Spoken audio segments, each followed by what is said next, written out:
EGB, your esports betting world. The only place to find the widest choice of popular games and matches to win real money. Choose your bet on a single event or express of several matches with dizzy odds. Serving the market for 7 years with over 800,000 users. Join now to get your bonus for the first deposit up to $600.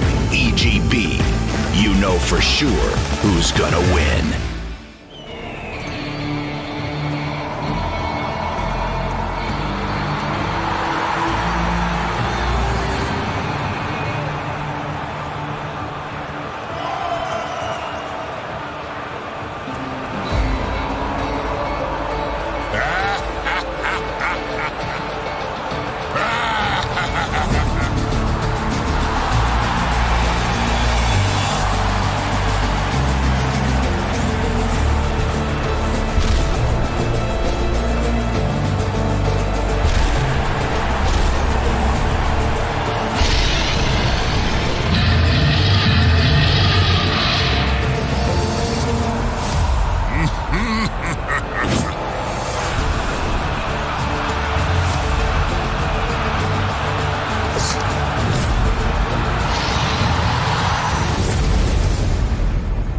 Welcome to Omega League.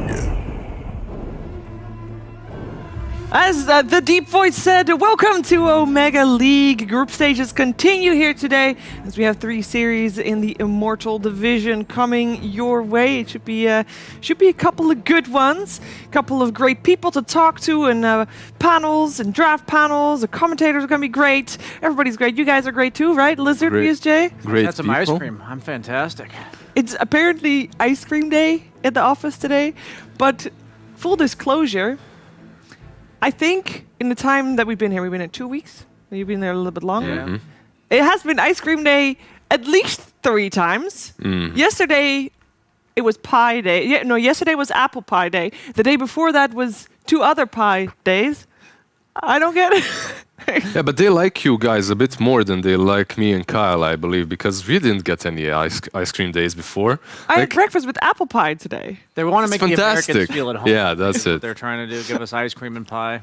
It's really the homesickness is cured. To be honest with you.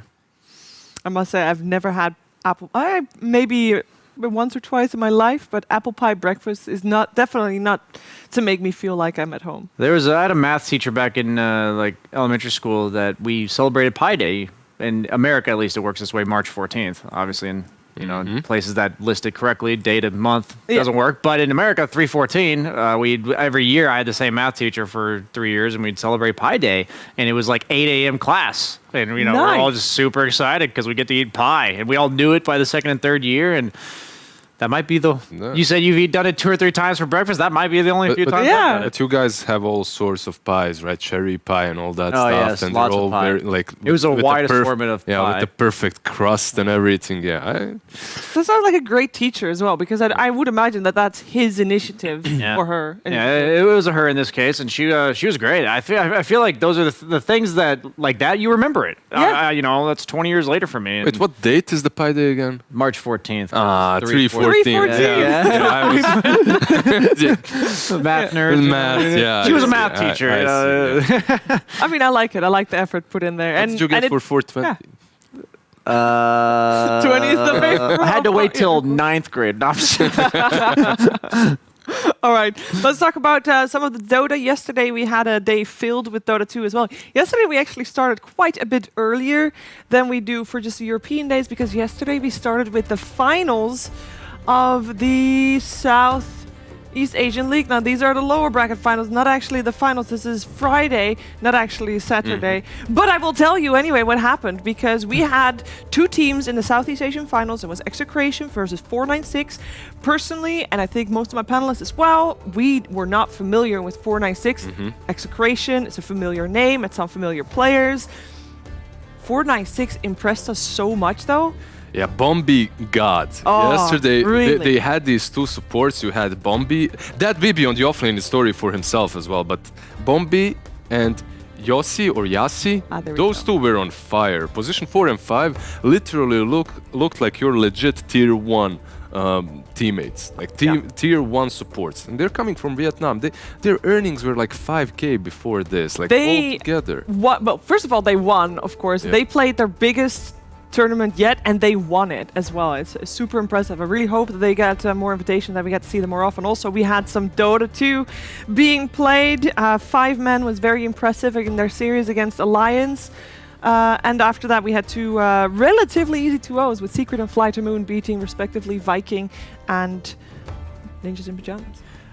Yeah, this is my second long league that I've gotten the privilege of paneling, casting, and what I've loved about these is noticing the shift of meta over the course of time, and also like how different teams are adjusting in their own different ways, because obviously people are learning how to deal with the broken heroes, the Dooms, the Phoenixes, the Venos, but at the same time, you don't deal with it the same way. You got to figure out how it fits into your team plan. And I think what I've noticed, like this is kind of my hypothesis moving forward, is that the carry matchup is very important right now. Yeah. I think yesterday, every carry matchup that was good won. And I think in the Alliance series, it spoke to me a lot.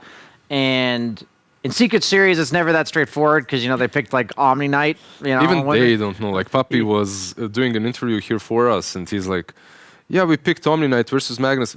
I'm not quite sure that's why we won, but we did pick it. Yeah. That's what I like, though, is they're in a spot where they're comfortable enough to know, hey, we might lose this one game, but hey, this hero's getting picked a lot. How about trying this hero against that hero? And that's exactly how you suddenly break open the meta with all these weird picks. In the closed qualifiers, we've seen Magnus's like picked constantly first pick, and not one team tried Winter Wyvern against it. On the first day of the main event, we saw EG take Winter Wyvern.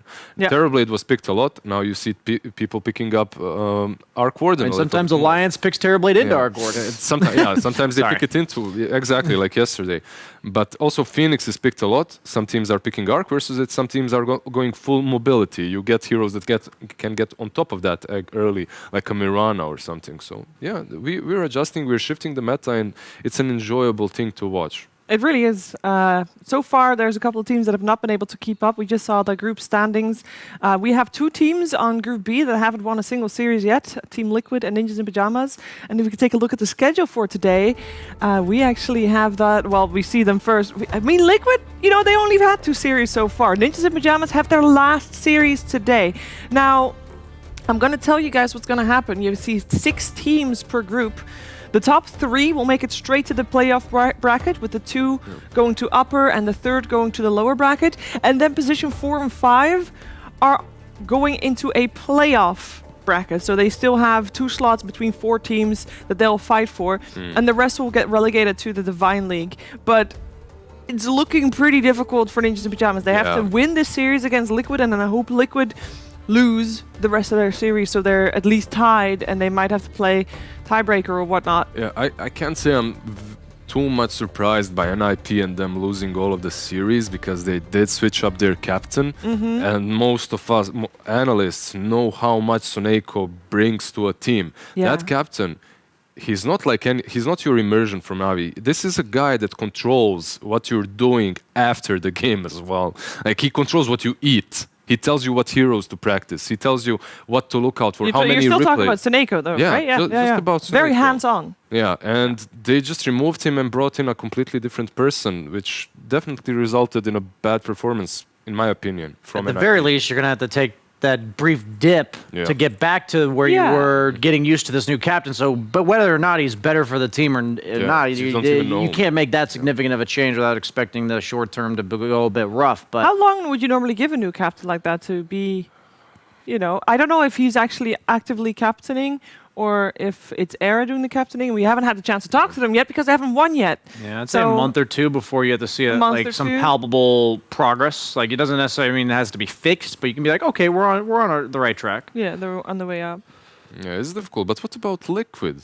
What's happening over there in those quarters? They lost to... They lost to Secret and Viking. Yeah, I was going to say they lost to Secret. So Secret, all right. Viking... In the series that they played against Viking, I must say, Viking looked really good in that series, but also Liquid wasn't really feeling like themselves. It was the series in which they were defending and the game went on forever. They were defending the Ancient, like the last game of that series. They were really, really biting hard on that one. They wouldn't let go. The difference between OG, Secret, EG, and the other teams, like those three are where I'm putting at the top right now out of everyone, is that every draft just looks like, even if it's not the simplest draft, like I can't necessarily, like the Visage pick yesterday from Secret, it has a game condition that they win. It has a win condition, and it has like this, like all the boxes are ticked. Like it's like, okay, push, objective, team fighting, pick off. It's like when I watched that Liquid game that you were talking about, the reason why they were stuck in their base was they had Ricky, Darkseer, Zeus. Yeah. And it's like, so when are you gonna kill the enemy's base? You know, like with those heroes. These teams need to remember to do all the right things strategically. Like, meaning you're countering the enemy heroes, your heroes are synergizing together, like they picked the Ricky Grimm, Darkseer, but then all the other stuff has to be accounted for too. The tier 1 teams just don't make that mistake. Man, I love Team Liquid ever since they were in Alliance. Like, we scrimmed quite a lot back then, played against each other. They would usually come out on top, but I always considered them as nerds of this game because they're definitely such big tryhards, such big nerds that put in the effort and play a billion games and they nail it all down. They understand the meta really well, but it does take them a little bit of time. And I think that's where we are right now. It takes them a little bit of time to figure out what really works, because that Mars Phoenix combo or Treant Phoenix combo, it won't work here. The mobility of the meta, the pace of the game, the heroes that are picked, your Spirit Breakers, Miranas, they move a bit too fast for that. I've got my pub story, just one for Team Liquid. For it. Yeah. I had Boxy on my team. I've told people here this, and we were sieging high ground. I was the carry in this game, even though I haven't been playing too much carry. He was offlane Wind Ranger, and we had Aegis, and this was like the push we had to end the game on. And he's like, he goes, "Okay, guys." They have a really scary lineup to dive. Like, he says this. They have a very scary lineup to dive. Let the troll hit tier 3 and just back off if they all come back to base. 3 seconds after that, no kidding, 3 seconds after that, he blinks into their base, shackles 2 people, and dies immediately underneath their tier 4s. And I was just like... That's Boxy? Boxy, 100%. I was just laughing because, like, it actually tells me so much about Team Liquid, like, you know, because they've always, like, as Alliance, they were often flamed for not ending the game properly. But they know their stuff, man. They know everything. Just act on it. Yeah, and so it's like, I see it in the draft, too. I'm like, I feel like these guys just outplay themselves sometimes. I don't know. Right. Well, that was my one story. I love the story. I want to hear a little bit of an opinion on our upcoming series, because we are actually ready to head to the draft. But Virtus Pro versus 5men, that will be our first series of the day. We've seen 5men perform really well. Virtus Pro hasn't really done too much. They've only had 2 series so far. They did win against NAVI, but they did, of course, lose to Alliance. How do you feel the series is going to go? What's important in this series, Lizard? It's going to be a very interesting series. 5men definitely do have their stuff that works for them. Your Venge Arc Ward, and I think something like that should be banned out. We don't really know a lot about 5men unless you consider the C9 days and whatnot, so we can't really predict way too much about the style of play. Okay. But Virtus Pro, they're versatile. I would love to hear your opinion, Brian, but you can save it till after the game. That's what I wanted to do anyways. I'm ready. Sorry. Hindsight 2020. Oh, well, let's see what's happening then in the draft parlor, because I believe some picks are already happening.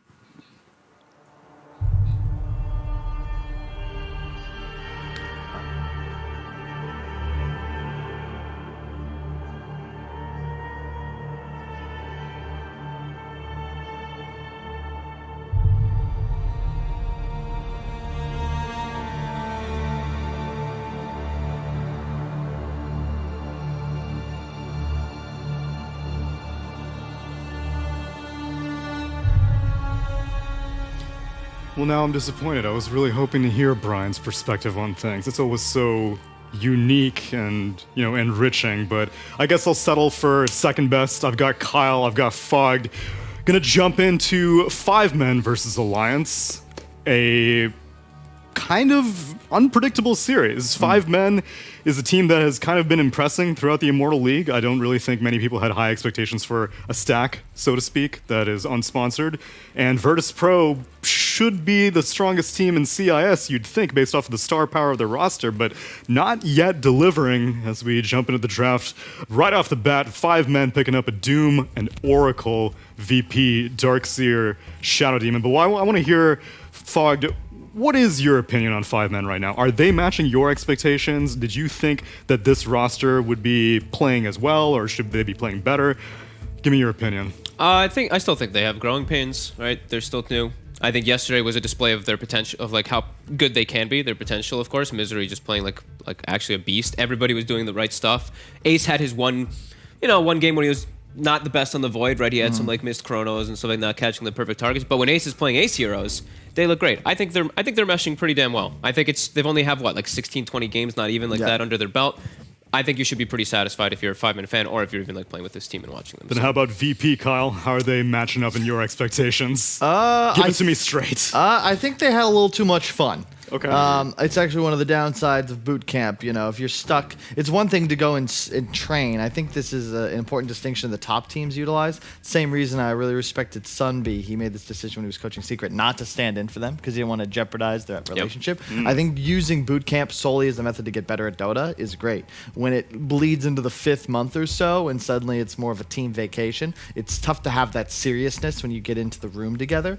I think VP are still kind of finding their footing because they've just been together for so long now. I like the opener they went with, Shadow Demon Darkseer. Also a bit of a throwback to the old school GFNG VP, if you remember TI5, TI6 era. I always felt like VP were one of the best teams at utilizing Darkseer because it plays into their style. They want to punish you in the mid game. It synchronizes well with the active carries they like to play, Svens, Jugs, etc., and they just want to run at you. Kind of double counterpick though, right? Yes. Because they'd open with it. Doom, amazing versus Darkseer, as we've seen. You can lane it against him in the mid game too. You just eat him. They have 2 different dispels versus Darkseer already, right? This is actually already a pretty good setup for them. I do, however, like Shadow Demon versus Oracle. I actually think it's one of the few things that people, I don't know if everybody knows about all the interactions, but, Demonic Purge constantly dispels. So, Urn, Salves, everything that Oracle puts on a target if he wants to save them, that SD Purge is just peeling them off. You don't have to get the heals. Either, correct? Yeah. So I have been seeing 2 different approaches to Darkseer. I'm curious, why would you ever take an Oracle versus an Enchantress? What's the difference between these 2 heroes that would make them preferable in certain scenarios versus a Darkseer, specifically when you want to purge? I think Oracle's just better throughout the game, and she has a hard time utilizing the Dispel later on. Okay. But it's stronger in the laning phase, and Oracle also provides...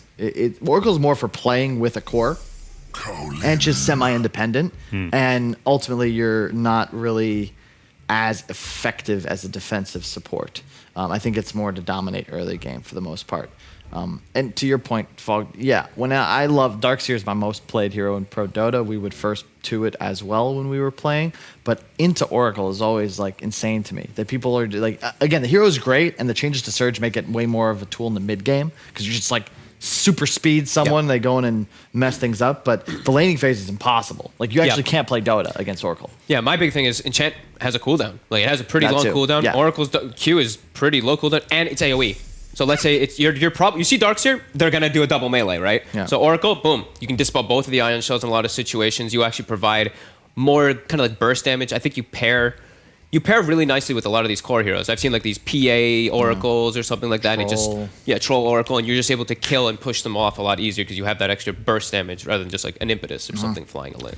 So do you have to go back onto the strategy of playing with the core now that there's a Shadow Demon? Because like you mentioned, that Demonic Purge kind of mitigating the usefulness of the false promise, you can't really guarantee that your carry is going to survive whenever you have to deal with this. I think you pick something that doesn't rely on the Oracle healing them, like Troll in particular. Troll has his ult, he has Oracle ult, bam, that lifesteal kicks in. It's not going to matter if he's SD ulted, probably. He's just going to be able to Assuming he will be able to touch someone, because the kiting is also a pain in the ass. But they have a puck already now too, so they have some ways to do it. Troll was one of the heroes that was banned out. I think it's already one of... I think it's actually just one of the best Oracle pairings because of those. I think it probably is the best, honestly. What about Huskar? Troll's even better. You stay alive for longer. Yeah. And I don't know if Huskar's even a good hero. That's also true. I think that hero's just crap now. He just gets killed. He just doesn't do anything. Yeah. I mean, maybe. I don't know, actually. Maybe there's some Huskar specialists that are like, you're an idiot. But I don't see anyone playing it. Even the Huskar specialists aren't touching it. So, but that's another Ace hero. Yeah. You did mention it. Ace, he likes his Huskars. He likes his Broods, Meepos, Arc Wardens, etc. So it's already a pretty decent Meepo game. Yeah, it's pretty decent versus those 3 for sure. I haven't seen anyone play it though. I'm sure that's Another thing, too. They're all just playing the Arc Warden instead, it seems. Yeah, I'm not sure. I'm he glad got VP hurt a little banned bit. it. Truthfully, like, I would have been a very after I watched 5 men take down what we assumed was a top team yesterday In Alliance. yeah, with just twice Arc Warden. Yeah, it's one of those heroes that just sucks to lose against. It's similar to getting alchemisted. Just like, well, did we even play Dota? Like, we just, we played pretty well, but then I guess that guy farmed and we lost. That just doesn't feel right. I like the Furion from VP. This is very much in their style, in vogue right now. Play aggressive. Yep. And Earth Spirit plus Global or Invis is one of my favorite combos, because by just standing in trees, like if Earth Spirit's off map, any hero on any lane is threatened by 2. And that's because you can just roll in TP. So if somebody's showing in each lane, like Darkseer pushing top, you don't really want to make a move on him, because there could just be 3 heroes there all of a sudden and you die instead. Little worried though, because it's a core now, right? And I feel like there's heroes that just destroy if you're in, like Bat Rider, still in the pool. Like it just you almost can't play. You in a lot of pick Bat situations. here for sure. I think Bat just looks completely broken here. I think that hero has just shown over and over again that just wins games. Oh, you're versus Venge? Who cares? Oh, you're versus this? Doesn't matter. This hero just makes so much space. Don't know if they'll force it here. Yeah, though. because they already have Chessie. This is the one downside of 5 men, is that they don't have nearly as much versatility as some of the teams on top. If you see a puck, you pretty much guarantee Chessie's going to play it, because his hero pool just isn't that large. You know now this is going to be an ace void. The Doom is still versatile, because that's like the one player, I think, in that Misery will pretty much play anything. He's been a Dota player. I mean, the man had hair when he started his career, right? Now he lives on a farm. So he's been around forever. He's played all 5 roles. He really at is. tier 1 level. Yeah. He played mid at I think TI 1 or 2. He's played off lane, but won a major as an off laner. Now he's a 4. He used to be a 5. Shit, did he end up playing mid for TI? I think he did end up playing Yeah. mid at TI. He played for, I played CLG. versus him. Yeah, he was playing with CLG. I was going to stand in for them actually at CLG. I remember that because I think Pycat was the one who might not be able to show up. But yeah, he was playing mid. I forgot about that. Yeah. So the point is he could play anything. So this Doom is still open. But Flex, yeah. It's Chessie mid on the puck. It's Ace on the Void. A little concerned, to be honest, because we saw it yesterday. Void can get real punished if people abuse the chrono cooldown. The carry is one of the best in the meta right now, but just play around the chrono. And they picked it into Shadow Demon. Yeah. There's a natural save versus that chrono in a Yeah. lot of situations. So that's the one thing that I'm a little worried about. And you're playing versus Earth Spirit. I actually think Earth Spirit, you have a built-in silence that gets stronger and stronger as the game progresses. So it can be tough for the Void. I definitely agree with that. I remember once upon a time, the 4-position puck was very popular in complexity, but that has seemed to have fallen off the map entirely. Is there any chance that this could be a 4-position puck and maybe send the Doom mid? It's always possible, but I think it's unlikely. I haven't seen a Doom mid since that became like I started believing in it. I'm like, oh, people might do this, and then just stop. Just stopped, yeah. How about against a Furion? Because we're pretty confident that this is going to be a mid. No, niche I think it could definitely. I know no one loves to play it, but it could definitely still be a 1 position. Yeah, here. I agree. Okay. I'd like to see them do what Secret did yesterday, where you give the Furion solo XP for maybe a couple of levels, and you just start with an aggro tri-lane. Because if the Shadow Demon starts top with this ES Darkseer, that one kill, or even just safeguarding the 1-minute creep pull to a camp, gives this lane a huge edge, and then the SD can move back to bottom. It's a level 3 Furion now, and you'll add more punch to that bottom lane. You're not going to apply much pressure, no matter if it's a Doom or Orc. Like, whatever the support is bottom, you're not really going to threaten a Furion. And you're saying the level advantage is important because you get more treants, More chance skull. and faster level 6. I think they're gonna I think this is a Phoenix, right?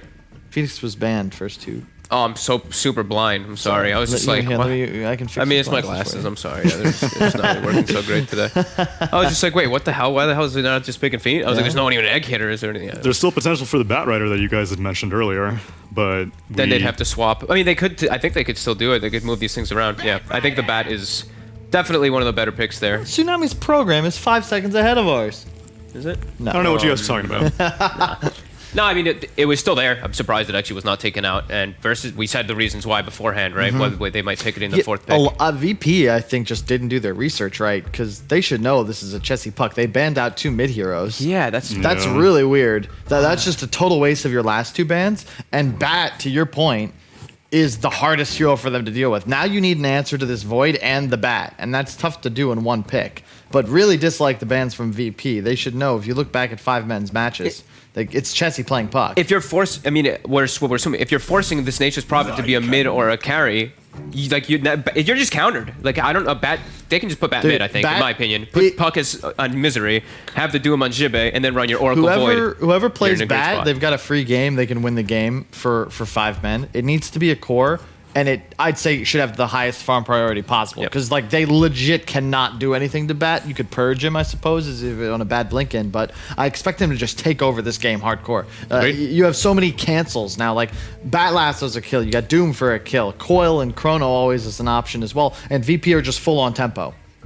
If they have a subpar laning phase and they can't get momentum going, they're in big trouble. However, massive amounts of tower pressure, really strong mid game, 5men effectively just hit creeps and kill you, and hope to eventually have such a big advantage they can go to Roche and take towers. Yep. Odds are favoring the VP lineup right now, but yeah, so you like the Darkseer. Where does this Batrider need to go? Does it matter at all? Is it more that he just wants to have his own laning phase rather than shutting down an enemy laning phase? Because sometimes Batrider can be played either way. I think just put him mid. You just enable him the most. He gets the levels. He's able to make rotations early on, super easy. And you're versus Nature's Prophet. You can get free kills super often with pretty much any situation where the Nature's Prophet messes up.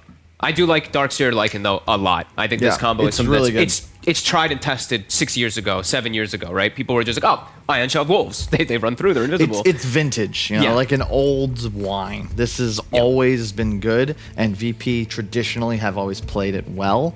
I just fear for them, and I think this will be our first test of just... Because, look, if this is Nigma playing with this draft, I'm like, this game's over. Like, Miracle Void, Weehaw Bat, like, just GG out now. But I'm not sure if 5men will have mastered it, and it is on them to make plays to win the game. VP, you get a couple of kills, like, towers just kind of fall. It's much simpler to execute the draft, but I think 5men certainly should have the edge. Yeah. I do think that, like you said, though, I think VP... if a couple of mistakes early game, and you might just be on a weird spot on the side of 5men if you make mistakes, and you're just like, well, we're stuck on our side of the map because we just lost our 3 tier 1s versus like in Nature's Prophet. So early game is going to be the big thing I'm looking at least here, where they put the bat, how they play the lanes, how the Doom plays. Because I think Jibe also, if he is playing the Doom, he owned yesterday on it. He's super aggressive. So yeah, you just run at them. Just I want to see bat against Lycan if they can get it. That'd be a big edge for them. Kill him a couple times. I guess Doom would do fine too. It's just... It'll just be hopefully a cool game of Dota. We had a lot of stomps yesterday. I want to see something back and forth. Give me something a little bit close. Let's see how much flexibility 5men can show as we jump into game 1 and send it over to the casters. Thank you very much, Tsunami. Yeah, so let's find out. I mean, Lacoste, what do you reckon? Can VP run them over with this fast-paced Lycan Nature's Prophet lineup? Or is the Bat and the Void going to get to show their strengths as the panel sort of touched upon? I want to see where this Batrider is going to lane. I know that he's extremely good against the Lycan. There's a lot of counter picks in this game, and Virtus.pro, they have an extremely fast lineup. They don't rely that much on cooldown, so they can, Shapeshift is the longest one, so they can just keep fighting all the time. And one thing I'm worried about the 5-man lineup is they don't have that much outpush. They don't have heroes that kill the creeps quickly. You have Puck. That's pretty much it. Batrider can deal with one lane, but one lane's going to be constantly pushed in. You're dealing against the Darkseer who can just Ion Shell the creeps. He can Ion Shell the Wolves. You have Wolves plus Necros, and most importantly, Nature's Prophet. So, yeah, I don't think the lane equilibrium is going to be on the side of 5men. No, yeah, the pressure's definitely going to be onto them. And overall, because of the draft of VP, are they definitely on a timer this game? Like, if this goes past a certain point, is it going to be very hard for VP to play their game? It will. I think this lineup just goes down after like 35-40 minute mark, especially if they're not snowballing, getting the Roshans, getting Cheese and Aegis. So we will have no one on Nature's Prophet on the mid lane, something that I don't remember seeing. And right now, 5-man, just try laning against Lycan. I don't think he gets much out of this lane. And you can see his item build. He was preparing to play against the Batrider, just getting that magic stick and 3 branches. Yeah, he was indeed. You say the Bat not going to be here, but the tri lane will be. So pressure on to W, top lane. See how much Zibe is able to find on his own. I mean, as the Doom, do you think he's still going to find something to show you against 2 heroes, or is this a tough lane for Zibe? All you need is experience and not to die. Like, you're going to get farm eventually. As level progresses, put more points in that Devour, get extra gold. Solo is one of the few players who actually play Shadow Demon as position 5, and I saw him not getting Shadow Poison at all, you know, just getting for that Disruption and the Soul Catcher. They also played one game where he had, I think it was TB, so a lot of illusions. Now he's just gonna devour that camp, so they have a pool. Ziba's playing well, the top lane. I mean, he has 5 CS and almost 2 full creep waves dragging to the tower. Yeah, he's going to have some easy levels to start this game, it seems, as the Doom. Down bottom, route out into LTW again, just continuing to harass this Lycan as much as they can, the 3 of them. Ace grabbing the wave as well, so they just can keep pressuring this Lycan underneath his tower. Once those levels get there, especially when there's the level 3 on Pi, it's going to be a lot of nuke damage to throw out at ILTW. Oh, we saw that one. It's a lot of pressure on ILTW. Yeah, he's running low. He's running low on regen. I mean, Lycan has insanely high regen coming out from Feral Impulse, but still, if they keep pressuring like this, you're gonna have to be very worried. Also, I don't see if they... Yeah, that side camp is not blocked, so 5 men push the lane, pull it to the side camp. See Zayat. Gonna try and get the catch onto Pylai. Doesn't connect with the stun, only able to find the slow. So Pi will be able to step away. Solo will be able to disrupt the attempt from Misery to jump over to his orb. They're trying to get the body blocks there with the Lycan walls, but won't be the case. Misery's able to keep himself away. Darkseer used Iron Shell while Earth Spirit was TPing, try to get some extra damage, and usually you would expect Oracle to be paired up against the Darkseer, so I think 5 men just surprise him with the lanes. I mean, look at this mid, though. I mean, no one is destroying Chessie so far. 15, 16, and 11 against the 12 for free. He's getting a lot of denies here. I guess quite a few of them are probably the Treants, but definitely no one coming out on top. I mean, is that expected in the 1v1 for the Nature's Prophet to have the easier time early on? I think Batrider should have quite a few more CS than this. If the 2 players of equal skill are matched up against each other.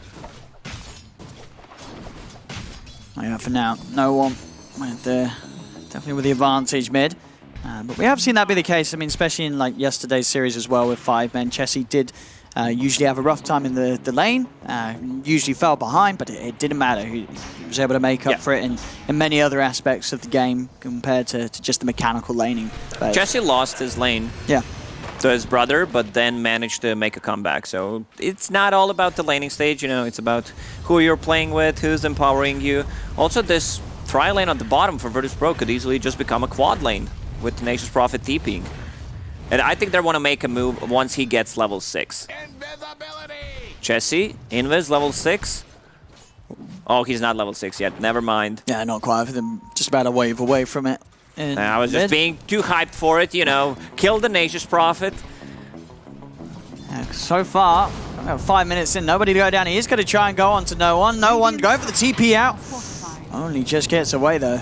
Smart read there from Chessie. Does nearly find an opportunity to kill him. It was close. If no one didn't TP straight away, he dies there. And Batrider is one of the better heroes against Nature's Prophet in general. Like, you're flying over him, flying over the trees, not allowing him to TP, saving that lasso. How's Rezo doing? 32 CS. Not too bad, huh? Oh, and a courier. At the same time as down bottom, VP will be able to find both supports, Pi and Misery. Take it out, and now Solo, RTW, they'll... I mean, you see Solo trying to block Ace off, but Ace able to get his way round, so Ace will be fine, but Courier and 2 kills down on the bottom. VP off to the better start here, which is, as we say, with their draft, it's very important that they do get ahead early. This is a lineup that's designed to snowball and build up to a point where they're going to be able to 5 men down lanes, whilst 5 men can't defend them. Oh, he was about to hit him. Okay, Misery. Actually, Pylai die from the downtown, getting the last hit. The problem is, every single time Nature's Prophet has that ulti, like the last bounces deal more than 700 damage, and I think it just connected on the bottom lane and they got the 2 kills. Yeah, they've got to watch out for those moves from no one each time that ult's up. DD as well, 20 seconds until he's got the Wrath ready to bounce around as well. And it's much easier for Virtus.pro to execute against. You know, Earthspirit just rolling in, you have people being surged in, TP from Nature's Prophet. And we can see already 5 men just trying to adjust their lanes. Now seeing Zayat coming up here top to join forces with Resolution. Zibe's out of the lane though, sticking away from this dangerous area. As the pressure continues to be applied, Resolution's going to be able to hit these early timings on the auras. With the free farm that's been getting top.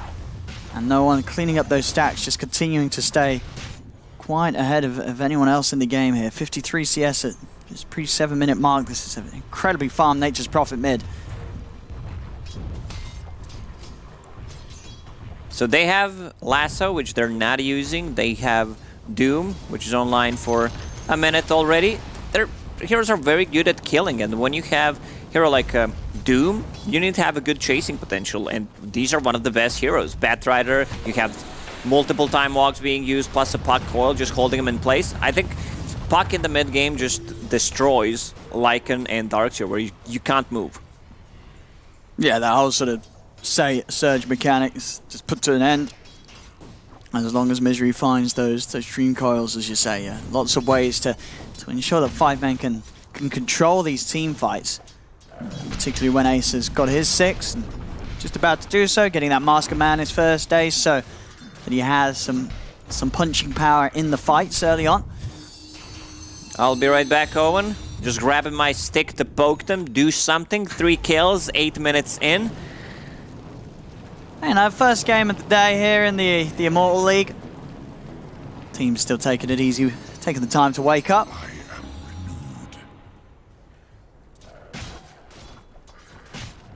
See, oh, Gavin, please. A couple of tasty little bashes there on Solo. Ace showing us that RNG is to be on his side this game. He's prepared with the bashes. Would you rather use those bashes early on or just save them for later? Like right now, you're showing dominance. Solo's not getting close next time. But what if he uses all of those early on and has none left for this mid and late game? I mean, that could be a problem. We'll see if that's going to be the case. We'll look out for Ace lacking the bashes later on. Zayat is going to get taken out here. Chessie actually committing the lasso to lock him down. Pylai is going to die for this attempt. Chessie going out with the TP, but they've got the ward. Solo pops it down. Make sure that they've got the vision to disrupt that TP attempt out. And VP, they'll take the 2 of them. So not the sort of the best first moves from 5-man Chessie there with that lasso. Drops it. It's just for a support. Costs him his life as well as a support as well. Yeah, that was not a very good move. Virtus Pro heroes are very good at just counterplaying and being there fast. Like Shadow Demon, solo position 5, is going to be level 6 before 6-minute mark without making any stacks or having Shadow Poison. Now Faceless Void, just a casual gloves and the Mask of Madness with the Chronosphere up. This was the first lasso. I mean, Doom did have his ulti for quite some time, but we don't see him using it. Yeah, not found an opportunity to get involved yet, Zibe. As VP back on with getting this top wave pushed right into the tower with the Iron Shell. Surge onto Zayat. Having a bit of a poke. Zibe now looking to run in. Doesn't want to drop the Doom down quite yet. Still aware that committing with the Doom there's going to be counter plays. And well, here's one of them. ILTW actually popping the ult. They're ready to charge in and try and chase this down. The slow onto Pi and Zibe. They can't quite reach them there. So a little bit of a premature pop of the ult there from ILTW. Down bottom, Ace using the Chrono has no boots to try and kill Solo, and you're right, he doesn't. But he does have Chessie. Chessie's going to come in, and there's the bashes. They will get the kill, but did have to use the Chrono there for that kill on the position 5. Chessie equals boots. Yeah, I guess he used all of those bashes in the laning stage and got none during the Chronosphere because that's just a Shadow Demon with the brown boots. He should be able to get a kill on him. Right now, top 2 heroes from Virtus Pro on network chart. Darkseer's extremely farmed. Just going for those early items, getting that mech. We'll see, Doom is going to be dropped down onto Zayat, but backup's here. No one TP's in, has the control on Pylai with the Sprout. Zayat's continuing to retreat. Zibe trying to get the last few hits in and push him over the edge. There's going to be a buyback from Pylai. Zibe trying to finish off this Earth Spirit kill, but the Surge is there. Is he going to live? He is. The Earth Spirit, Zayat will survive. Rezo able to get him out with the Surge. His Misery's come across, but he can't quite get a catch on any of them. They're already too far back. It's very important for 5-man to get a kill on a core here. They managed to kill Nature's Prophet. Nature's Prophet is an easy, like, snowballing hero, but if you just put yourself in a bad spot, alright, silence. They do get the coil down onto RTW, bringing Zibe and Chesse across there on top of the Lycan. RTW pops the stick charges. There's the surge save again. Resolution TPing in to offer that backup, keeping the Lycan safe. Now turn and try and run down Chesse, but they have got the Necro book out in it as well. They've picked off Misery on the side as no one comes back into the game, but the TP is able to find him on the retreat. No one trying to head over, see if they can get any Sprout control onto these. Rezo surges forward, the Sprout out onto Zibe. Zibe chops his way out of it. Still, the Lycan walls and the Iron Shells burning Zibe down. The save will have to come out from Pilot with the false promise and get Zibe out of there. But they're still chasing. Another surge from Resolution onto no one. Sprout onto the Oracle, but Pi bites his way out. Treant's back out in play. Zibe trying to turn with the Scorched Earth and the Zap. It's not enough to threaten no one, as it's just going to have to be a case of 5-men keeping their distance. It feels like there's a lot of action happening, but we're getting no kills because there's a lot of saves on both of these teams. You have Oracle, you have Shadow Demon against the Chronos here, so that's going to be the target for 5-man to actually get. Also, Pilot Die, he bought back like 2 minutes ago. Next time he dies, he's going to be out of the game for a minute. Oh, mid. No one versus Misery. Misery, he's going to have to drop the coil here. Dies to the Nature's Wrath. Time is bought for Chesse. TP in with the lasso. They'll bring him back and take him out. Misery will certainly be happy with that trade. As you can see, they're dropping the tips on no one. They have two nice abilities to break the coil, either a Flame Break or a Drag with the lasso. It feels like we're not using these ultis. You have Lycan, you know, just farming. Earth Spirit didn't use ulti yet, 13 minutes in. Yeah, I guess VP is still just a little apprehensive about grouping up and pushing. They're just worried about running into a Chrono. But then at the same time, if that's the concern for VP's lineup at this stage, you know, when does it actually get better? When are they not going to be scared about trying to push into these big team fight ults of 5-men? Bottom. Catch there onto Ace. They have got the silence done now. And into the follow-up silence of Zayas. They'll be able to find a quick and easy kill. So 5-men have got to be very prepared now for no one coming out like this. The Orchid revealed. This Prophet, the sort of the single strongest hero right now in terms of setup and catch. As Ace has almost certainly just got to stick away from the lanes and keep to the shadows of the jungle, unless he has Pilot Die sat behind him with the save. Virtus Pro is ready to go. They have Orchid, they have Book 3 on Lycan, so there's going to be a lot of vision removed. Items are going to start piling up if they just keep fighting. You want to have that BKB on Nature's Prophet. Oh, this is a big kill. Yeah, big moves from no one now. 50 seconds without him.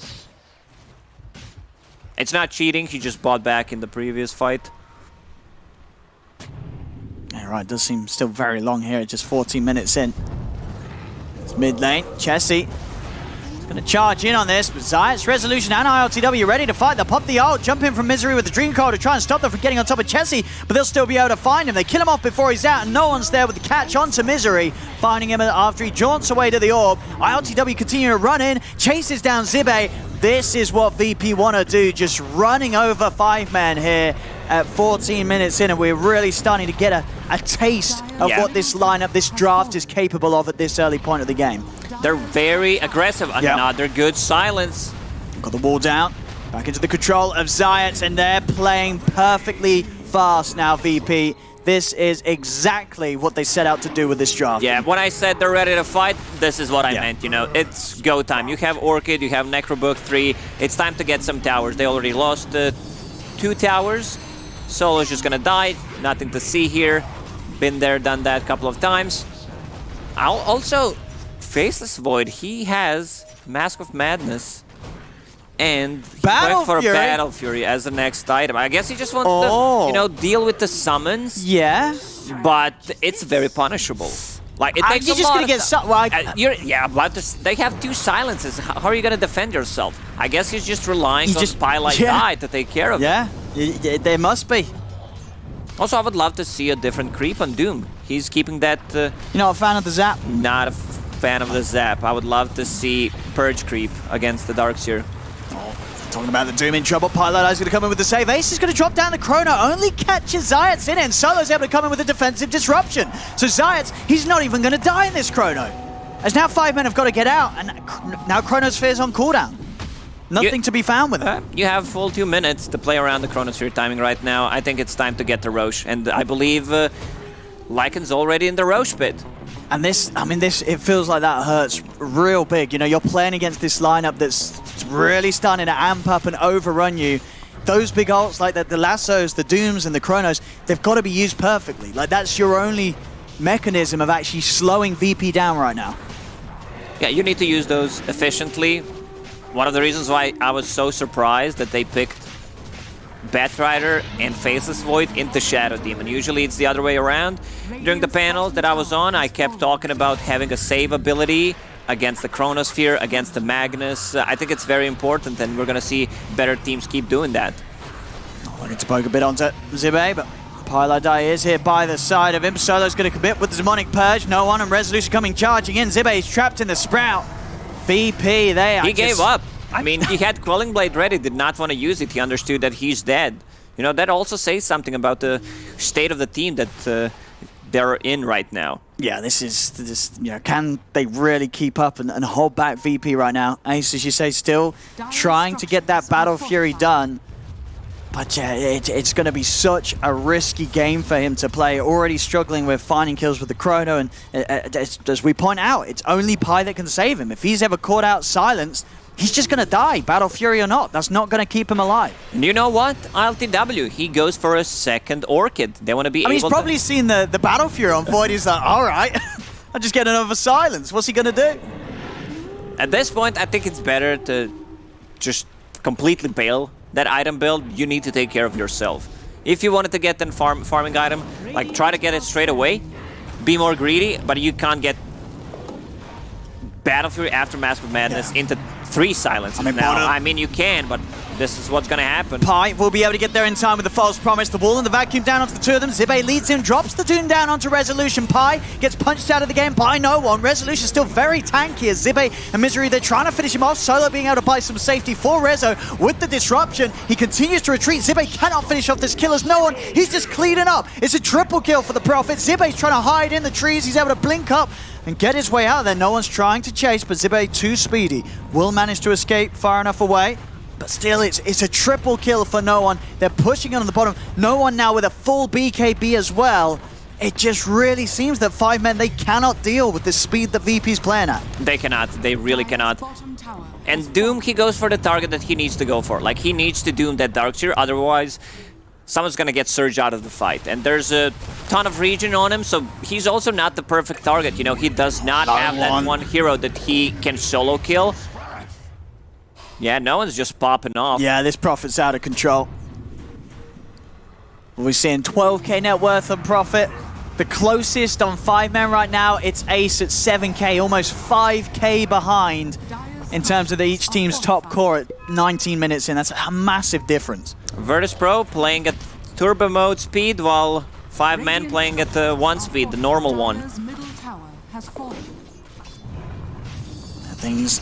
I mean, what can they do? It's going to have to be some perfect 5-man chrono, but I mean, even at this point of the game, right, you get 5 of them in the chrono, you're not really going to kill anyone, right? No. They don't have any sort of huge AoE damage burst follow-up. They have the guy who controls the time. You know, he should be able to speed things up or slow them down.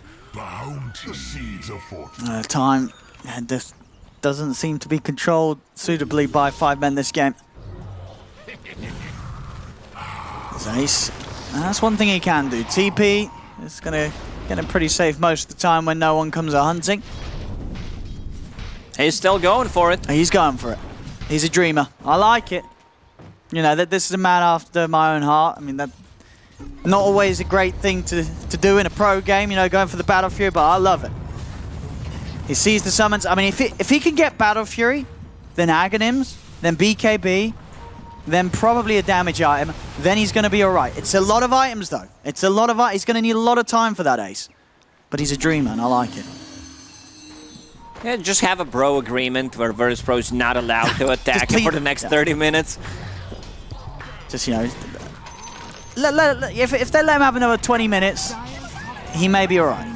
Yeah, VP doesn't seem to care too much about that agreement, huh? Oh, there we go. Push up to the high ground. Yeah, just 21 minutes in here. VP pounding into the high ground. of 5 men. And what can 5 men do? They're trying their best to clean out the push with the orb. There's the Battle Fury complete. Okay. So now they've just got to keep this game going, get Ace hitting the creeps, get sort of those next 2 items on top of it, and he'll be all right. Until that point, though, he is going to continue to suffer. Anytime he comes out in the lane, it's an easy kill for No One and Zayas. As we've seen already, just multiple silences here from VP that the Void alone has no counterplay against. No one's even holding onto Clumsy Net. It's one of the best items you can get against these mobile heroes. Mid lane, Misery will find a 3-man Dream Coil, but that's it. That's all, folks. As Misery's gone, Pi gets rolled into. This one, it's starting to look a little messy, Lacoste. Yeah, you know what I say, Owen? When it's time to call it, it's time to call it. Start thinking about what can happen in game number 2, because this one is pretty over. It's... I mean, VP, the execution with this draft has been perfect. That's exactly what they wanted to do. Let's see what they can find here with these buybacks. 5 men, they're going to come in with the lasso onto ILTW, but he already got the ult off. He continues to run Ace. Will find the chrono onto the 2 of them. The disruption, keeping Resolution safe as Ace turns over towards Zayas, but he's just doing no damage. And Ace, he's dead. He's gone for 45. They're tipping this man. They're tipping him hard. As this Void gets tipped out of the game, GG is called. As VP, I mean, this is the fire you expect from the CIS side. 22 minutes in, and for pretty much 20 of those minutes, it really did start to seem like 5 men. Yeah. They just never stood a chance in this game. It was just some serious ass-beating by Virtus Pro. Now that I'm thinking about it, why did he want to upgrade his Quelling Blade? I mean, he's playing against a Tenacious Prophet at one point. You know, you want to have a Quelling Blade in your inventory, so why not just upgrade it right now? Have that Battle of Fury, prepare for the late game. Yeah. I just don't think that was the item build. Even if he went for a different item build, there's still going to be an issue where they don't have enough damage to put inside the Chronosphere, and if he catches anyone else other than Shadow Demon, there's going to be a disruption. It's that easy. No, I mean, I think that's the thing, you know, as much as it's like, oh, Battle Fury, what's he going to do? It is definitely a case of, well, what else could he have done? That was a very hard game for a Void to play because of the speed that VP were performing at. And the way they closed that draft up as well, you know, coming in with that Prophet and then following it up with the Lycan. I guess it just sort of was something that 5 men weren't prepared for, because we don't really see too much Lycan come through and have that effectiveness nowadays, but VP, they found a way to do it in this game. Yeah, they really came prepared, I would say. That they knew exactly how 5 men are going to draft, and they punished it. They really did. Well, a very fast start to the day here in this best of 3. The first game going the way of Virtus Pro. It does indeed. And I'm here together with Lizard and BSJ. And we are probably going to talk about this first game and probably other things about the same length of time as the game actually lasted. Virtus Pro did not show any mercy there. 5 men got... They got beat. Let's say it nicely. They got beat. They got beat pretty hard there. Let's start with the laning stage. Is always the easiest thing to do. There were some questionable decisions perhaps already there. Actually, before the laning stage comes the draft. Do you want to start there? We can start from the laning stage. Yeah, I think I don't mind if I go first here. Sure. Go. Okay, so hear me out. Okay. We're gonna pick Oracle against Darkseer, and then we're not gonna lane it.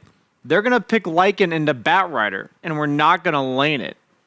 Let's just think about that for a second here. Lycan, like, gets owned by Batrider. Like, maybe the lane's not as bad as it used to be because, like, a sticky napalm nerfs and everything like that, but, like, I feel like they had it handed to them, like, the lane setup. I don't like to act like... Can I be the devil's advocate here? Go ahead. I completely agree.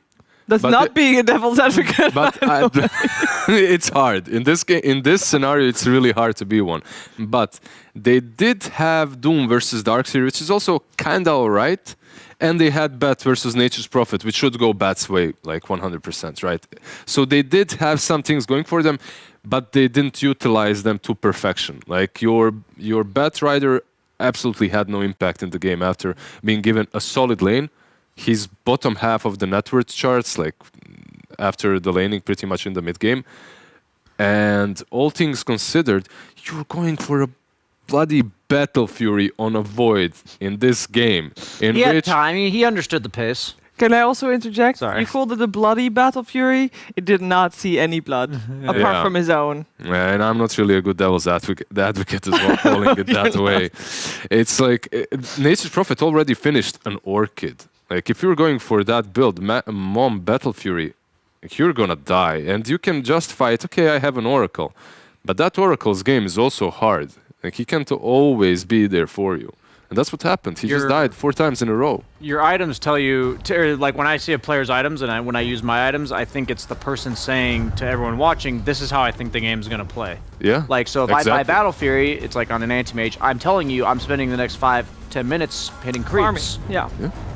He expected to hit creeps against Lycan in a Nature's Prophet course, like Darkseer. You're not gonna have any time to hit creeps there. When I saw that broadsword in his inventory, I looked at Fog. He was laying next to me, and he's looking at me, and I'm like, is he going Battle Fury? Is this gonna go that way? Also, Doom had a Harpy creep this whole time. I was just very confused by I thought 5-man. I genuinely believe if 5-men played their draft like normally, that this could have been a completely different game. This is the first time in the tournament I think I've said this, but like, if you're just I normal, feel like they drafted and just like then like You they thought the drafted draft normal. was good. Yeah, like they drafted normal, like things that are fundamentally work well together, Yeah. all that kind of stuff, like counter the enemy heroes appropriately, and then just outplayed themselves in the strategy of the actual game itself. Like the thing is, you talked about how the Doom gets the Doom gets mid in the the Doom gets a lot farm top, and the Bat gets decent lane mid. The Darkseer, man, I like this is the hero I've decided to learn this patch. If you have a decent lane on Darkseer, your impact is insane. Insane, yeah. And you're gonna give him a free lane when you picked Oracle? Like the whole point of the Oracle pick, like Darkseer is broken. No. if You don't understand. You lane. don't understand. The whole point of the Oracle is so that your Void can go Battle Fury. That's true. So you need remove big the Orchid. Yeah, you remove the Orchid every time. I'm just so confused because I think 5-man's better than this. I think these players are more experienced and they understand this. I think they're going to come from this game and just say, okay, guys, we botched that one a little bit. I really think it was the lane setup. Like usually in Dota, when you make a mistake, unless the game was like already way out of hand, the game starts to slip out of you're not instantly down 20k or whatever. So the reason why this game was so fast compared to others, in my opinion, was that they made the mistake so early. Yep. Like 1 minute, like 0 minute lane setup that it's just. And you did it versus Nature's Prophet and Lycan. Yeah, it's gonna. They literally don't have any other game plan than to finish the game 25 minutes in max. And it was 22, I think, when they called GG. So you literally have to. You don't have to, but your goal you have is to get like a end lane this of game. racks or something. Yeah, at least get one side. Yeah. And then you see this Void. You're playing. Look, you're playing without a Manta versus a team that has a global Orchid on top of you. Every time you show anywhere on the map that Nature's Prophet is TPing there, Orchiding you, then you have a Surged Earth Spirit following up, and he has high mobility. He's going to get from one side of the map to the other in time that Nature's Prophet TPs in. It's going to be 5 seconds. Basically 2 globals. Yeah, 2 global heroes that will disable you. The funny thing is, I don't care if he doesn't build a defensive item. Like, at the end of the day, if he built an item that said, hey, I want to fight right now, and I think the Oracle's going to protect me, boom, like, I believe, like, okay, I'm going to leave that up to the player's interpretation, right? Because at least he's saying, this is what I expect to happen in the game. They're going to run at us. I need to be ready to kill them. Okay, I'll go for the aggressive item, and then he dies to an Orchid. I'd be like, okay, maybe he should have gone back for a defensive item. This Battle Fury is just so far off anything reasonable. Like, I just don't get it. Maybe he was playing a bit too much Arc Warden. Yeah, I was actually gonna say, I think like, he's been used to farming up the farm and winning games. Get that Midas, Maelstrom, that's how you're chill out for hero. 20 minutes and then you join the fight. We don't see Lycan very often either this patch, so to be fair, maybe he wasn't prepared. Unless it's random. For that pace. We see some teams. Secret, and Before this game even started, BSJ, you said that this meta you kind of feel is now carry for carry. Now, if we take away the way that this game went, how does Void do versus Lycan? I think it's fine if your team can deal with the push. And the thing was that they didn't have the natural nature. Yeah. What do you mean they didn't have ways to do No, the I'm push? saying Doom ate a Harpy. No, I'm saying you can lightning people. Yay! Faceless Void doesn't mind playing against Lycan if Lycan can't just run down your buildings. Because if your Chronosphere is on cooldown, any low cooldown pushing hero is going to be Well pretty pushed, nice versus yeah. you. The thing is, eventually though, Lycan can just never fight. So that's why the timing window is like 25-ish minutes, because if you ever have to take a straight 5-on-5 past that point, you're never going to win it. Yep. So I like the idea behind the Lycan pick. I am surprised it worked against Batrider. That's traditionally one of his worst matchups. And the reason why I'm so shocked with their lane setup was, it felt like you said, it was to enable their Doom and Batrider have faster timings. But in some games, you have to worry about the opponent's timing way more than you have to worry about yours. Like, I feel like they're going to hit their timing at some point, but you have to worry about the opponent barreling down their timing at 12 minutes if you give them good lanes. You can't give them good lanes. Maybe they outsmarted themselves a little bit here. They were thinking, okay, if we try lane the Lycan, we'll shut him down a little bit, we'll slow him. Batrider will slow down, obviously, the Nature's Prophet. And if Doom finds the Purge creep on the safe lane, Hardcamp is right next to him, he'll also destroy Darkseer because you'll have Devour plus Purge, right? And you just send out Mangoes. There is a general idea behind all of that, but the problem is, you're tri-laning with Oracle and Puck. You're Very not, lackluster. It's not really a strong tri-lane. Your Batrider, even though he's supposed to have a good time, something went wrong for Jussie on that mid lane, because that matchup should go better for him overall. And Doom, he finds a Harpy. It is lightning, and it looks similar to the Purge. What do you mean finds? Did he hunt for it? Is that the best one? He thought, I'm going to get this Harpy. I think they blocked the hard camp, so it was literally the only thing that was left remaining for him. Now, I know we're harping a lot on 5 men here because we had high expectations from them, especially after their series yesterday against the Lions. They looked really good. We can also give a little bit of credit here to Virtus.pro, though. They played it really well. They knew exactly what their lineup was supposed to do. They hit their timings around the 12-minute mark when they got the 3 book, when they got the Orchid, and they went. Like, they made those plays. They were active. So a little bit of credit there. They punished the hell out of the mistakes, for sure. It's like Virtus.pro is going to play their timing lineup accordingly, and I trust that. Even if they haven't had the best performance thus far, they're good enough players. It's like, okay, we picked this early push strat, we're going to be pressuring multiple lanes at once, and then look to group up at a pretty early timing in the game. But I feel like 5-man just kind of handed them the strategy. It's like, the lane setup was such a bad... I know we keep harping on the lanes, but it really, to me, was 100% what happened this game, because I think both drafts had a legitimate win condition, and I actually they both had reasonable picks, but there's supposed to be like a close edge where this Lycan lineup is supposed to just eke through that timing window, barely.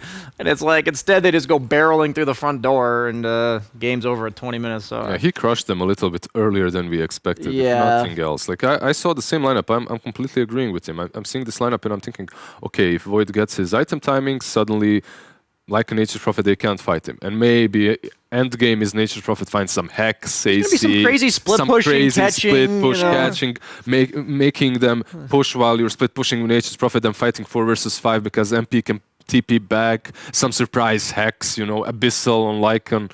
But no, it just went completely out of control. I'm disappointed because that could have been a really fun game. Like, I think with the drafts, that could have been a crazy, chaotic game of cat and mouse that, like, I honestly haven't seen too much this tournament because nobody's really picking Lycan, which is a game plan he usually resorts to. So I just want to say a lot of my critique comes from the side of disappointment in 5-man, because they are better than this, and I expect them to basically just, brush that one off and move on to the next one. Yeah, I mean, they have to. This is for 5-man. This is their last series. They've already faced everybody else. At the moment, they're 2-2.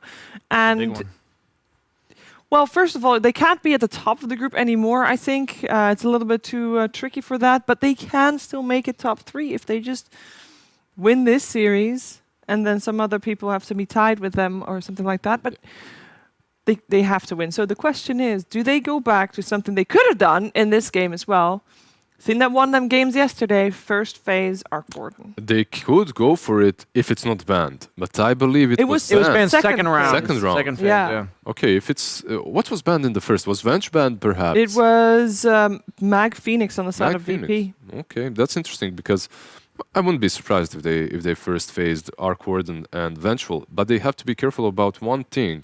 If Virtus.pro play as fast as they did in this game, suddenly that Arc Warden is just as bad as the Void that's going for Battle Fury, because similar, like it's the same thing. You're not doing anything for 25 minutes. But you can prepare for that, right? In a better way. You can adjust your lanes. You can, but I also think that the reason why Arc Warden is working recently is because he's not facing these type of heroes. He's usually facing your Phoenix Mars combos or something similar. Your Or Terrorblade. Terrorblade, TPs, right? Like you're picking him under the right circumstances in which he's given the opportunity to actually excel and find all the farm that he needs.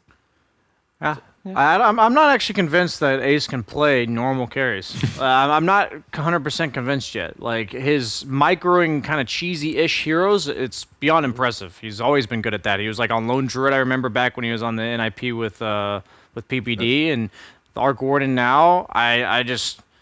This is definitely the definition of what I would put someone as like a strong to mid-tier, tier 2 player, where some of their heroes, they look godly, and then some of them, they just look kind of off. I don't know. I remember Ace. He can definitely play them. Just how well is the question. I remember like 5-6 years ago he was on Fnatic, and we took a series in the qualifiers for Star Series of Star Ladder versus them, and we pretty much just cheesed them out with Meepo and Brood and stuff. But while he was playing some Spectres and Svens, So you're saying you beat him when he played normal heroes? yeah, there you go. And you're trying to say that he was good at them? No, I'm just questioning that. I was going to say, that is more proof that he might be struggling with the normal ones. That was I'm a firm believer that like your skill level MMR, like tier 2-ish, like whatever you want to call your, skill level of Dota, is like an average of your ability to play whatever hero you're supposed to be picking, right? Yeah, so I wholeheartedly believe he's a tier 1 Arc Warden and Lone Druid player, but I'm not convinced that he's anywhere near that realm in these like very standard hard carries that I just see these other people just solo win the game on. But we also heard Misery saying yesterday that they were all very vocal and everybody talks about all the things. I would imagine that going for Battle Fury, your teammates see that you have queued that up. Someone probably should have said something at some point saying, I will hey, tell you, in the middle of a game, if I'm a carry player and I'm buying an item and one of my teammates goes, I don't think you should buy that Battle Fury, I'm muting that guy instantaneously. That is you're muting. I'm saying it's toxic. Okay, but that's pups. But no, I'm saying people don't micro each other's items in Pro Dota. Okay, it actually does not happen. There are suggestions. I would say. No, there's sometimes people will be like, what do you need to enable like in the you? strategy time? Isn't that the time where you obviously discuss your lanes? Isn't that also where you discuss like your flow there and all isn't that? always enough time to discuss the specifics. Yeah. So sometimes they're gonna say, like, let's say we're in a draft and this Void knows that he needs Manta. Misery says, okay, once you get that Manta, we're online. Doesn't mean that Ace isn't gonna buy Battle Fury first. The thing is, when I talk about items and communication of stuff, it's like usually it's the responsibility of each individual player to know their hero's role in the game. And so like sometimes it's like an offlane or even a carry can happen occasionally where I'm going to buy an item and I'm like, hey, carry, would you rather me have a solar or a lotus for you? You know, like I'll ask them. Yeah, like, what would I guess you as prefer? support. Yeah, it's more of like a question about, and you're asking a teammate because you know it's your job to help them. But like as a carry, there's no. I'm like. Shouldn't he 99% say then, hey guys, you should know, need right? to That you should create decide. not space. tell your carry what farming item to build. or No, anything like but that. he would say then, I'm going to build a Battle Fury, make me space, so that I can farm it. Someone should then say, is that the right item? That's like I'm saying like that's dangerous if you ever try to tell somebody like a decision that like it affects the team because they're not participating, but like if he's supposed to participate in the game, you have to know that. Like you know what I'm. Do you know what I'm saying? Yeah. No. You're saying it very well, but sometimes you also feel that in the game that's the item that you need to win. Like late game. Yeah, you're feeling okay. This guy already has Necro 3. We're not gonna take any of these fights. This Manta isn't gonna work. Guys, just keep the game as close as possible until I get my farm. Yeah, and they will make do. Like they know what the Battle Fury means, right? They'll be like, okay, we're not gonna be able to fight with this Void for the next 10 minutes. It didn't work though. Yeah. It wasn't just a Battle Fury, I guess. It was like there was a combination. lot. of I all come from. three. I have to say that I come from a different background when it comes to team. And in CIS, man, like from these teammates that I was playing with, if they see a bad item, they're gonna call you out. There's a reason you're not on a team anymore. There's that as well. For me, it happens after the game. I'm saying after the game, it's like, hey man, like that Battle Fury freaking losses that game. Like, that kind of communication happens all the time. I remember playing Position 4 a long time ago, and I think it was I can't remember who it was, Carter, Arzik or someone, and I was maxing out Infernal Blade or whatever it was, and I wasn't maxing Devour, even though that, and it was like, what is that garbage build on Doom? Like That is a different culture for sure. And then you were in the middle of the game, you know, and you're like, dude. Okay, I've got a story. I got one story from a team I played on. I'm not gonna name names. So I was playing. Please name names. I was playing against a Monkey King in lane. Okay. Okay. And my team, I was like, it was like they were aggro tri-laning us. We were scrimming against Alliance at the time, the now Team Liquid, and I gave the monkey Jingu stacks. Like he hit me 4 times and got a stack, and my laning partner said, "Be careful, you're not supposed to let him hit you 4 times." I tilted off the face of the planet. Yeah, but that's funny. That's funny. But in the middle of the game, I was so mad. I was like, dude, come on. It feels like a really dry, funny comment. It's like, was it a legit comment, or did he actually try to be funny? Well, it's like he's serious, but it's like what I'm saying is if you tell a player something they're supposed to know, it's like bad. meaning like if you tell them the item they're supposed to build when they're supposed to know. By the way, you're irritating. supposed to get last hits on this lane. By the way, you're supposed to actually get that creep last. It's like, come on. Should have had that one. That one. I'm trying to explain the mentality behind why it can be toxic. So you can take these kind of comments if your ego is very level. Well, but mine's like- every you know, like every single person has a little bit of ego, and when you tell him something that he's already supposed to know and it's very obvious and apparent, of course you're gonna get a bit angry. I can relate. BJ, last time you didn't get a chance for your final sentence before the game. So this time, game 2, final sentence, 5-man Virtus Pro. What's important? I really think for 5 men, it's just stick to the game plan that you have. Like, don't outthink yourselves. Maybe go back to what you were successful with. Even though you look really good on your optimal strategies, doesn't necessarily mean you're all there as a team. So just stick to what you're good at and carry yourself to the top 3. All right, let's see if they can force out that 3rd game to the series then. Let's head over to our draft panel.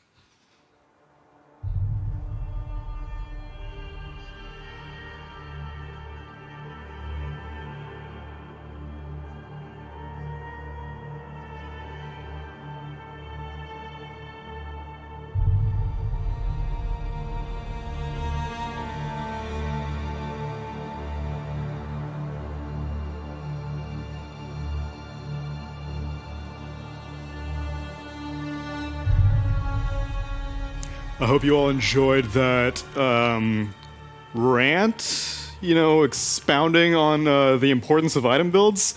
Because I'm here to do even more. Ace, you absolute buffoon! What were you thinking? No, it's 5 men. They dropped a game 1 versus Alliance as well due to some questionable decision making. Here, they only had 20 minutes to make some decisions. It happens sometimes. Go into game 2. Let's see if we can win the series. Yeah, I think it happens, and I think, first game of the day, right?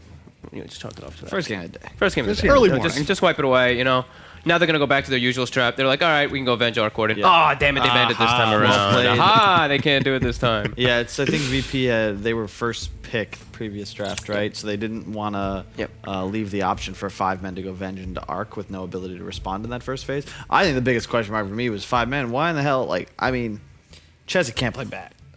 That's not his strong suit, and no one straight up dumpstered that game. Yep. That Just put players on their more comfortable heroes. I think that's probably one of the biggest things that I at least just saw watching that one.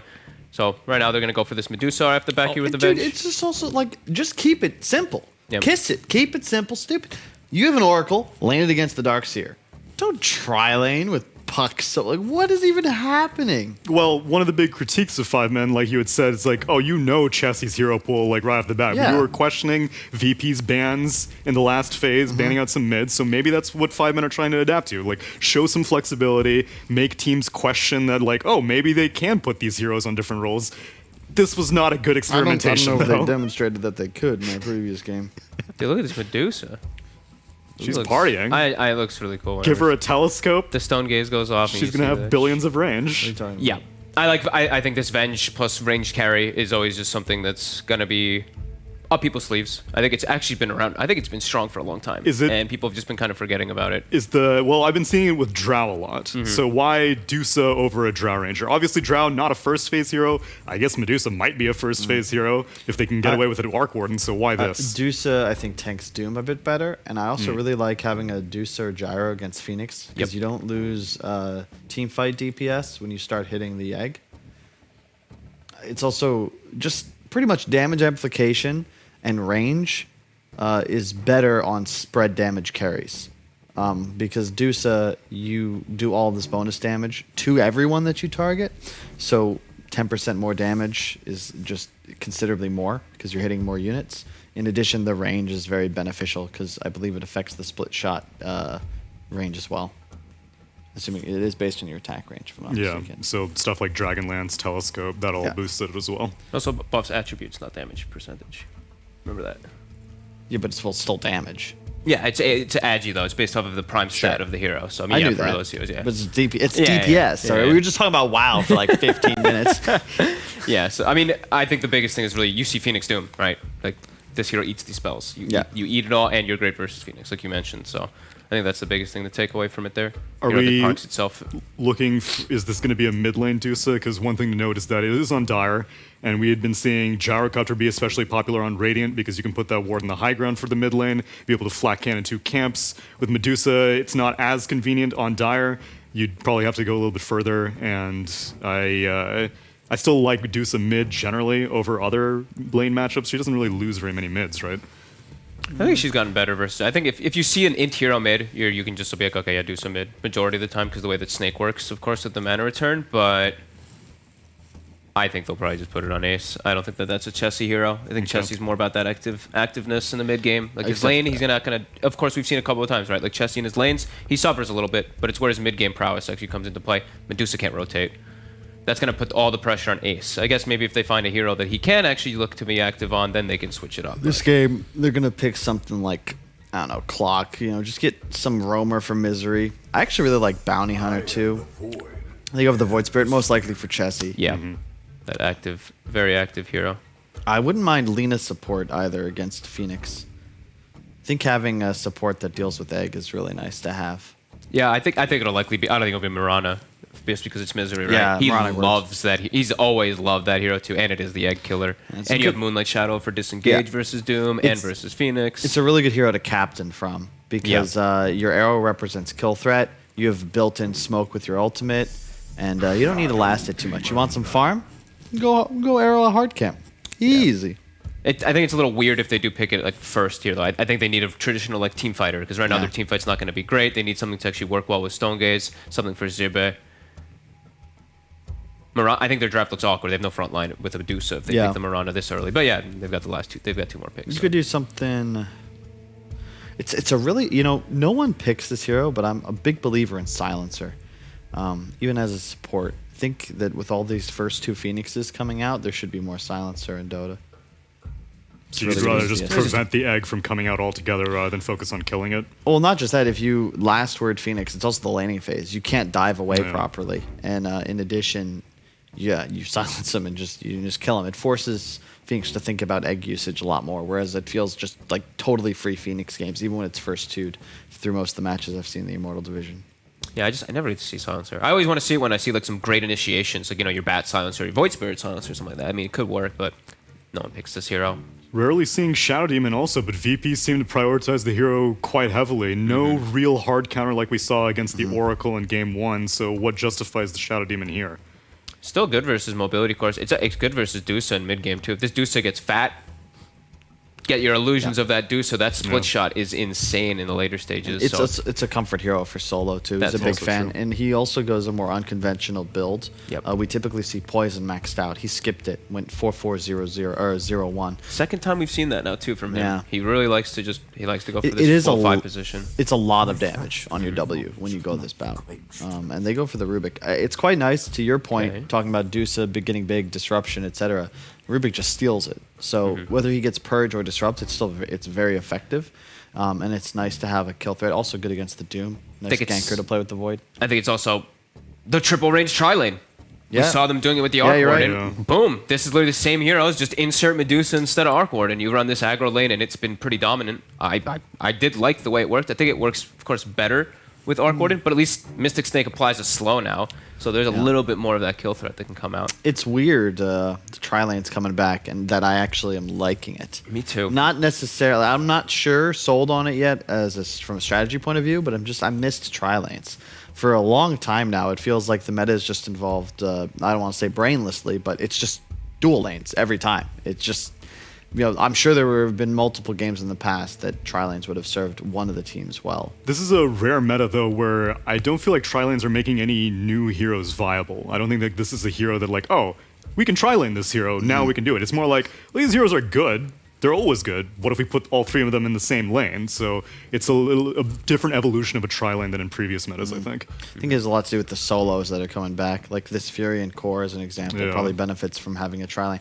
We saw it in the previous game, too, where no one had a decent laning phase. It's more about his level ups. Because he hit 6 in, I think, 5 or 6 minutes, and then they immediately find kills, and suddenly they're pushing for towers. We talked about this a lot, but I think ultimately the most important thing about the meta right now, and Dota in general, is especially after the removal of shrines, was actually a big buff to heroes that can self-sustain. Stuff like Ember Spirit, as an example. Heroes that can get the fountain and immediately come back are better because there's no way of regaining HP and mana on the map, with the exception of bottling runes. And that's just not going to cut it for most heroes. You even see Secret looking to abuse that, though, as Zai buys bottle effectively every game. They really prioritize the ability to stay on map. And that's why we're going to continue to keep seeing these sorts of heroes. Phoenix in the same way, right? You just pop egg. Hey, look, guys, full health, man. Tranquil Boots as well, and you have Sunray and just... Yeah. I'm surprised we don't see more Tranquils, but it's definitely something necessary on stuff like Support Tiny, assuming that's not a no-one hero. I think that's... I mean, it's still flexible, of course, but yeah, I'd assume that's Zayat's. Actually, no, wait, they have Phoenix and Shadow Demon. Wait, what are we talking about? It's got to be no one, right? When VV had Pasha, you always had to expect it could be a tri-lane Phoenix. Yeah. Over 1,000 games on the hero, but I no guess longer. It's still, yeah, I guess it's still flexible, but I imagine that is Tiny versus Void Spirit. I've seen Tinys lose to Void Spirit almost every time recently, though. Really? Yeah, in the mid lane. They just get... How? They just get output. They can't push out the lane. That's the problem. Void Spirit doubles up the waves, and I've actually, like, I see him kill them. He gets level 2 and then, like, threatens a couple of times. Why don't you just go which is tree weird. first? Just smack the wave. Yeah, that's you only have 5 charges, right? It's not as strong as it used to be, so it's been affected a lot heavily. I've seen it a couple of times. It's Tiny has 0 armor. The trading of the hits. Void Spirit hits hard. Yeah, makes sense. I've seen that one a few times, but it could definitely go. I mean, just to see player skill coming in. I am concerned. VP's damage output right now is very limited. In the previous game, they had similar strengths, but like they have Lycan, they have Fury, and it's like, oh shit, damage. Whereas right now, it's very all in on their cooldown usage and their big ultimates. And Void Spirit and Medusa are quite tanky. You don't really have much raw DPS, at least persistent DPS throughout a fight. So this last hero's got to kind of solve that. That's why 5-men ban out Terrorblade and Alchemist, arguably 2 of the best heroes at utilizing gold around the 20-25 minute mark and outputting damage. You could see, I said last game, Meepo into these supports, into Void Spirit. Could work. Pick a Drow Ranger. Okay, this is a long time considered a counter to Medusa. You get the silence off, no ult possible. You can outrange her later on, and you just do some pretty heavy damage. But Can there's you nothing outrange with her it. versus Venge? That's The true. thing. Venge already just gives you that extra attack speed. Now what's the pick for Zibe? I don't think they solved... it's a first 2 Medusa pick, and I'm not seeing heroes that solved a first 2... Like, hey guys, we can kill Medusa now. I'm not really seeing it so much. Does the Drow at least solve your one issue of lack of sustained DPS? Because that was the main thing that you were noting. Kinda, but not really. I feel like this game is all on no one Tiny now. That's the guy that's going to have to take it home for him. Drow, from what I've seen, doesn't like to get involved too early on. I usually just see her farming. And if the lane goes poorly, you're in big trouble. And if you're aggroed on in this case, I feel like 5-men have a pretty big advantage on you. Yeah, I agree. And I think Void Spirit, so I like playing Void Spirit versus Drow. You have a shield that absorbs that damage, that physical damage, and you get on top of her. You literally you're always going to get on her. Yeah, and just straight up Beastmaster. I was saying, just get some sort of damage amplification. This is a BKB piercing stun as well. You've got this in combination with the Venge Aura now. Quad, the triple ranged heroes with Beastmaster Aura versus Phoenix too. Yeah, looks pretty nice. Yeah, because the one alternative is maybe you finish the game in 25 minutes before Medusa can come online. But with the level of wave clear that 5men have, the team fight capabilities, it doesn't seem like it's going to be as easy as it was in Game 1, even though odds still leaning favor of VP. Unsurprisingly, after seeing that Game 1 complete destruction, you'd be hard-pressed to go any other way. But And a little hometown favoritism as well. We got a lot of fans tuning in that are certainly pulling for VP. I love 5men's lineup in this game. I think it's their game to lose. Virtus Pro, always possible. They do have a lot of kill threat. You know, if you blink forwards with Tiny, doom somebody, egg goes off. 5men don't have the same kind of team fight, but in theory their lanes should go well, and then every minute that transpires afterwards, they'll have more gold farmed because their heroes are just better at hitting creeps. I think they also just have, this is just a better win condition. It's just like, okay, VP, the onus is on you to end the game. Yeah. This Medusa at some point is going to be an absolute beast with that Venge behind. And they have good high ground defense. They have pretty strong lanes too. Definitely liking this one. I feel like this one's just less risky. I feel like the last one, just because of what they're playing against VP, it was just like, shit, we can't make a couple mistakes, so we get run over. I don't see VP being able to do that kind of run over at all this game. They only have the Drow to be able to push those towers and capitalize on objectives. And it still looks like a good Dusa game, which is a first 2 Dusa pick. So. yeah, that is so. With the last pick Drow, what do you think VP's solution was in there? What shortcomings were they trying to fulfill? Because there are more traditional Medusa counters, like an anti-mage, I guess, which they didn't know what the last pick on 5men was. Oh, it was banned. They banned it right after they picked Dusa. Yeah. So what was VP going for with this Drow? They're like, this is our solution to how we're going to win this game. Because it doesn't seem to answer the Drow problem, so what problem was it answering? It usually had limited options. I think it's just comfort hero, and it does match up well against the Dusa. And it gives them the structure damage missing. And a silence for Void Spirit. Yeah, I think that's pretty decent. it's you needed a carry that dealt damage, but the utility that Drow provides is going to be very nice. Like VP's lineup kind of needed this like cheap spell to create advantage, because otherwise it's like, okay, egg, doom, tiny combo, and like a disrupt. Those are your only options for like playmaking. So the silence is actually pretty key to take out these two cores. Yep. And that being said, you both are still kind of leaning 5men on this draft. Yeah. Yeah, more so than last. I think this one's just less risky. I feel like the last one, like we said, it was risky because they can just get run over. This one, I don't see a way. I don't see them being able to get run over. I think this Dusa is going to have a good game. Even if she dies once or twice, she's going to be able to back up in jungle because she has a Void Spirit making space. She has all these other heroes that can put pressure. Then let's see if 5men can replicate their series that they won versus Alliance after losing game 1 as we toss it over to our casters. Thank you very much, Tsunami. Yes, game 2. Let's see how it goes. We're getting the Dusa coming out from 5men, their second pick here in the draft. Plenty of picks for the side of VP to respond to it. What do you sort of think of their response and their approach to this game, Lacoste? Do you like what they've decided to try and do against the Dusa here? Well, I was watching the draft. 2 last picks kind of were familiar to me, what they're going to go for. And I feel like they want also to prepare for the tri-lane. That's a possibility for 5men. If they decide to go once again aggressive tri-lane with Medusa, with the Venge and Rubik, I think that's extremely strong. But for now, they're just keeping it simple. All right, yeah. Starting with just Misery down here with Zibe. Keeping the Dusa in the safe lane, and it looks like on the side of VP they're also not going to do anything too crazy. Drow starting down here on the safe lane, and of course no one in this mid matchup against Chess. You know, so there's the Tiny versus Void Spirit matchup. I mean, how do you feel that you've seen this go most of the times in a 1v1? Sometimes it looks pretty even, but most of the time Void Spirit just gets on top. You're playing against hero with 0 armor, so that could be pretty tough for Tiny. And with the recent changes to 3 grab, you can't really just keep that 3 all the time. You have 5 charges, so I think that's a huge nerf to a Tiny. Also one of the reasons why they wanted to have something like a Drow Ranger on the bottom lane. Possibility, prepare for that Beastmaster pick. You know, you don't care too much about getting harassed by the boar. Let's see how this mid lane's doing. Chessie so far doing fine, 4 CS against 3 on Tiny. And I believe Solo, once again, will go for the same item build. Sorry, skill build. But he does not get the point in Shadow Poison, just, you know, plays pure defensively. But that W is going to deal a ton of damage once you max it out. Yeah, that instant opening damage, or at least temporary damage, can really set up for some of these kills. Very strong with burst heroes, right? Like the Tiny. Once Tiny starts making moves, Solo's always going to be able to set up with the Soul Catcher to bring them to an HP threshold that this Avalanche Toss just destroys them. Tiny will need to pop off for Virtus.pro. I think he is the key hero of this draft, where he needs to be able to kill the heroes, someone like Avenge or Rubik, before the fight starts. And he also always threatens a kill on the Void Spirit. One of the reasons why they went for Drow Ranger, they needed some extra, not lockdown, but control for this Void Spirit, because they were very limited. And that silence is going to do miracle, I think. Yeah.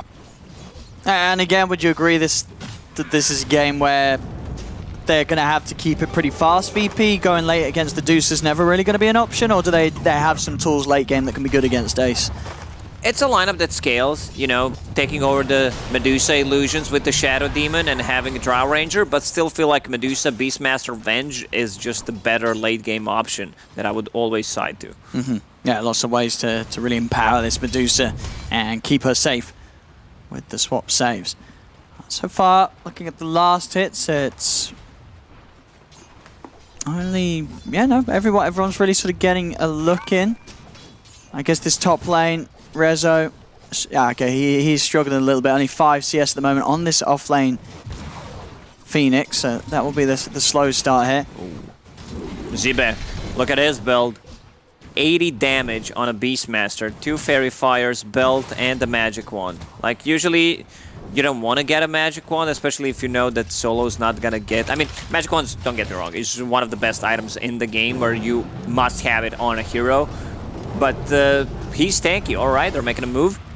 And Pi, falling very low here to the Fire Spirits, but we'll be fine. This is what you see more often, just position 4s getting straight up Tranquil Boots, where they, get out of the fight for 10 seconds, 15, regen up almost to full HP, and then they start harassing once again. And do you like this decision as well for VP running the Doom as the 4 and the Phoenix as the off lane rather than the other way around? Like, why have they done it this way? I think it's much easier for Phoenix to farm in terms of what he's laning against 2 range heroes, something that he does not like to, and extra minus armor. But it's also not that great of a Phoenix game. Oh, a lot of heroes dropping very low. And Misery versus Solo. I think Misery, he should have this. Runs him down. Easy kill for Misery in bottom lane. Zibe, he's in onto RTW. He's just able to run him down under the tower and get the kill alone. Just wants to die. There's no one to pick up the XP since Solo died, so this is very efficient gaming coming on from 5 men already. Hey, getting some early kills here in these side lanes. And as we say, farm across the board, definitely looking the better for them. All 3 of their cores are hitting the creeps just fine. That top lane, definite slow start for Resolution with the way that 5 men have been able to hold on to it and get a fair few denies here in that safe lane.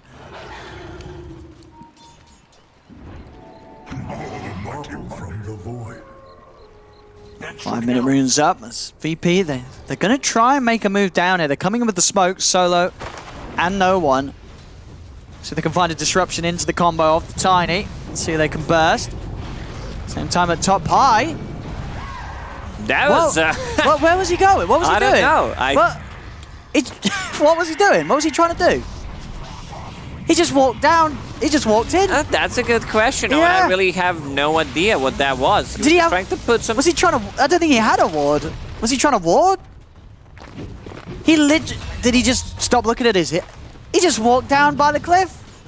And after he'd seen them. Like, he was already the wrong side of Zayat.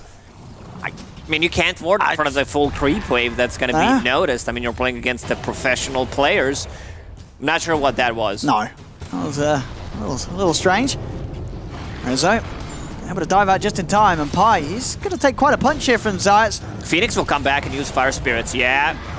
Oh, no. He's out of range, and he can do that because they have nothing to just straight up kill him. Look at his HP. Like, he has 50 HP, 50 mana. Oh, we'll see that earlier kill down bottom that we weren't able to catch with the action going on elsewhere. It was the move from Chessie that enabled it. First blood for 5 men. I've seen both mids already starting to get active as expected. This Tiny and Void Spirit, both very important for their respective sides in terms of just setting this tempo, and they're starting to push some of the side lanes into into their favor. Medusa dropping very low. And no regen. She's sitting at 250 HP with no regen. I guess someone will just have to bring. And they've got this ward down, so Zayas. Ace might die. He's got a little bit of mana, providing him some protection with the shield. One more but hit could do the trick. Oh no! I mean, this top lane's starting to get a bit messy for 5 men. Those 2 back-to-back deaths from Pi, and now Ace getting dove upon. At least for 5 men on the other side of the map, they continue to have a very strong bottom lane. They managed to get the kill, but this top lane it's kind of become a bit of a mess for 5 men.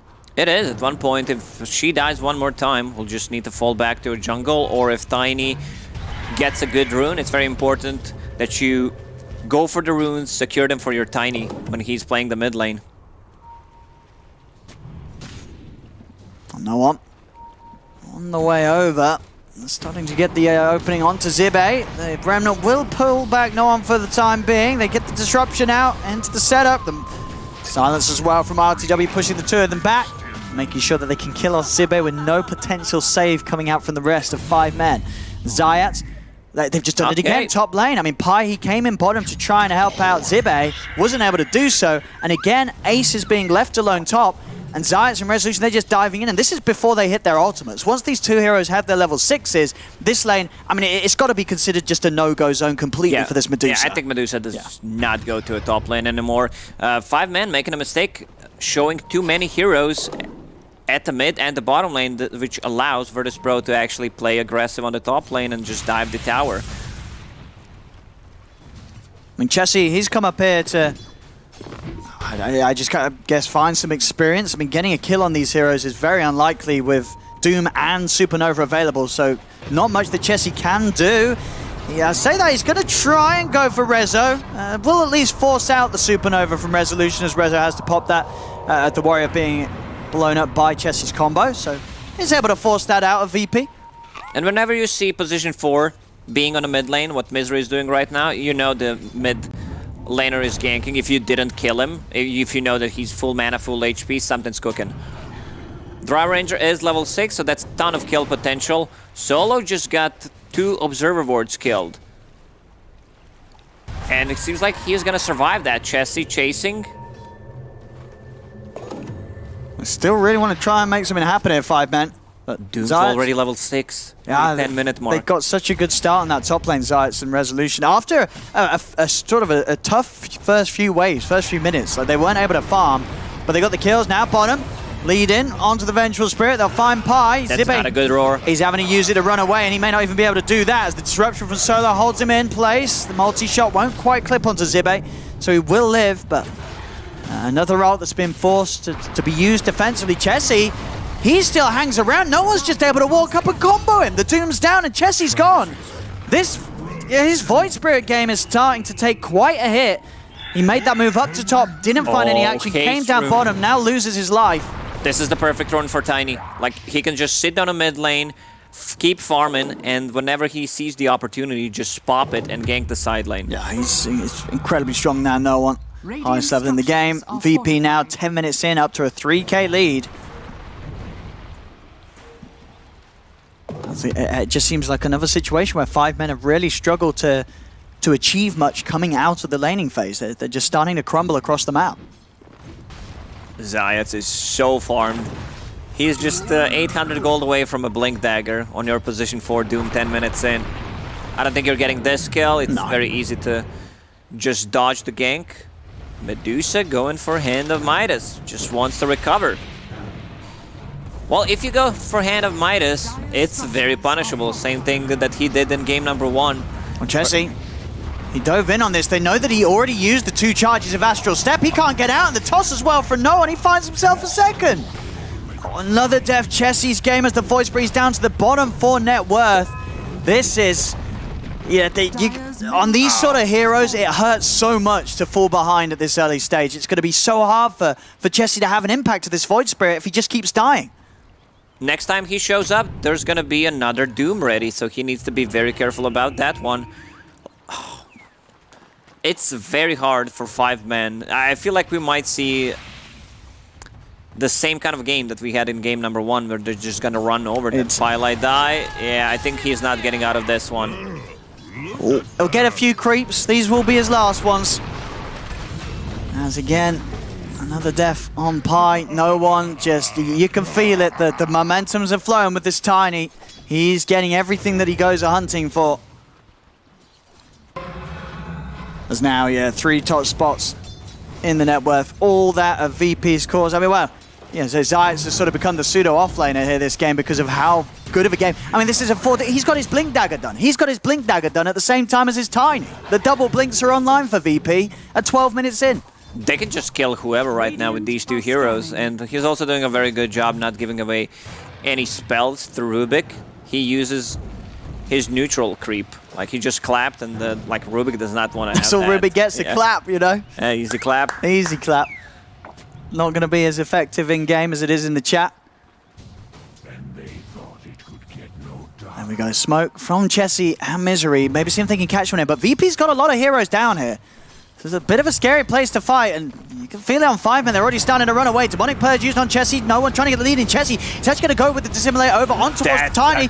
Great remnant. Good roar, though, onto Rezo. Yes, stops any chance for anything to come out. Zayt's will drop the Doom onto Chessie. Zayt's just running in past the tower, but Score Stuff will be able to find the kill. The Avalanche comes over to the side. Misery falls. They continue to hide Chessie in the trees. He's hoping that they don't find him. Will no one catch a glimpse of him? That he won't. The multi-shot is coming out across. They've TP'd in on Ace, trying to get involved, but VP will just back away. That's a buyback and 2 heroes down. Oh, and now they're going in again. Chessie, he's so low. He's going to try and jump over for Zayt. Gets the kill. Will begin to start bolting up, but ILTW finds the silence. Chessie's dead. Solo here with a disruption setup. Chessie's buying back. He's got to keep his ace Medusa safe, but he can't. The TP's too long. Another combo. And he jumps in. He's found the combo onto Zibba. It's a triple kill for RTW. Chessie, he bought back for this. He cannot afford to die, but they're slowing it down with the... He's out. He's out of the game. Toss him out of the game. Oh. Ultra kill for ILTW. Well, this is... it's looked like a quick 2-0, Lacoste. And it really does. 9k gold lead. Twilight Die trying to run away from the creeps. Only has a Wind Blaze. No. We know how this one's going to end up. Have mercy. His TP is on cooldown. Oh. Goodbye, Pi. Goodbye. Solo with some Warcraft 3 surrounding skills. I mean, what do they do? Chessie, he's got less farm than Solo right now. Chessie's not having a game. No. No. This is a rough one. This is a rough one indeed. It was a great Remnant into Roar. Like, he caught a mid-dive with the Remnant. Sure. So he could just look back at that moment and say, hey, guys, this is the only do you remember that point? thing we have to say at the moment for 5 men, because it's looking very rough. Yeah. Not... I can't remember last time I saw a mid lane at lower net worth than the enemy 5 at 14 minutes in. That's it's pretty brutal. VP holding nothing back today in these games. And no one in particular, just 5-0-10. Chessie is going to try and go on him.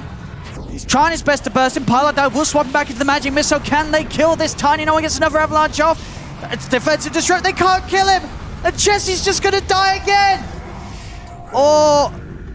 That Tiny had another combo ready because of the Arcane Rune. It's just falling apart. Oh, it's a good job they don't pay us by the minute, Lacoste. Radiant structures are fortified. That's this game. Ace. So how's Ace doing? He got his Midas. Oh no. Oh no. Doom is ready. Oh no, Ace. Oh no. Oh. He's thinking about it. He doesn't even need to doom him. He doesn't even need to doom him. Oh, they might get Solo. They might get Solo here. They're going to try Solo. Oh, can he go for a deny? Oh, what he do? Can they kill Solo? They got Solo. They got Solo, but still 3 heroes dead on 5 men. Oh no, the Supernova. Can they kill it? Oh, that level 1 Supernova. Only 6 hits. I mean, only, but with 2 heroes with no Fiery Spirits. It's an offlane, Phoenix. So yeah, is this the start of a comeback, Lacoste? I don't think so, but let's pretend it is. Yeah, come on. I'm ready for... I'm afraid, Owen, because 1 it hits, 1k gold lead, per minute, then the game's officially over. Yeah, that's right. Gaben turns up in person and calls it. Jesse. He's got Remnant with a tree. Oh. It's a rough one. Yeah. I have to say, at this point, Chessie is very good at respawning. Yes. That's one way to say it. Oh, 15k lead now for VP. 17 minutes in, 29-8. Just brutal, fast-paced action here from VP. Both games. Game 1 was pretty rough. Game 2. Seems like this is a smoke from 5 men. I mean, they've got to do something. It's all or nothing. What can they find? I mean, you have Medusa. I don't think you just call the GG. There's always a high ground defense, but you need to make something happen. Solo's just standing there. Oh, here we go. They get the Remnant onto Solo. Solo gets thrown by the Stone Gaze. They get the Shadow Demon. Solo down. If they do that a couple more times, they might be able to get Chessie back above him. Yeah, they might need more smokes to actually pull something off like this. And I don't think they get too much out of that. Also, Virtus.pro could easily just go to the Roche Pit. With the Drow Ranger, they have enough damage. Also, very interesting choice of talents on Drow Ranger. Oh, what's he going for? 50% talent gust. Gust blind, I mean. Okay. I mean, against the boars, against the necro units. Yeah, it's Medusa, it's extremely good talent. I mean, it's a lot, right? I guess most of the time it's just, carry players going to be carry players. They're always going to take what benefits themselves individually, the stats over it, but 50% gust blind early on is definitely nothing to laugh at. As this Roche will be an easy Roshan for VP. As 5 men, they are starting to get their way out of their half of the map. Able to push out this bottom lane as 5. Just trying to find whatever opportunities they can to come back into this. Already VP now on the way over. The outpost, of course, still in VP's control. Zayat's charging in. Who's he going to find? He's going to drop the Doom down onto Ace. Ace still full HP and full mana. Rezo sweeping in from the side. They will lift him up. Rezo pots the Supernova. Can they take it out? They're turning with the Zeus. They can. The egg will fall very quickly. And now over towards Zayat. They may be able to get themselves the Doom. Magic missiles out. They get themselves the 3rd kill here. 5 men. Now can they get out? Because no one. He's ready to take on the world. Ace going for the TP out. Have they got any cancel? They don't. Ace and Misery will make it away there. As 5 men able to find a 3-for-2 trade. And once again, you see this Doom not giving away a single good spell to Rubik. He uses his Hoof Stomp immediately, or whatever it's called, Centaur Stomp. But, this shows signs of life for 5 men. Get a couple of kills. Medusa is one of the heroes in the late game that, especially with paired up with Vengeful Spirit, that you don't expect this kind of damage to come through. I see no one. How's his progression going? He's about 3/4 of the way on his Aghanim Scepter and very close to hitting level 18. He's maybe eyeing up some solo potential here, but they're going to jump on him. They're going to find the opening, but he's still got that haste rune going. Remnant won't catch him, so no one able to speed his way out of their bottom lane. The push coming in from VP as they'll look for an opportunity to take tier 2 away from 5 men down on this bottom lane. This should push ILTW very close to having his Manta Cell complete. But yeah, no hold of this tower will be attempted. Still respecting the fact that VP are very much ahead. RTW has the Aegis. It's very hard for 5 men to take the fights head on. There's no one. He's hunting for Pi. Pi able to put that Blink Dagger momentarily on cooldown with Wave of Terror, but not long enough. There's no one still able to jump in. Pick up another kill as this Tiny just continues to ball out of control. Is there some kind of a battle pass reward that I'm not aware of that Pylai is going for?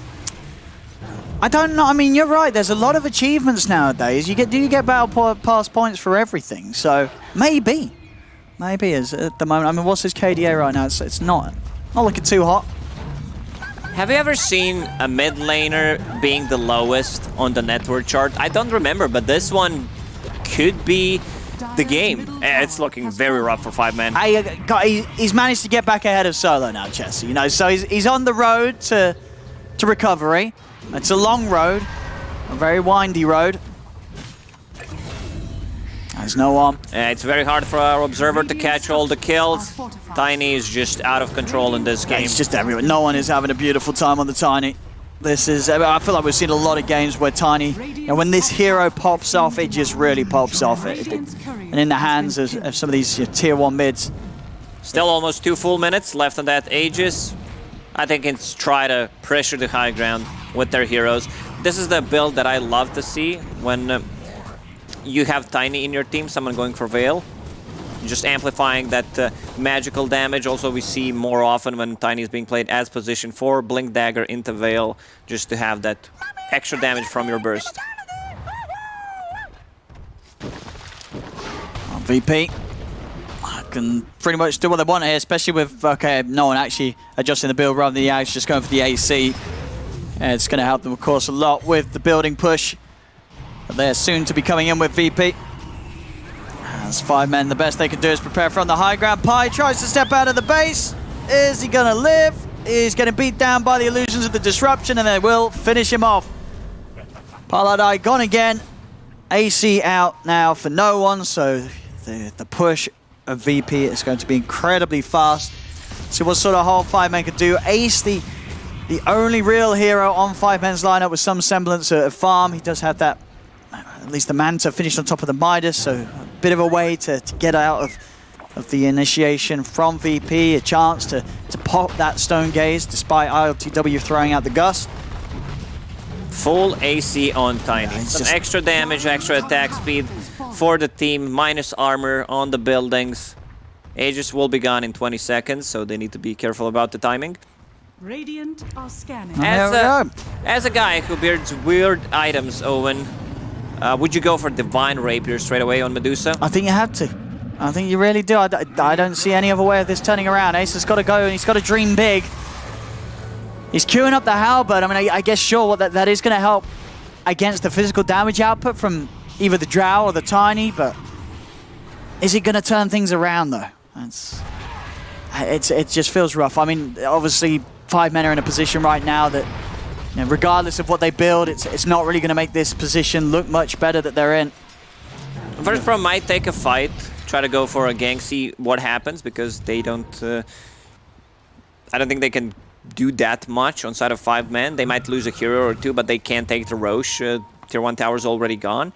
So I feel like Virtus Pro can allow it to play like more aggressive, try to risk more. There we go. They're going to try and open it onto no one. No one gets the avalanche off. Brawl comes through. Zayas jumps in on the back line. The Stone Gaze comes out. No one's able to turn in time, though. Starts to retreat. You have Solo coming in from the side, trying to help out Paladai with a swap back. No one will be saved just in time by the disruption. The Sunray's coming out. No one is still alive. Finally, the Magic Missile finishes him off, but the Doom's down onto Ace. ILTW coming in for the side, kicking out the damage with a multi-shot. Misery just accepts his fate.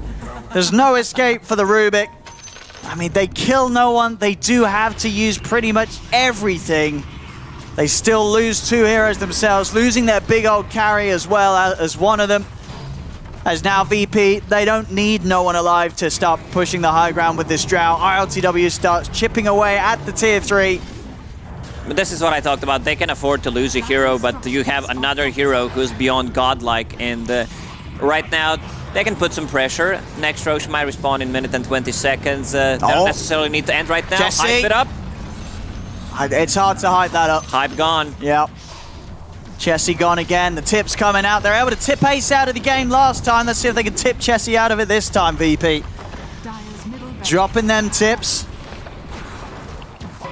As this mid lane Rax torn apart. Dire's middle barracks. As this lead for VP. I mean, today VP, they came to play. This series has... It really has been, I feel like the most one-sided series we've seen here in the Immortal League. This 2-0 has not been a nice one for 5-men. This one's been pretty painful. As they come in with the egg. The egg, this time round, may just be successful. They're gonna get it. They get it. They do get the egg. They'll lose Zibe for it, but they get the egg. It's a kill. It's a kill, and it will stop VP for now. The rest of 5 men able to back up and refuel. Oh, Divine Rapier, I see. Is he going for it? Yeah, he's All going right. for it. Still far away, you know, on Medusa, but I think this is something that you need if you want to somehow manage to make a comeback in this game. No, he's got to dream big. It's the only way. The only way they can have a chance of turning this. Halberd, as I said, they just wouldn't have done anything to change the state of the game, but now Ace may not even get the chance to get the Rapier. They dive in, Zayat's in with a 3-man stomp. This one, they're probably going to start dropping the Gs. I believe this is it, Owen. Yeah. Chessie is the first one to call it. Man, Chessie had a rough time in this game. No one popped off. He was all over the place. I think the lane setup, what VP did, how they played this game, it was just amazing to watch, you know. And the VP, they're not fooling around. They came here to play Dota. They looked a bit shaky the last couple of days. Not the best performance, but this is the VP that I want to see. Yeah, this is sort of VP at sort of peak play, and just they ran away with this series. Both games massively in their favor, as 5 men just unable to get anything done. They just fell behind both times around. It did feel like Chessie was just unable to set the tempo as these mids, right, as his bat and then the Void Spirit. He couldn't really get anything going that was going to buy space for Ace to have a game, and that sort of beginning just failure to make impactful movements just meant that the whole team fell apart. It was rough. I guess it's one of those series. 2 days before, 5 men, they looked the same as they did today. Yesterday, they looked like a completely different team. So that means they can play a much better Dota. I guess it's just not one of their days today. No, yeah, just a rough day at the office. We all have them, and today was definitely one here for 5 men as VP. A very, very confident and explosive 2-0 victory for them in this best of 3. Definitely an explosive series for Virtus.pro. Thank you so much, Lacoste and ODPixel. What a game. We're gonna again start with the laning stage, analyzing that together with Lizard and BSJ, because I want to start in the middle lane. The thing that I thought was the biggest a disappointment for me this game was that the Void Spirit was not able to carry his weight, pull his weight. This Void Spirit is going to have huge quadriceps from running to the fountain, back to the tier 1 and back every Lizard every would single know. 30 seconds. Yeah, Real life and in Dota. there you go. It's a good workout, if nothing else. We should all look to, you know, like... Yeah. I don't know, like Lacoste said, this is a Virtus.pro that you want to see, but this is definitely not the 5 man that you want to be watching, because it was a mess. Like, from the laning stage, we can talk a little bit about it, but afterwards what happened? There was one single team fight in which they lost 8 heroes. 8 deaths. They only have 5. Shouldn't laugh at that. With 2 buybacks and another guy respawning and dying again. Zayat had, by the way, a great game. I mean, we're gonna talk about the positives as well, because this is the Virtus.pro that we wanted to see. They were on fire. Maybe 5 men made it easy for them. They have their rule hub. They're gonna praise them. Great. Yeah, we're here. You'd rather run a harp on 5 men than to credit VP. This is the Dota community, right? Like, That's we're not going fair. to praise the winners. We're going to shit on the losers. That's fair. I will say that this game would have made absolutely no sense to me if I didn't watch the first one. Like, if I was a Twitch viewer at home and I tune into this series, I see it's 1-0 in favor of VP. I've been kind of keeping up with, like, 5 men doing a decent job winning their series against Alliance yesterday. I'd be like, okay, I'm ready for, like, you know, potential comeback in game 2. But because of how that first game went, I have to believe there's some leadership issues of some sort, because when the lanes, like, a few things went wrong, right? That's understandable. Sometimes inexperience can result in, like, random hiccups and deaths. Like, I've been there, done that. But there was no regroup phase, you know? Like, let's just forget about any of the transgressions we've done in the past and just play some normal Dota. They just fell apart, man. I don't know. Like, this was not Team Dota. This fight before this one that we were just witnessing, that wasn't professional Dota. Yeah, that's what I'm saying. I'm like, is this a pub? Yeah, we can talk about pubs, because that game was literally one of those, like, top 100 ranked pubs in which one team is tilted and is just throwing bodies and trying to get back into the game, even though your Medusa again has a Midas, which is a bit questionable. 100% looked like tilt to me in this game. Yeah, like they were. You would like to think they moved on from the first game. And like I do agree that Midas was a bit off, but I wouldn't put it anywhere near the realm of the Battle Fury on Void last game. Like it wasn't the issue this game, at least in my opinion. I've been in this spot where you're super frustrated and you want to tell yourself, I'm gonna play a new game. It's new, fresh new start, but they clearly did not move on from that first game. It stays with you when you get beat down as hard as they did in that first match. It just stays with you a little bit. It's hard to shake it off and continue playing another normal game, especially if you're kind of playing a very similar style, right? Like you're playing against this Medusa, you're also buying a farming item, you're trying to go for that late game. It's pretty much very similar with the Void, even worse so, because Medusa can't even fight early on. You can if you buy different items. If you get a Lance with a Vengeful, you already have some power spikes, but that top lane went horribly wrong for them. Mid lane as well. Chessie was bottom 3 net worth. He was below, like you mentioned it, Shiver. I won't use your words, but I'm a very nice person. Yeah, you very nicely said that crazy Shadow Demon is having a better game than Chessie's Void Spirit. Yeah, he was higher in the net worth. I will give kudos to Ziyech on the Doom. He had a sick ward that set up a solo kill on Ace at 4 or 5 minutes into the game when the Medusa was level 5, and that basically spurred him ahead on net worth. He was 3rd in the net worth the entire game as a 4-position Doom. Those type of plays are the things where if you're not on your A game, these teams like VP or just professional teams in general are going to punish you anytime. Like a carry in that spot should almost always have like a salve flown out to them prior to that. You're in the zone, you're trading a lot, you're going to be taking damage from Phoenix Doom, a lot of harass there. But then you just look at Ace's inventory, he has double Wraithband, brown boots, no regen, and he's sitting at like 300 health. And then Ziyech just punishes the crap out of that with a really sick play. So it takes punishment. VP gave it to him, and it was honestly a bit hard to watch. It was such a different team, 5-man, today crazy. Than what it was yesterday. A world of difference. It's very crazy indeed. This was also their last game in the group stages. Now, I don't know if the last game overall. Actually, I know for a fact it is not, because even if you come bottom of the group, you're still going to get to play in the playoffs of the Divine region. But it does leave them with a score of 2-3, which I believe is not going to be high enough to make the top 3. And we'll see if someone else ends lower. There is a team in the squad that everybody so far has beaten in Group A, and that's NAVI. They've only played 2 games so far, though. One thing, by the way, for Virtus Pro, their score right now is 2-1. There's a bit of a caveat there, though. The only 2 teams that they still have to face are Evil Geniuses and Team Nigma. The top 2 of the group. Sorry, who did Virtus Pro lose against Alliance, right? 0-2. And that's also crazy because 5-man dominated Alliance, right? Yeah. Then 5-man get dominated by Virtus Pro. It just shows you how versatile this game really is and how different styles match up. And maybe different days. Different days as well, Yeah. At one day you get to pick Arc Warden 2 times in a row, on another you don't.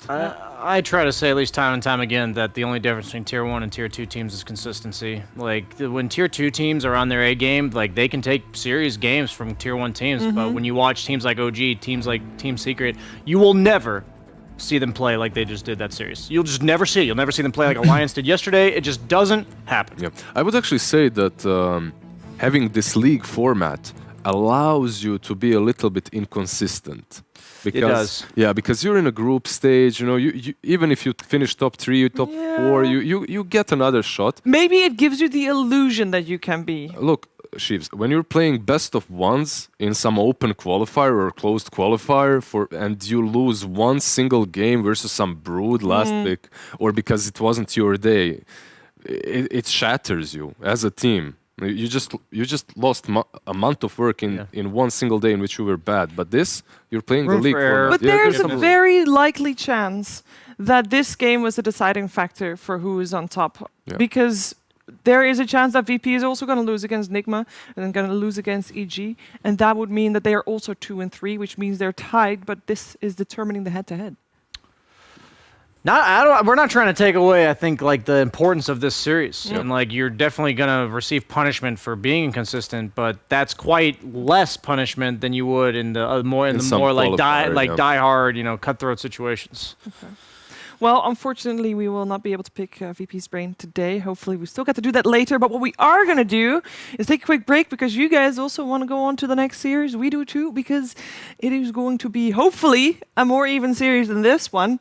And it is going to be Liquid versus Ninjas in Pajamas. Stay tuned.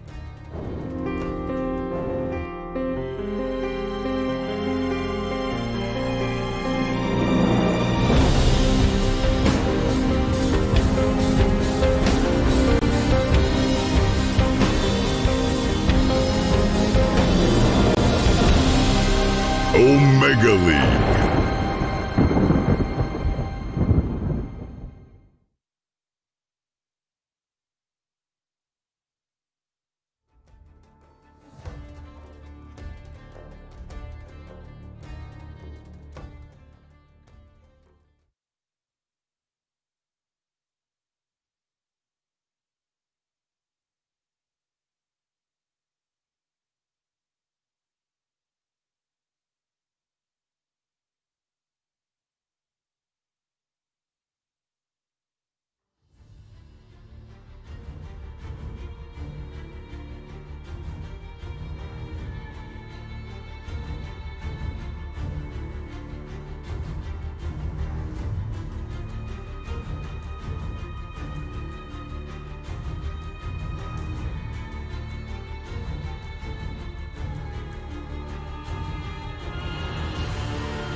There is nothing permanent except intelligence stacks on a silencer, agility steel on a slark, flesh heap on a pudge, legion commanders dual damage, and your noobs playing Invoker.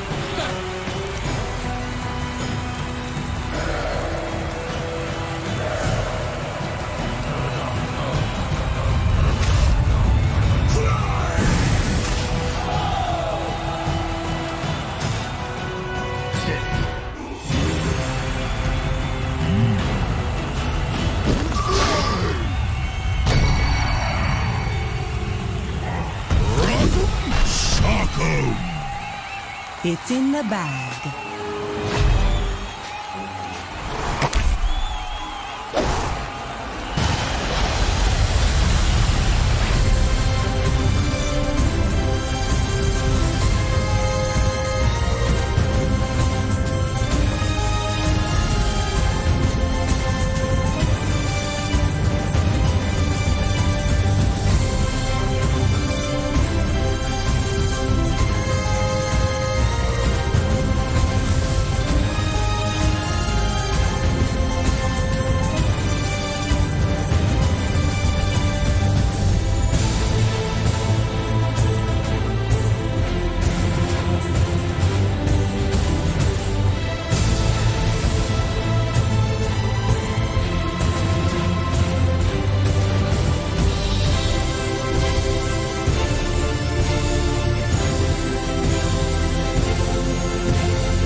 That has gotta be the biggest fail I've seen.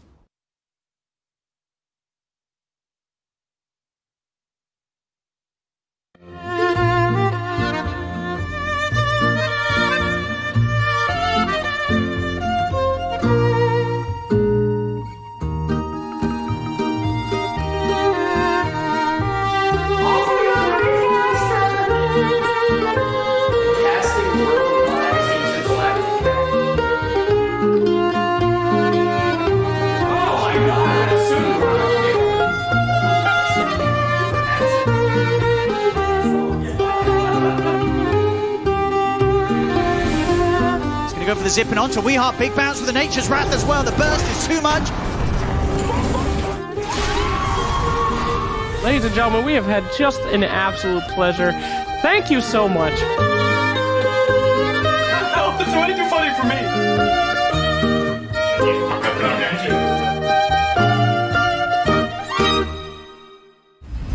EGB, your esports betting world. The only place to find the widest choice of popular games and matches to win real money. Choose your bet on a single event or express of several matches with dizzy odds. Serving the market for 7 years with over 800,000 users. Join now to get your bonus for the first deposit up to $600. EGB, you know for sure who's gonna win.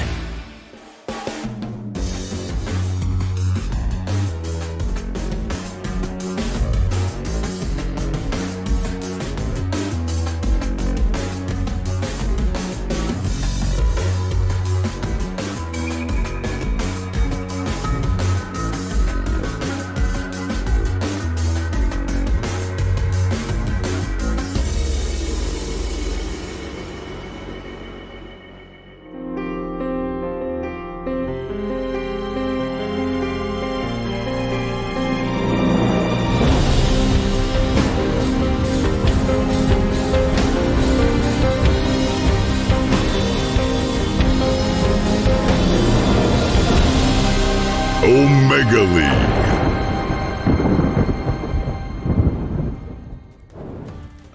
Ladies and gentlemen, welcome back to the Immortal League. Oh no. Help us all. Welcome back. How is your Thanks for I'm your joining host, us, Rich. Everybody. I'll be your host here. I'm your host. I'm your host, your Sir Action Slack. I am actually. I'll be your host here. Who's your host? I don't know. We should do a vote in chat right now. 1, 2, or 3, and they take control of the panel. What do you think about that, Rich? Should we really do it with a show of numbers, though? I feel like there might be another way that we could do it. Shiver, what do you think the best way to actually poll the chat would be? Maybe we could talk about Dota? What do you think, Slacks? I think that we have two pretty good teams, but I just don't know too much about them. Rich, what do you think about Liquid? I honestly think the best way to break down Liquid is to ask Shiver. Shiver, you've been hosting for such a long time. What do you think of not only Liquid, but their checkered history?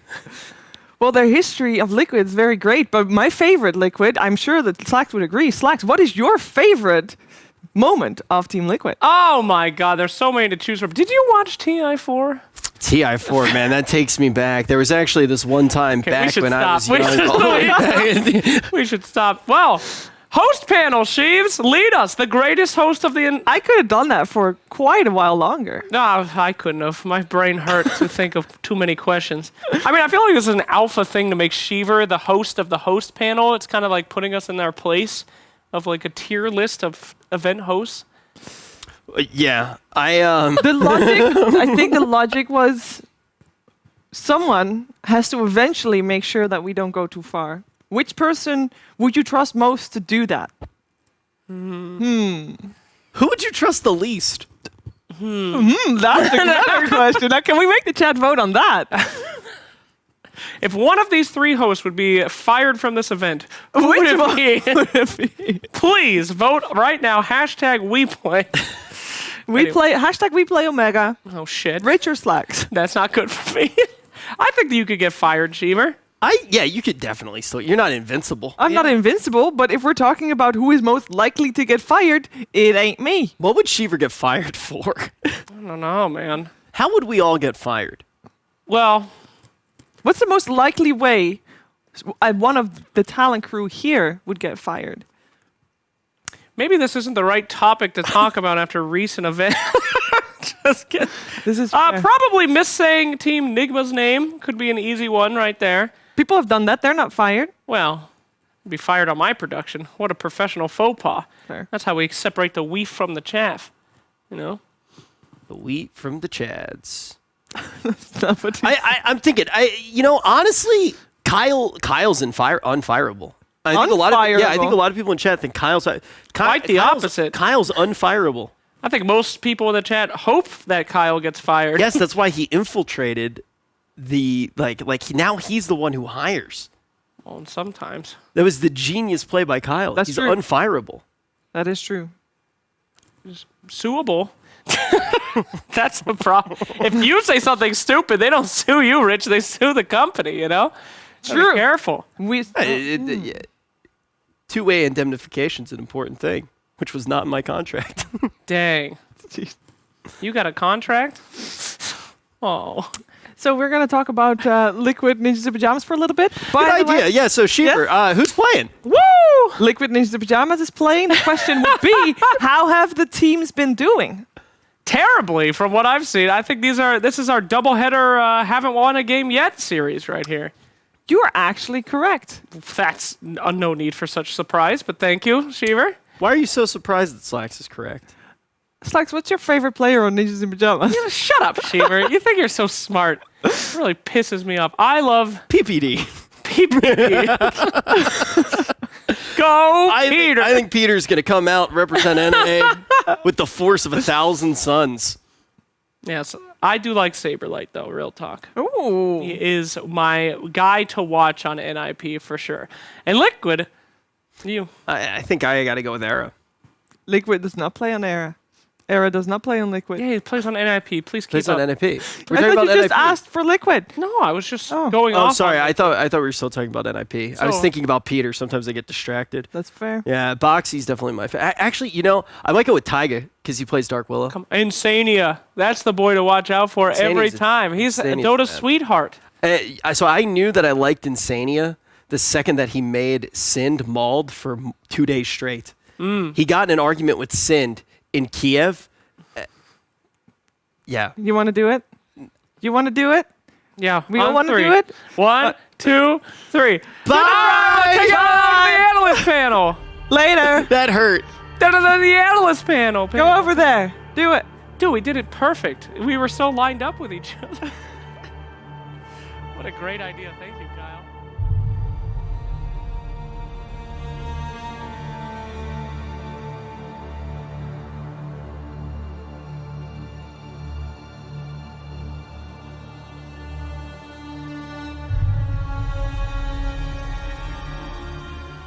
So the term that we use to refer to that panel is commonly known as the fluff panel, but usually they can at least get some substance out of it. That was the fluffiest yet, I think. But 3 hosts, where could you really go wrong? What's a better ratio? Maybe it's 2 analysts. I got Lacoste, I got Jenkins. We are here with the battle of the losers. I mean, it's the only way I can brand it. NIP has not been doing well. It's a lot of red showing up in their match history, and Liquid as well is looking to scoop up a win. What is going on with these 2 teams right now, Lacoste? I want to see something better.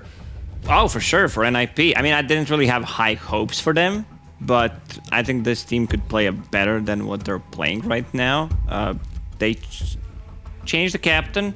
Not sure that's working out for them, because I really rated Soneiko highly, and that team looked like on completely different level what they are right now. Team Liquid, on the other side, I think some of their losses, we can go back to like drive/execution, but still having high hopes for Team Liquid. It's the team that's been together for quite some time. You know, they know what they're doing, and they can play top tier Dota, no doubt about it. The teams they lost to as well are not bad teams. Yeah. Obviously, like they lost to Secret. They actually took a match off a Secret, and then lost to Viking, and they took a match off a Viking. So, whereas with NIP, it's just almost all red on their Dota, but it's not looking great for them. And this is the stage of, we're in the group stage still. This is the opportunity at which you really need to start being able to make your way into the upper half if you want to make it confidently into the playoffs. And so far, things not looking great for NIP. So in theory, should be an easier matchup for Liquid, whereas NIP are just hoping to put anything on the board right now as they start off the draft. Vengeful Spirit, Clockwork picked up for NIP. Team Liquid getting a Doom and a Rubik. It's a possibility that Team Liquid just adds Grimstroke on top of that, having double Doom, double Lift, Fate Bolt, you name it. It's just that strong of a combo. I don't see it being banned out. They go with the Batrider. Okay, they might shift back to, after seeing this Batrider pick, the Oracle. Yeah, they really love that hero. I'm surprised to see a Batrider come out and no Oracle ban. Like that's like the hero right now to counter it. Abaddon as well. We've seen OG pick that. There are answers. I think a lot of teams aren't willing to pick that hero as a 5, though. It's basically just OG that's picking Abaddon. But maybe more teams will pick it up. Yeah, Insania definitely has a very, very soft spot for the Oracle. And is there any lane that this Batrider is specifically trying to target? Because in the previous series, we also saw some good Batrider games. It was sent mid versus the Nature's Prophet. Did not really do as well as we were hoping, but the hero itself is still very, very strong. Is this just because of a Doom, or is it just because it's a very, very strong hero right now?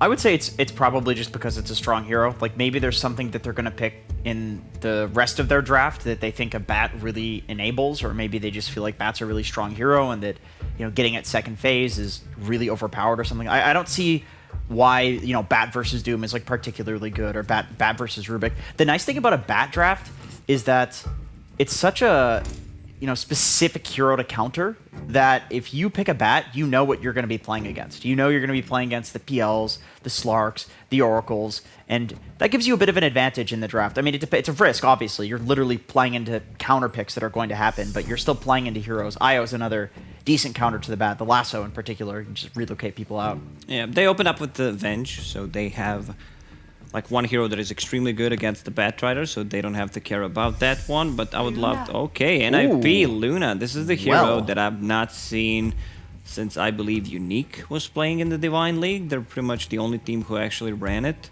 I don't have high expectations of this hero after the Helm of the Dominator nerf, the hero just does not seem that good. Her aura also got nerfed substantially. It did. So it's... I would imagine that the advantage that she has is... I don't know, maybe you can farm the jungle a little bit sooner than most other carries, but we're seeing Sven usually fulfill that type of carry. What exactly is it something specific with the Venge that kind of encourages this Luna pick? Because it seems like there's not enough justification quite yet. To me, this looks like NIP, their backs are kind of up against the wall. They're playing against a team that is very likely right now of a higher caliber. I think they're probably feeling that. They just want to... This is cheese. This is basically cheese without committing to something crazy like a Pudge or a last pick Brood. Like, nobody thinks that this Luna hero is good right now, and they're just saying, okay, well, let's build a draft around it then. Let's pick the Venge. Yeah, it's a great way of thinking. Let's just build a draft around a hero that's not good. Like Secret did it with the Omni. I mean, you can't really compare NIP to Secret. Secret is just from different dimensions. Slog. This is true. So then what is the Luna offering that other carries wouldn't be able to offer? I just don't think the hero is very good. It's could be like a possibly snowbally lineup where it opens up the Roach for you, combined with the Venge. How about this? Is it an Aghanim's Luna game? Okay, I was going to say, I think if you're going to pick this hero, that's basically the only reason that you would pick it right now. Okay. That's one of the most special things about her. It's like, you know, if you're picking it to farm the jungle, it just begs the question, like, why the hell aren't you just picking Terrorblade or Sven or one of these other heroes? Like, why would you pick something that there are tons of other heroes that just do that better? But one thing she does do better is, like, there really isn't much like the Luna Ags in the game. Like, it's just an insta-kill on somebody if they're disabled. And with the Bat Rider, I mean, this is one of the nicest combos. You just lasso into Luna Ags. Like, no matter who it is, they're dead. But it's a very good Slark game. Great against the Luna because Luna has that night vision. Slark has even more night vision. Good against the Bat Rider. You purge everything that he does. You have the night vision, so Bat can never jump on you. It's very annoying to play these heroes into a Slark. One of the spirits still left in the pool. 2 got banned out. I'm talking about the mid spirit, and that's Ember one. It still feels like a very good Ember game, or they can get something like a Tiny, something that's not threatened by a Clockwork hook shot. They have Pounce, they have Rubik to get someone out of the trouble, and just the burst damage against these heroes sound very, very good. Yeah, they definitely need something to do stuff. Lena. Okay, well, there's the burst damage. It's a little on the squishier side and a little on the riskier side, but I suppose Doom and Slark are going to be going in and manning up, so... All right. I've seen Lena as a 9th, 10th pick, and I'm not a big fan of it, especially when you play against a hero like a Batrider. Against the Clockwork. Clockwork just destroys Lena. Yep. It's always a... It's always a huge hit or miss hero. Like, it looks really good or it looks really terrible in feeds, and it's essentially a support. I'd say Lena looks great first 20-25 minutes of the game, especially in the laning stage, and then just doesn't feel like the hero in terms of, you know, using that net worth as some other mid lanes are using it. Yeah, you really just hit her with one stun and she melts to basically anything, especially with minus armor. What do they need? Like, they have no AoE damage that goes through Slark's ulti. What do they get? Firefly? I don't think that's enough. That's not enough. So you're looking for ground targeted damage, basically? Possibly. Something like a Kunkka comes to my mind. Just having that X mark that he cannot dispel. And it's a good matchup against Lena. I think you can still run the Bat mid and pick something that's better against the Slark. Like, I'm kind of feeling Axe. I know Axe is not the greatest in lane against Slark, but it's a really good game counter. Legion is another hero that's like that. Legion would be better in terms of saving from the Doom.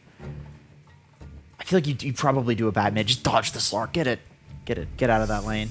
I speak okay. Last pick, Nature's Prophet. So who are NIP looking to send mid here? Is it going to be the Bat Rider or is it going to be the Prophet? I still think it's Bat. Okay. Most likely against the Lena we're anticipating?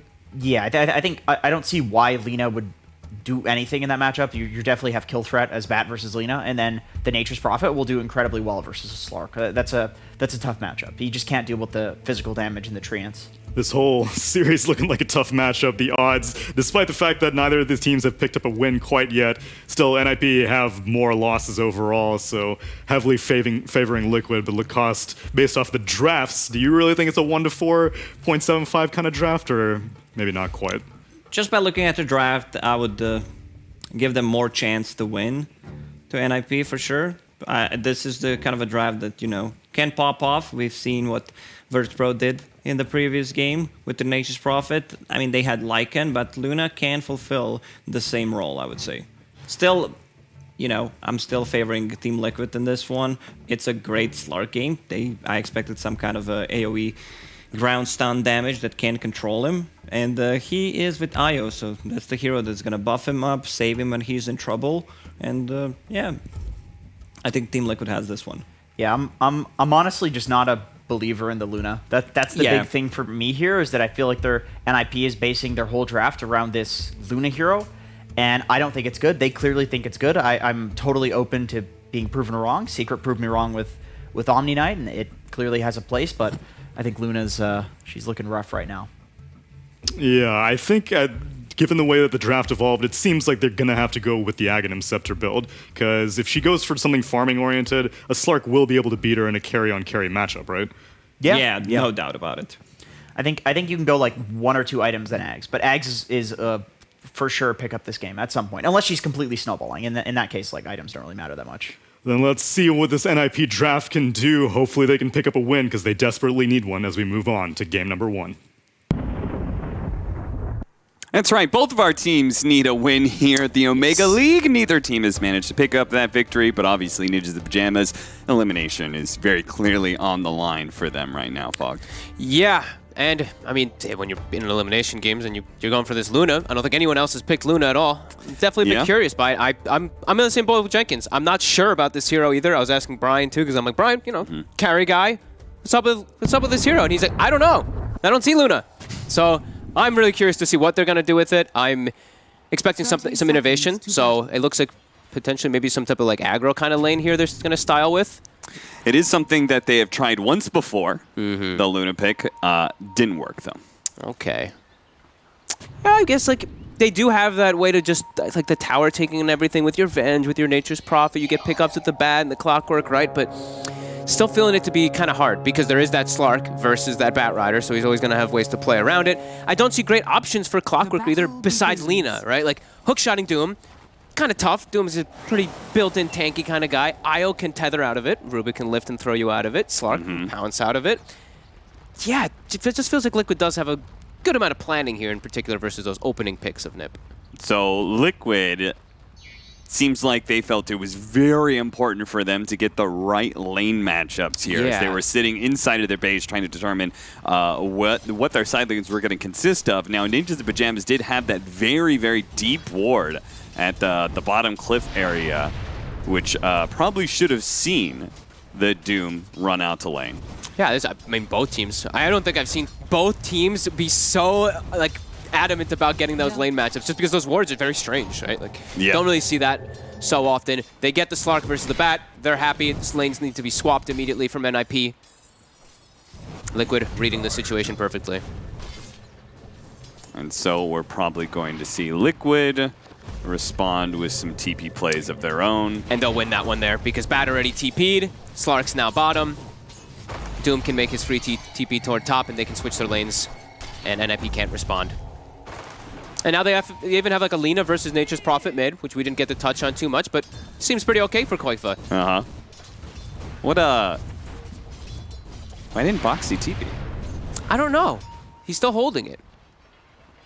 He could have just went deep. Oh, I guess he just wants a creep. Yeah, that makes sense. Okay. But, I mean, still, it's a lot of time wasted, and now by the time you do make it to that top lane, they're going to be level 2. They kill threat you. Yeah, definitely confused to see why he's not TPing him. Now he obviously can because Era is standing on him, but... Yeah. He's just going to shadow Boxy the entire way. Okay. I mean, now he will TP... Not sure, Cap. Well, Rubik's going to get a fast level 2 at least. Yeah, I mean, I guess that's okay. That's fine. We've seen that a couple of times where they're able to do that. And Taiga, very experienced Rubik player. But they saw the Bat. Like, they saw him TP. Yeah. All right, well, you know, it's okay. And it feels even worse because it's not like Boxy got something that was value. You know, the Satyr Mana Stealer. I'm not sure if that's the best pickup. Not bad versus Venge, though, right? Yeah, like, it's true. It does chunk that mana to reduce, like, the stuns and the pressure. Yeah, it'll work out. It's okay. Just weird. So, yeah, lanes, though. I think Liquid has to be the happier side for sure. They get the matchups that they wanted. And then we've got our mid lane matchup, the Lina versus the Nature's Prophet, which both you and the analysts were saying this Lina is going to make the Luna's game very hard. Yeah, I do think so. Just your low HP, just look at the threshold. It's always going to be there to be able to set up for those Laguna combos. Even later on when you get BKB, there's an Aghanims for the Lina, so she does that pure damage to threaten you. Yeah. And, I mean, she does have to watch out. That's the one thing, right? Lina has to watch out for these heroes that get on top of her, the Venge, swap the Clockwork and stuff like that. But because he's mid, he's going to be enabled a bit more. Taiga, looking to get aggro on him here. I think he got chased for that there. Okay. Surprised Charlie actually went over. I guess he wanted to make sure that they can interrupt the pull. Okay. I don't know. He's just trying to zone him out, I guess. He lost his courier for it, though, to creeps. Yeah, that's a little awkward. Core players and their courier usage. Yep. They just can't seem to handle it. No.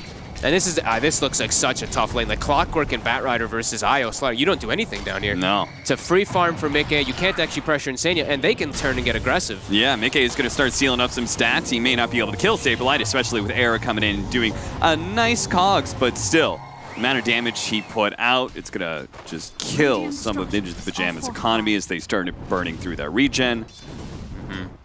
And I feel like if you want to be able to do those plays, like I'm mentioning about getting on top of Lina and stuff like that, you want Era to have a good game. Yeah. But Era is not going to have a good game down here. He's going to be shut down pretty hardcore. And already we see those rune rotations coming out. Taiga checks top rune. They didn't check the rune for the Batrider. So now Lina gets a full regen filled up. For the Nature's Prophet, sorry. It's not even like Era, like in this sort of situation, I'd be looking at this lane and be like, I don't want to be here. I'm going to go gank top. Tri-lane time, right? But Saberlight, he probably doesn't want Era to leave because he's so threatened by that Slark with the extra movement speed from the IO tether. Yeah, I think they actually just have to pull lane. I don't think there's anything else you can do down here. Pull lane, make plays top, have your Nature's Prophet TP and set up for kills, right? Like, just leave Saberlight on his own. I don't see Era accomplishing too much down here. Fate Bolt on to 2, plus a lot of Scorched Earth damage there. Ninjas in Pajamas are pushed back. I guess you'll get a courier. Okay. Not too bad. Trying to get the distance right now to be able to get the cogs pushed back. You can see Mickey's trying to limit that distance. He's stopping his animation after he attacks every single time to try and keep as close as possible. The cogs finally goes out. One hit from the IO, but that's not enough. 20 HP is what he'll survive on. And Era can start backing up for the bounty runes if he wishes. Did he get bottled? I think it looked like he got bottled maybe, there between the hit, because he was a little bit lower. Maybe saved him, maybe didn't, either way. Yeah, and he gets given the bottle by Saberlight to go refill it. Once again, damn, that damage. The beauty of having that hero mid. Yep. It's pretty crazy how much, I was actually looking at like the math on how much it is as a spot him. They're looking to get aggro, bit of trades here. Saberlight trying to turn with a TP from Supreme. 2 seconds till the tether is back up. They need the distance to make sure Insania gets that long jump away. Ooh, nice by Era. They do manage to stop it with a battery assault and get the kill anyway. Very nice. Yeah, I mean, Nature's Prophet 6 so early on. That last bounce, it does almost 800 damage at level 1. Or like, it's like 696, I think it is, if you get it on the exact last bounce. Yeah. And then you just throw in, like, if they have the null talismans, exactly, you get some extra percentage out of that. It starts becoming pretty insane. Yeah, I like when people utilize it as maximum. It's like immediately when that 6 comes, you go for those aggro plays, and they did that really nicely. Good TP too, like we said, from Supreme, pressuring tower a bit here too. So far, some really nice moves by him. He will have to respond to mid though, because you leave mid versus Lina. Lina can poke tower pretty effectively as well. Yeah, who's going to head over there? Because it seems like Supreme really wants to stick on this bottom tower, and Koifa is actually going to be the one to rotate first.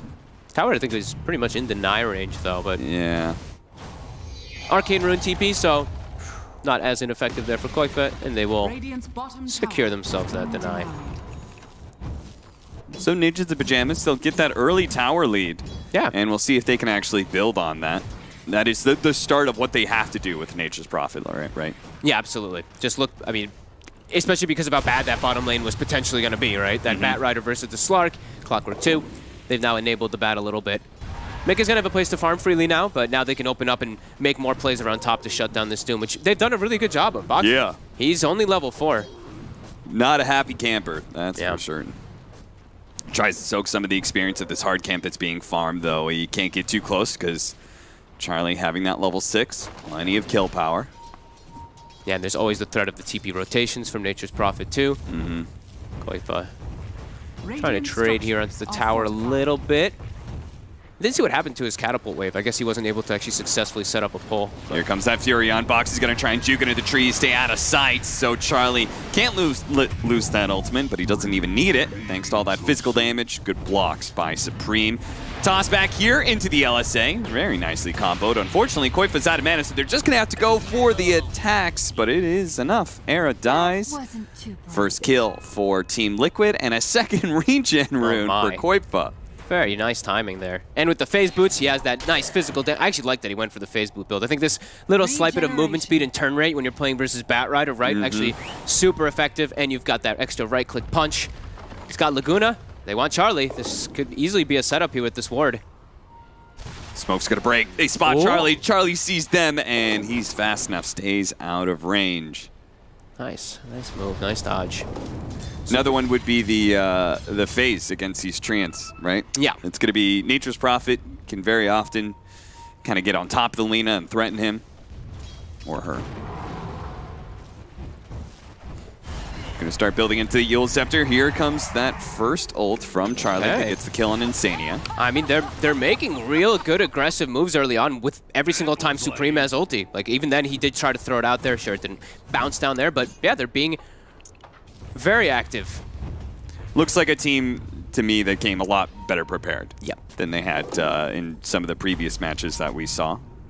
More comfortable. I feel like it's more comfortable heroes that they're used to playing as well, too, right? Like Saberlight on his bat. Charlie, as you said, he's played that Luna before.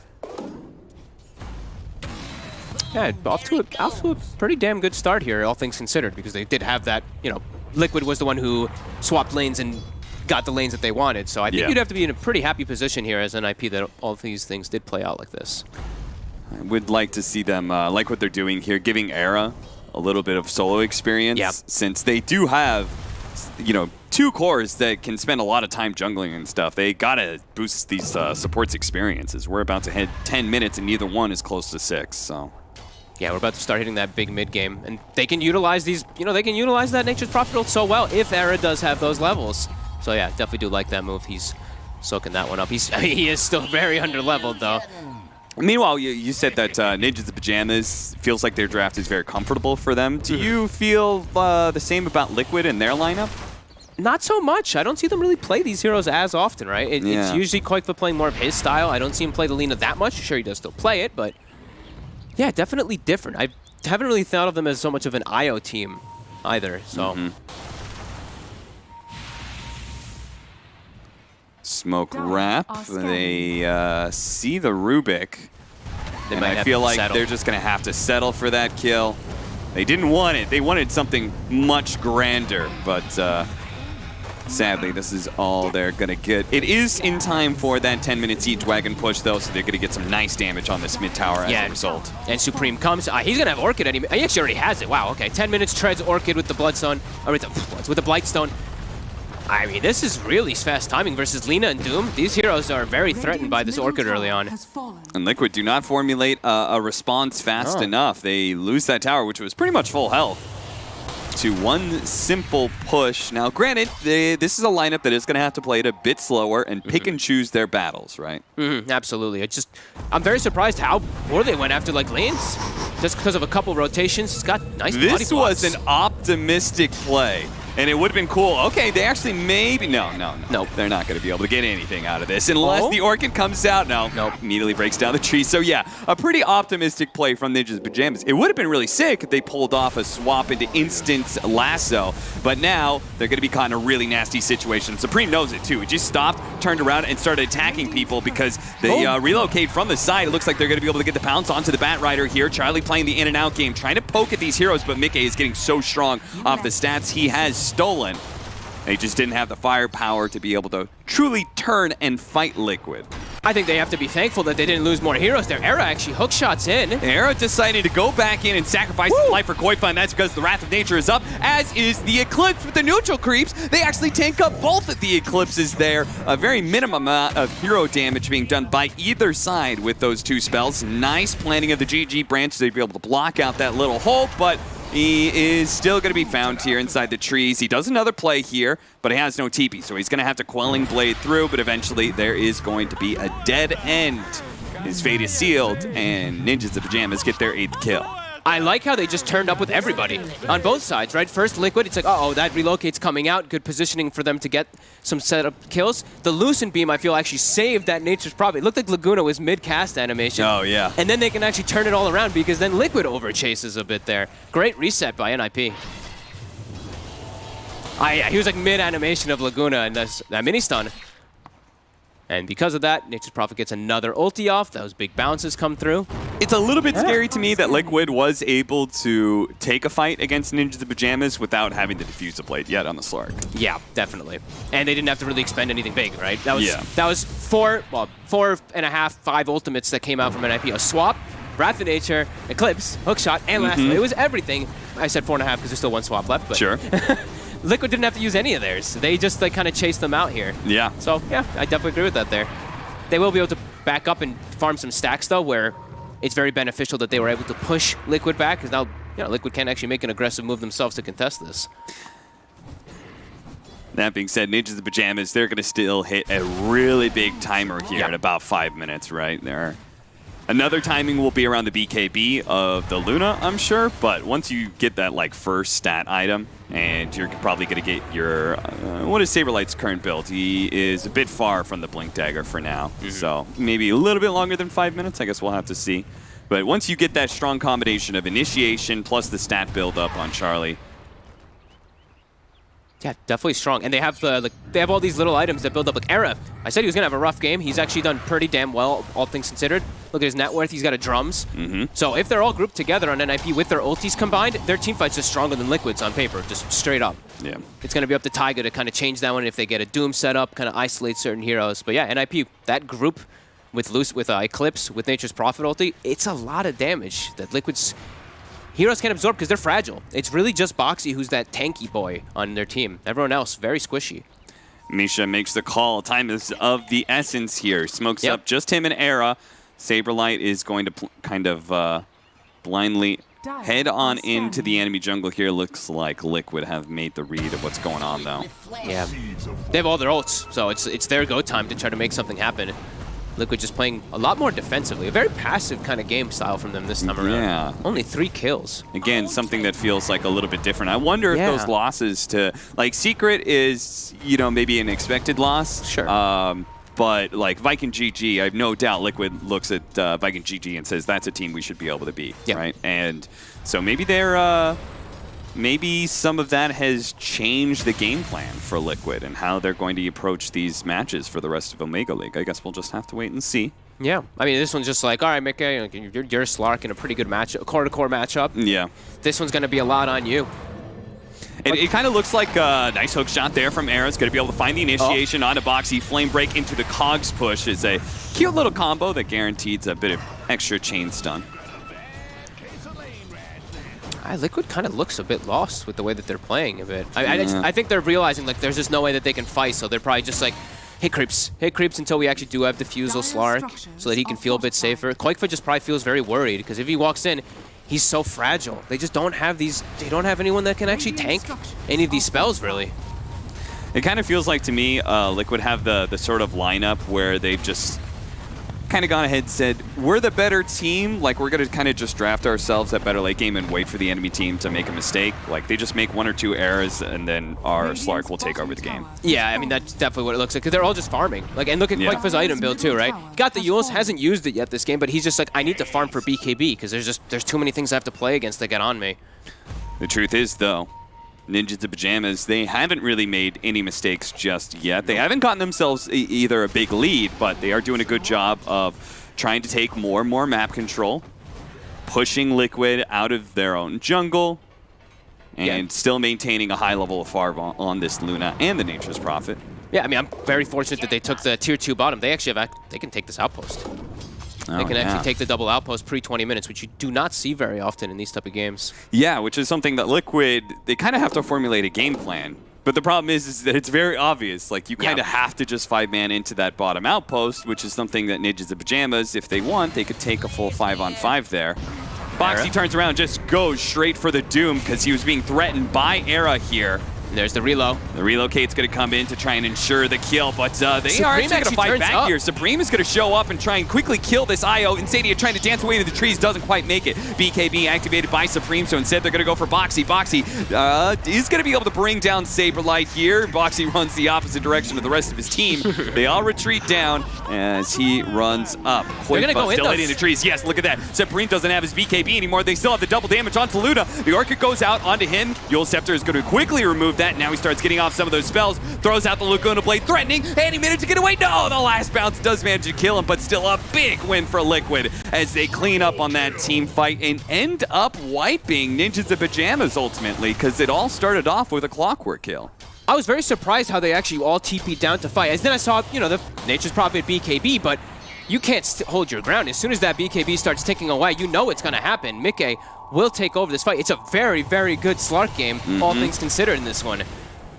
I feel like they forced it very hard there on the side of NIP going for that. Like, Era wanted to set up for the play, but you're not killing the big hero. You're not getting the Slark. You got Lina, but this game, as we said, it's all about Mickey. This game is Mickey's game to carry.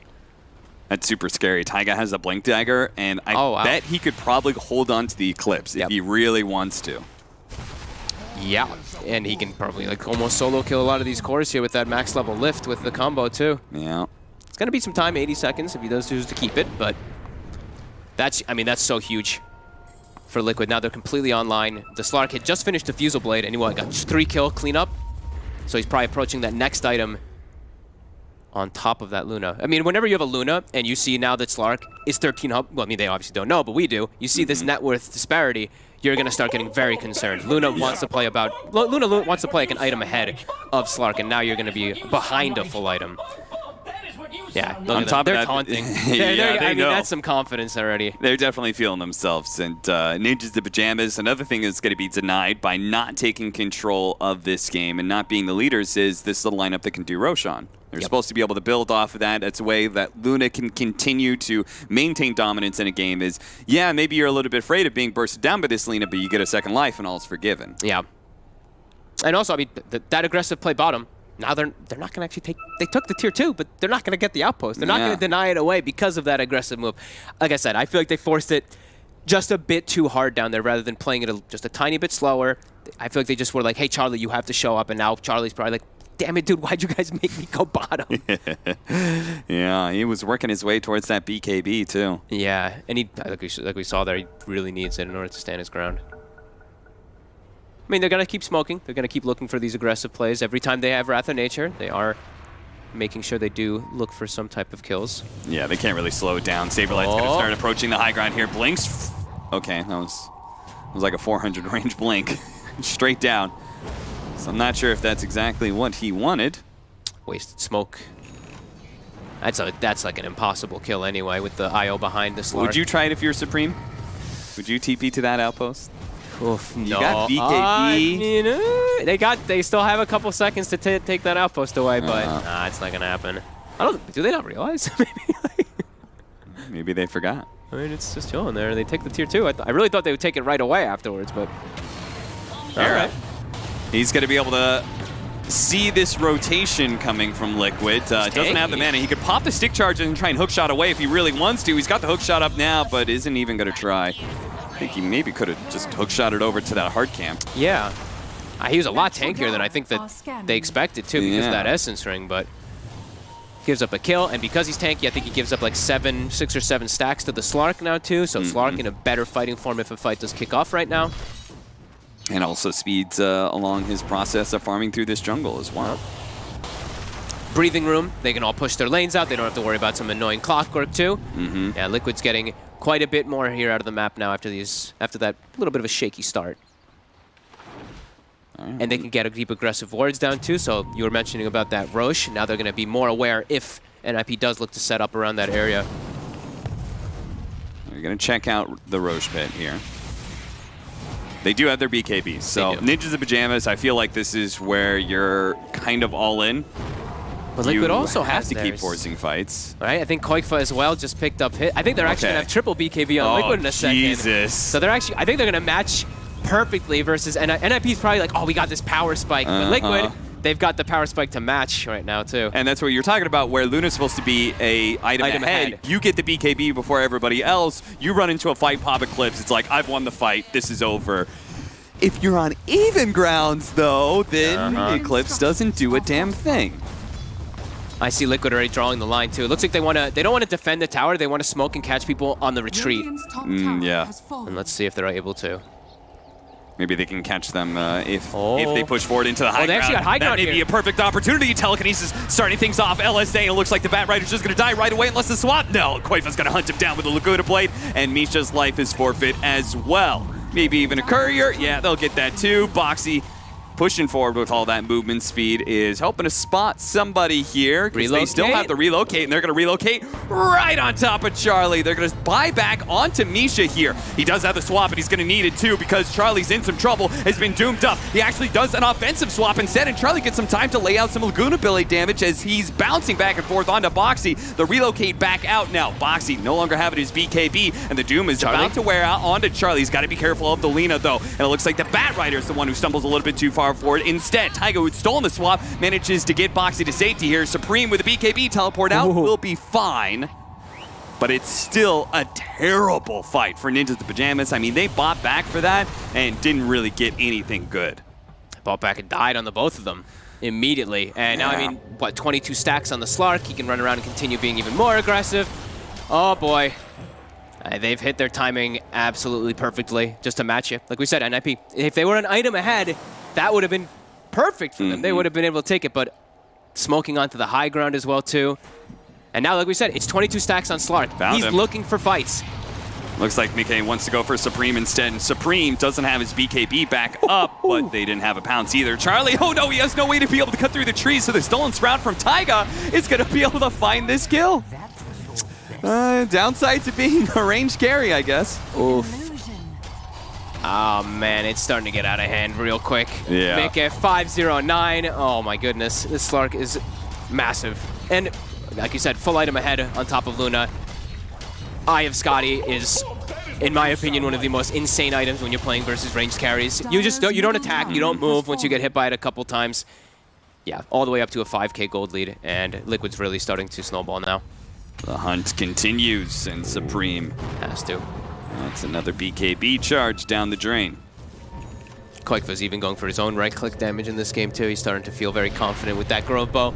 That distance he can... I mean, Koifa is going to scale into a big right-clicker. Boxy went for the Devourer Gold, so he's just going to continue to get bigger and bigger. Like, they're going to have 3 cores that all take over the game, while Ninjas the Pajamas, they have a Furion and Luna, who we've been talking about, both operate from being ahead. Yeah, I can see now. I'm sorry, like, when we put it like so straightforward like that, right? You can see why Era was really trying to force stuff bottom, right? They're trying to force the issue because that's what their draft is about. It's about mid-game getting ahead and staying ahead. Once you start falling behind with this draft, the game just becomes so difficult to play. Radiant Especially now that your Bat Rider, your Initiator, he bought back too, so like he's a lot poorer. He's so susceptible. And now they don't really have a true frontliner in their draft. Where we were mentioning like Liquid didn't before, the Doom is tanky enough, but NIP doesn't have that. Their frontline is a Nature's Prophet with BKB for the most part. They have an idea of where Liquid is, and this time they're going to be the ones on the high ground here, trying to get the initiation onto Slark. It looks like they got him. No, the relocate comes in. Bails him out. Misha barely got away with his life as the Laguna Blade by itself almost killed him. Oh, that was such good preparation by NIP too. Yeah. But Liquid, they were there at the ready. Yeah, I definitely tip your IO there. It's so hard. Like, maybe if you're against, like, the Abaddons, even Oracle, like, it's pretty long range, but, dude, Tether is the longest range save. Bat Rider, it's so hard to play against that. You just cannot pull them fast enough, far enough away. Oh, man. That's so unfortunate. I thought maybe if they had him there, that could be a big snowball route thing because it's right around the Roche area, right around this entire area that they want to play with. But now they expended so much. Now Liquid's going to be full on the aggression themselves. They only have to worry about the Slark not having BKB for about 20 seconds or so, but they know not a whole lot is up for NAVI mid. Offensive swap actually going out. Boxy. Okay. He gets ripped apart by all that physical damage. Another swap going out as Misha pulling Taiga into a position. Nice stolen swap though, but it does manage to kill Koifa. Taiga, why would you do that to your cores? And he swaps again, but he's dead. What the? Okay, I was about to say, somebody tip Taiga for that, and that's exactly what Ninjas in Pajamas do. They know Taiga just gifted them a free kill on Koifa. Godly aggressive swaps coming out from Misha, and not godly defensive swaps coming out from Taiga, throwing Koifa into the midst. And like we mentioned, it was around Roche. They did that without Eclipse. They did that without a lot of their ultimates there. They caught Liquid with their pants down. They really did. Think Liquid, they felt so confident. No Eclipse, look how like we've been winning every single fight lately. We're almost complete with Scotty. We almost have that Daedalus. Oh man. And now Ninjas in Pajamas, they've been given a new lease on life. They've got an Aegis. Aegis, Halberd now finished. They just got a full item up on the Luna too. Now, like you mentioned, that second life, especially versus a hero like Doom, will be so much more beneficial, and they get time to get those quick neutral items too, get themselves that Titan Sliver. And it feels like the physical damage of the Luna is beginning to ramp up. Yep. They've got the double aura combination as well, the Venge and Luna together. Yeah, wow. I'm just very, I think it just had, this Liquid had no idea that they were going to try to make an aggressive move without ultis up, so got to be a little bit more careful, especially on Boxy's positioning there. He was very far away from his entire team. Now they're on the back foot versus this Aegis. How quick things turn. Charlie all the way up to level 20. Radiant's top tower Got the 8 stats talent. Slark is about to get his level 20, and he's just now grabbing his Scotty. So. Okay, so I mean, he's still happy, but now he's playing into some counters that he can't get rid of, right? These halberds, they've already got the one in the Luna. I believe the Clockwork is about to have one finished up as well. So these disarms can really change the tide of those fights. Slark, it's a tough time playing against those. Man, having Spider-Like save so much. That hook shot nicely picked onto Insania, trying to keep him from being able to tether away. The tether goes out, but the battery salt stops it. They keep the silence on to Mickey. Mickey forced to use his BKB here. Trapped inside the Sprout, though, is going to have to go for the Shadow Dance. Pouncing. His rest of his team is drawing close, but Ninjas in Pajamas, they have so much good chase here. Another Dark Pack that wears out. Swap? No, not quite there from Misha. He tried, but wasn't close enough. And now Boxy, he's going to be the target as the swap goes on to him, canceling his TP. Swap back into the rest of the team. Bolt charges used to be able to get an important core kill. Man, they're just owning Boxy this entire game too. I feel like he hasn't gotten a very successful Doom except for that one top every single time. It's him like just trying to bail out his teammates or just dying to this right click. And I mean, NIP now they have an option to go high ground. Yeah, the snowball rolls forward and crashes into the tier 3. It's gone. The barracks are going to die Holy crap. Very short time. I cannot believe after Liquid acquired a 7,000 gold lead, that NIP is able to take this back over here. This is like we said, peak timings for them. It's all about like this early on-ish game. And Charlie has gotten so much. I mean, it's 2 sets of Rex just off of that.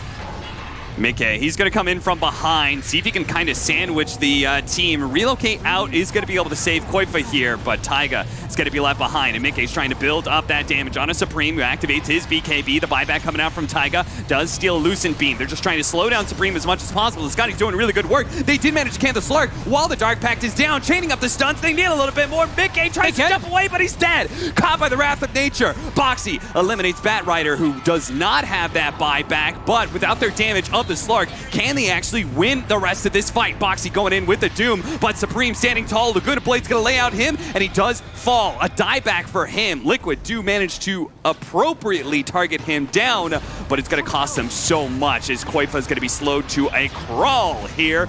He dies as well. All 3 of the core's lives trashed. And now... Just go for the base immediately. They used everything. Like, Slark's dead, Laguna was used, Doom was used. I think this is game. They just buy back on Doom and Alina. Like, what are they possibly going to do without Laguna Blade, without Doom? They're going to kill this tower very fast here with those auras. Once that tower's down, the glaive bounces come in too. I'm pretty sure Liquid just gets mega creeps here. Buyback from Boxy, but Gonna be able to push him back into the rest of the team, chaining up with the missile. Nicely stun relocate out. What? It actually does save him. And Boxy with a Centaur stun did so much work there, but he is gonna be able to get away. But the buildings are still in trouble, and Koifa has to quickly run back into lane, trying to slow down Charlie as much as possible. Here comes Taiga, jumps in, immediately telekinesis into the Fate Bolt, but Charlie's just focusing on these buildings. Just get the mega creeps. It's just the range racks left, and he quickly gets it. Ninjas the Pajamas, they're gonna be losing heroes here, as they're probably going to lose the Luna twice, but it's mega creeps. It's mega creeps at 31 minutes, and Liquid, if they're going to come back into this game, it's going to be a long, long haul. All right, cue up the Battle Fury on the Slark.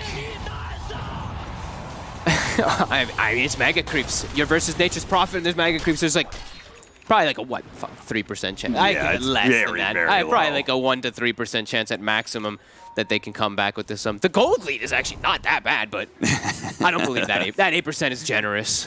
Yeah, I think so too. Ninjas in Pajamas, like, they've got plenty of options. Whether it's the Furion doing his Furion things, they've got the Luna, who does so well at being able to cut down those tier 4 towers if they ever get a chance to approach that base.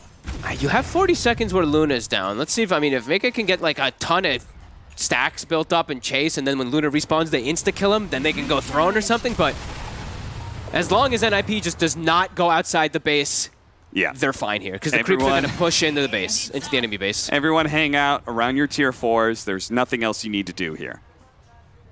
Wow. I'm still very amazed how quickly they turned that one.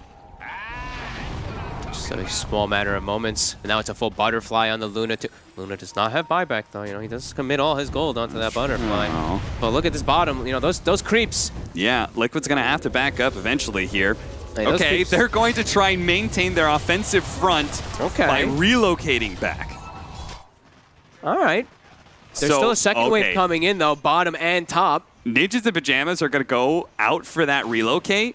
Okay. And they're going to be met by all of Liquid.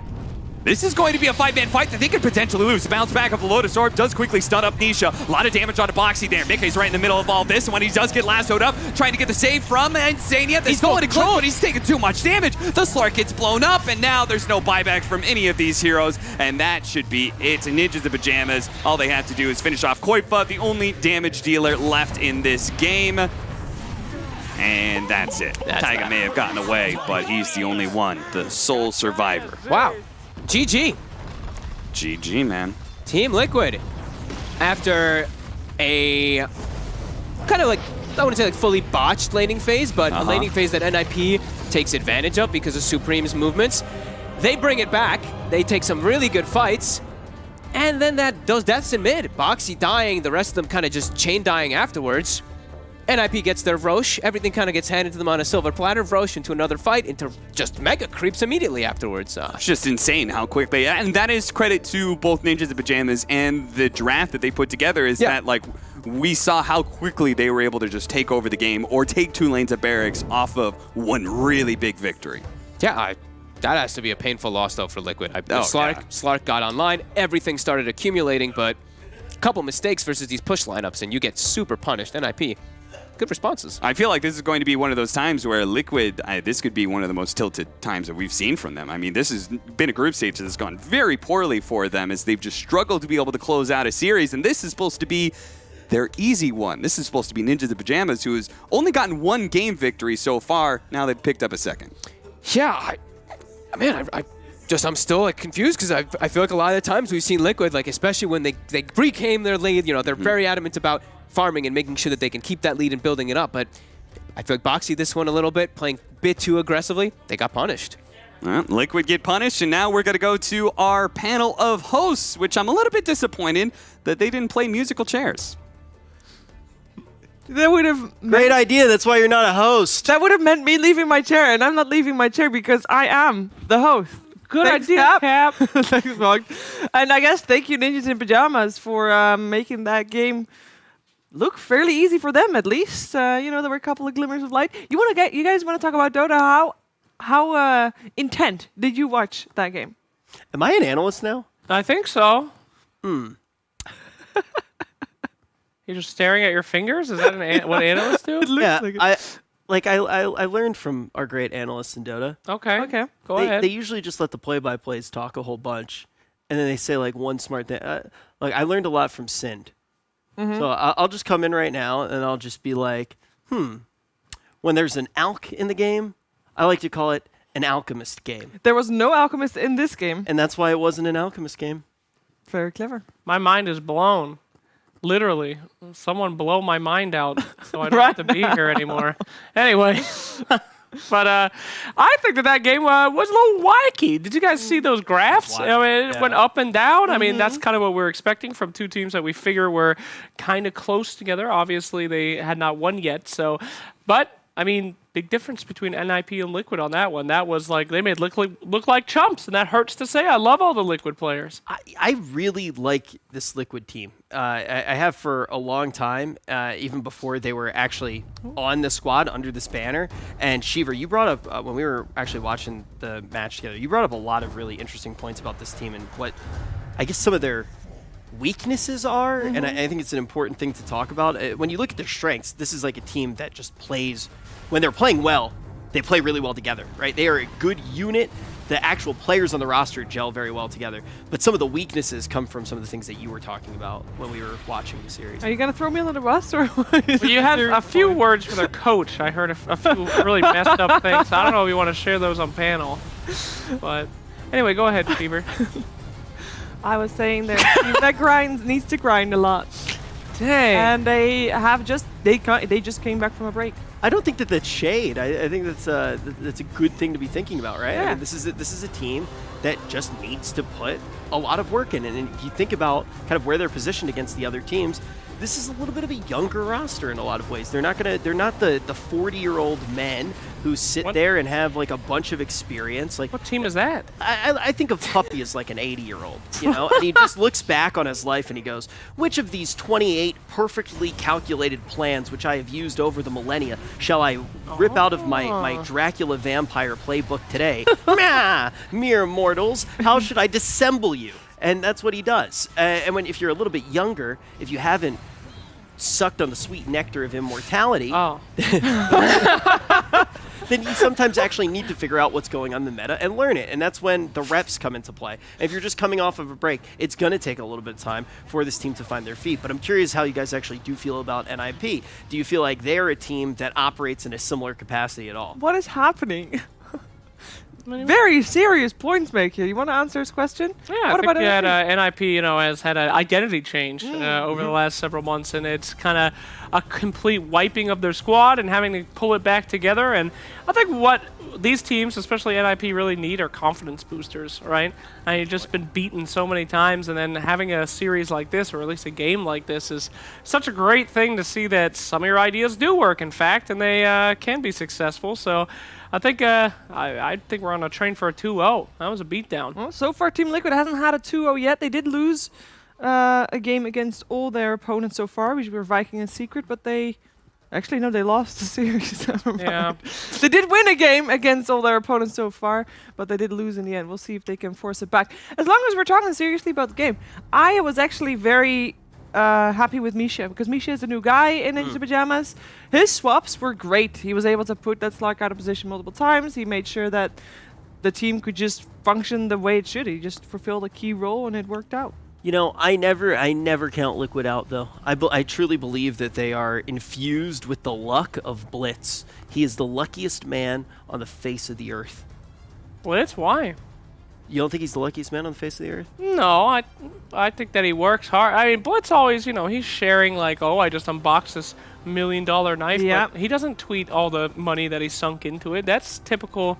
No, he only tweets the results. Yeah, he only tweets the positives. I mean, we all have to look past the facade of success and realize the sadness within. But he seems like a good guy. Wow, I like how right when you said sadness within, a picture of Kyle popped up on the screen. Like, speaking of sadness. And what I mean by that is that's really creative. Well, that's okay. beautiful. Let me explain, okay? Wow. Let me explain. 2020 starting with the quotes. Holy shit, mind blown. No. But he is the centerpiece for both teams. It's an Alchemist game. They actually, production was able to grab a clip of the insane shit that you ramble on this panel and back you up. What a god. It was an Alchemist game. Thank you. Shout out to production. Looks like I'm not getting fired this time. Dang. It was so sad looking in chat and seeing not people like when we were like, yeah, vote for who you think would get fired. And everybody in chat was like, Rich has the most experience getting fired. Aww. They're not wrong. They're not wrong. Damn. I got fired from the same company 6 times. Well, I mean, that's public knowledge. That's not being mean or anything. that's more their fault. I mean, fool me once, shame on me. Fool me 6 times. Why do we keep firing the guy who hires people? I'll be back. I hope so. Continue the legacy. The question is, in this series, will we see it get brought back to Game 3? Wow, you could have gone very very smooth. That was great. I had it. I looked at you and I completely lost. I thought it was going to be so good. There are 2 people that I have a hard time working with because I enjoy them too much. Okay. It's Owen. Well, Owen, it's actually pure fear. I actually hate being on a panel with Owen. Oh my because God. he looks at me and I'm like, oh God, what is he thinking? Like, he'll say something like before I get on a panel. And one time, I'm not going to say, never mind. What? What? You were there when he started the joke. I'll tell you after. But Okay. Owen will tell me that he's going to destroy the panel in a certain way before the panel goes live. And then he'll just keep looking at me like, oh no. And I'm just like scared to ask him a question ever, but it's fun because of it, right? It's a lot of fun. It's a lot of fun to be absolutely terrified of. And you make me break.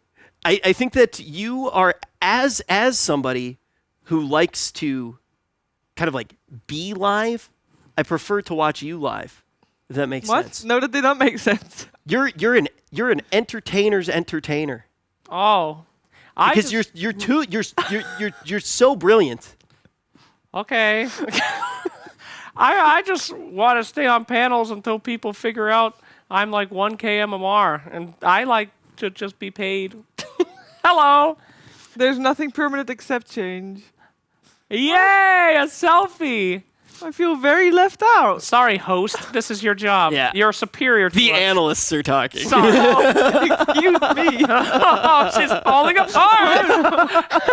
Do you want to switch chairs? Would you like to be I an do analyst? want to say that I also break with slacks on the panel. But I have some more experience, so my tolerance is maybe a bit higher in terms of on panel. With You have Slack's tolerance, yeah. Like, I don't have any tolerance for anyone. And I think that's why I broke last week, is because my tolerance was like evaporated because I hadn't been on the panel for a while. and You were now- the first host that I ever considered a friend. Wow. I actually mean that, because usually hosts are really shitty to each other. Well, there's a reason for that before you continue, because generally there always used to be, like, we're having a luxury position. We've got 3 hosts. Awesome. Normally there's only 1. Yeah. So you are always competitors. There's no exception because there's only 1 host. For example, commentators, you are also competitors, but you also have to work together at events, right? So you actually get to see the human side of each other. But generally hosts, they're just hard competitors. You messaged me after my first event. We had never spoken before, and you told me I did a good job, and I almost cried. I remember I was in the airport, and I remember the chair I was sitting on in the airport. Like, I remember like the whole thing, and I was like, oh my God. Like, this is a host messaging me. And it meant a lot, because I had obviously watched you for a long time. And then I'm trying to think the first event that we actually worked together. Did I not meet you until TI? Yeah. I feel like I've known everybody for much longer than I actually have. I mean, time flies. Yeah. Been a good year. No one's ever sent me a message saying I did a good job at anything. Just keep trying. Okay. I think I worked together with you in person for too long. What? You guys haven't even said it in passing. You haven't said it after we got out of panel. Nobody says, good job, you. Do that again. You just walk away. I will say now. You're not even denying it. You could have at least lied. Wait, nobody's ever... No, I think we have said it. Has nobody ever, like, wait, like, I feel like everybody in Dota says good job to everybody. Yeah, after every time. panel. Like, literally. She's crying again.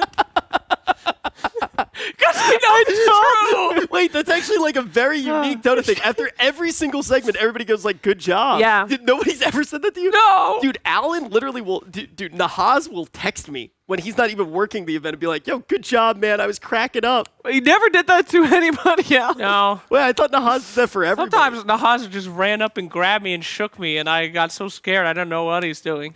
Look at the numbers. Like, statistically!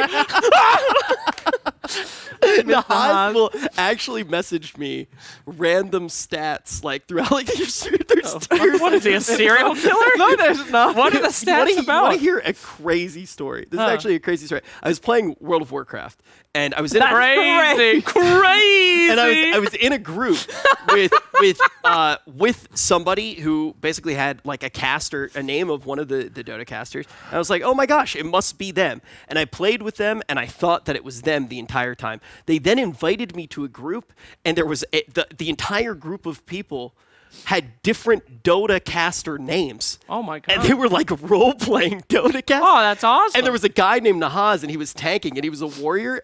And he just kept whispering me random stats about nothing. He would just be like, you know, when you look at 2 as a number, it's really 6 and 4. Are you sure this wasn't just a fever dream or something like This that? is real. It sounds very unrealistic. This is really real. Call him out like It is that. very real because I still play with one of the who has since changed his name. His name now in WoW is Omnipotent. He's probably was he watching the before? tournament. It doesn't matter. But he is like great World of Warcraft player. His now Omnipotent. That's all that matters. And yeah, I play with him all the time. And it was really a fantastic thing. My favorite part of that story is when Shiva tried to stop you halfway through and said, "This sounds fake." What a great hosting style. You know, actually, this shit sounds real fake, but continue. This is awful. You're worth I it. enjoyed the story nonetheless. Yeah. Some of the best stories are fake. Dang. This is true, Yeah, though. like the Earth being round. I've enjoyed that one. Yeah. The lunar landing. Curvature. Like the curvature of the Earth. Another fake tale we all enjoy. Every time I fly, I take a picture out the window and then I have to go into Facetune to edit that. That's right. You know who's like actually blown my mind this event is actually Owen again. To go back to Owen, he's got some woke takes now. That you should probably share that. He's been diving deep on some forums. Yes. It's actually like. Have you talked to Owen about his research? He doesn't talk to me, but you should talk to him You about should research. talk to him about research. I love conspiracy theories. I love it all. My wife, actually, her dad is a huge conspiracy nut, and I love hanging out with him. I love talking to him. And one time he told me this conspiracy about this alien they found on the moon and they brought back. And then a week later, he was talking to me about the radiation belt that prevents us from leaving Earth. And I said, wait, didn't they find an alien? And he's On the like, moon? well, you can't go to the moon. And I was like, but last week we were talking about the alien that was on the moon. He goes, well, those guys figured it out. And I'm like, what's happening? I told that story after you told me. I told that story on stream. My favorite part of it was he refers to aliens as greys, right? Oh, the greys. Yeah. As I told the story that you said, and somebody in my stream literally goes, look, you don't understand the radiation belt. I'm like, oh, shit. They're here. I mean, let people believe what they want to believe. You know, have some fun. Oh, I like conspiracy people. They're critical thinkers. I like conspiracy theories. I understand. Look, the whole point of being a human is to ask questions and try to figure out what's out there. I just think it's funny when the two things, like when you have two conspiracy theories that literally say that the other conspiracy isn't true and you believe both of them. And I think it's fair to be critical of that. And some of the conspiracy theories have also, in the end, proven to be true, right? At least, you know, Yes. that's why they're called conspiracy theories, is because there was a conspiracy. That's right. There are definitely, point. like, I wonder what the ratio of true theories are. Probably not very high, considering the large amount of conspiracy theories out there. There's a lot of conspiracy theories about Hollywood as well. Yes. Hollywood. Yes, those are the ones that Owen. Very disturbing. Yeah, Oh my the thing God. is that, so there are, at first, the people who made conspiracy theories had like limited technology, right? Like not everybody could do it. And that was with everything. And then the world changed, and now we can all, like, they're just like you can do whatever you want. I can make a mixtape right now. I could literally, like, I could sing a song right now. Somebody could clip it and turn it into a tape. We could literally have the three of us on an album, right, in like 5 minutes. And we can sound like absolute god tier angels. We could. Are you Yo, sure? what's up? Yes. We are the hosts. No, because you can edit it in Sing the post. It's most. not because you We're sound the good hosts. now. We're the hosts. We came to sing the most. I'm the host, and my name is Slack. My name's Rich, and I'm the guy. Oh, good luck, community. You got Cheever, you gotta sing. No, I won't. No, I won't. No, I won't. No, My name's Cheever, and no, I won't. My name's Rich, and I will. My name's Slacks. Could someone kill me? Thank you. Anyway, how could I ever top that? There's just no way. That's just, you know, I think you guys would look great on an album together. Especially with this wig. Oh yeah. Wait, I thought it was real hair. What? No, I have less hair than him. No. I do want to point out that when you were on the draft panel, when you're shown in the camera above in the Pantheon, that looks like your hair. Dang. Absolute. Oh, it looks natural? Yes. I actually, I think I look better without hair than with this hair in all actuality. Yeah, but I don't think I'm meant to have this much hair. I've been on Nobody's meant panels to have before, and I got messages from people that work in like men's hair thing, and they're like, "Hey, I heard you're in Birmingham. I have a clinic. Do you want me to help you?" And I'm like, "No, I don't need help. I like it. Aging is beautiful. It's just a part. Just let part of it the go. journey. You Part of know? the journey. Who You know what gives a also is shit? part of the journey? No, don't bring us to the panel, please. Okay, you want to throw it to the panel? No, go ahead. All right, well, let's head into the game 2 of Liquid versus NIP and see if Liquid can change the tides, because so far they're not doing too hot today. Don't leave. Go, No. leave. Go. No. Go. Come back. The flop panel.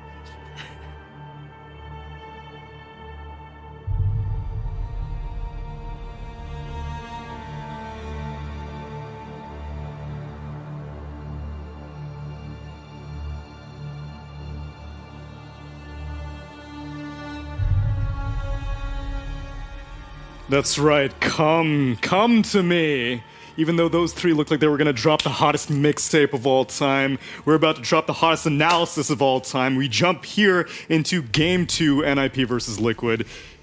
It may actually not be a great mixtape because we did not think NIP was gonna take that game. No, not so hot. We were from pretty us, Lost. cold on that Luna, TBH, and it won. Jenkins, no Aghanims build. Somehow the Luna looked not only viable but pretty damn good. I think you know, shout outs to NIP. I think they played really well.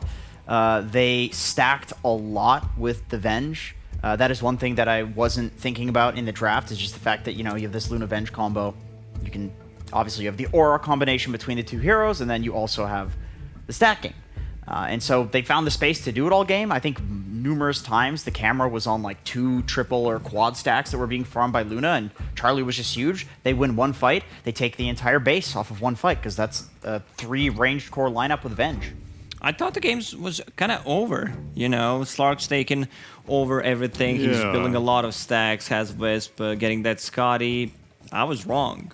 Like, sometimes it's all it takes, like one bad fight. We've seen that yesterday in one of those games where there was an anti-mage. You lose a fight, you lose a game. That's all it takes.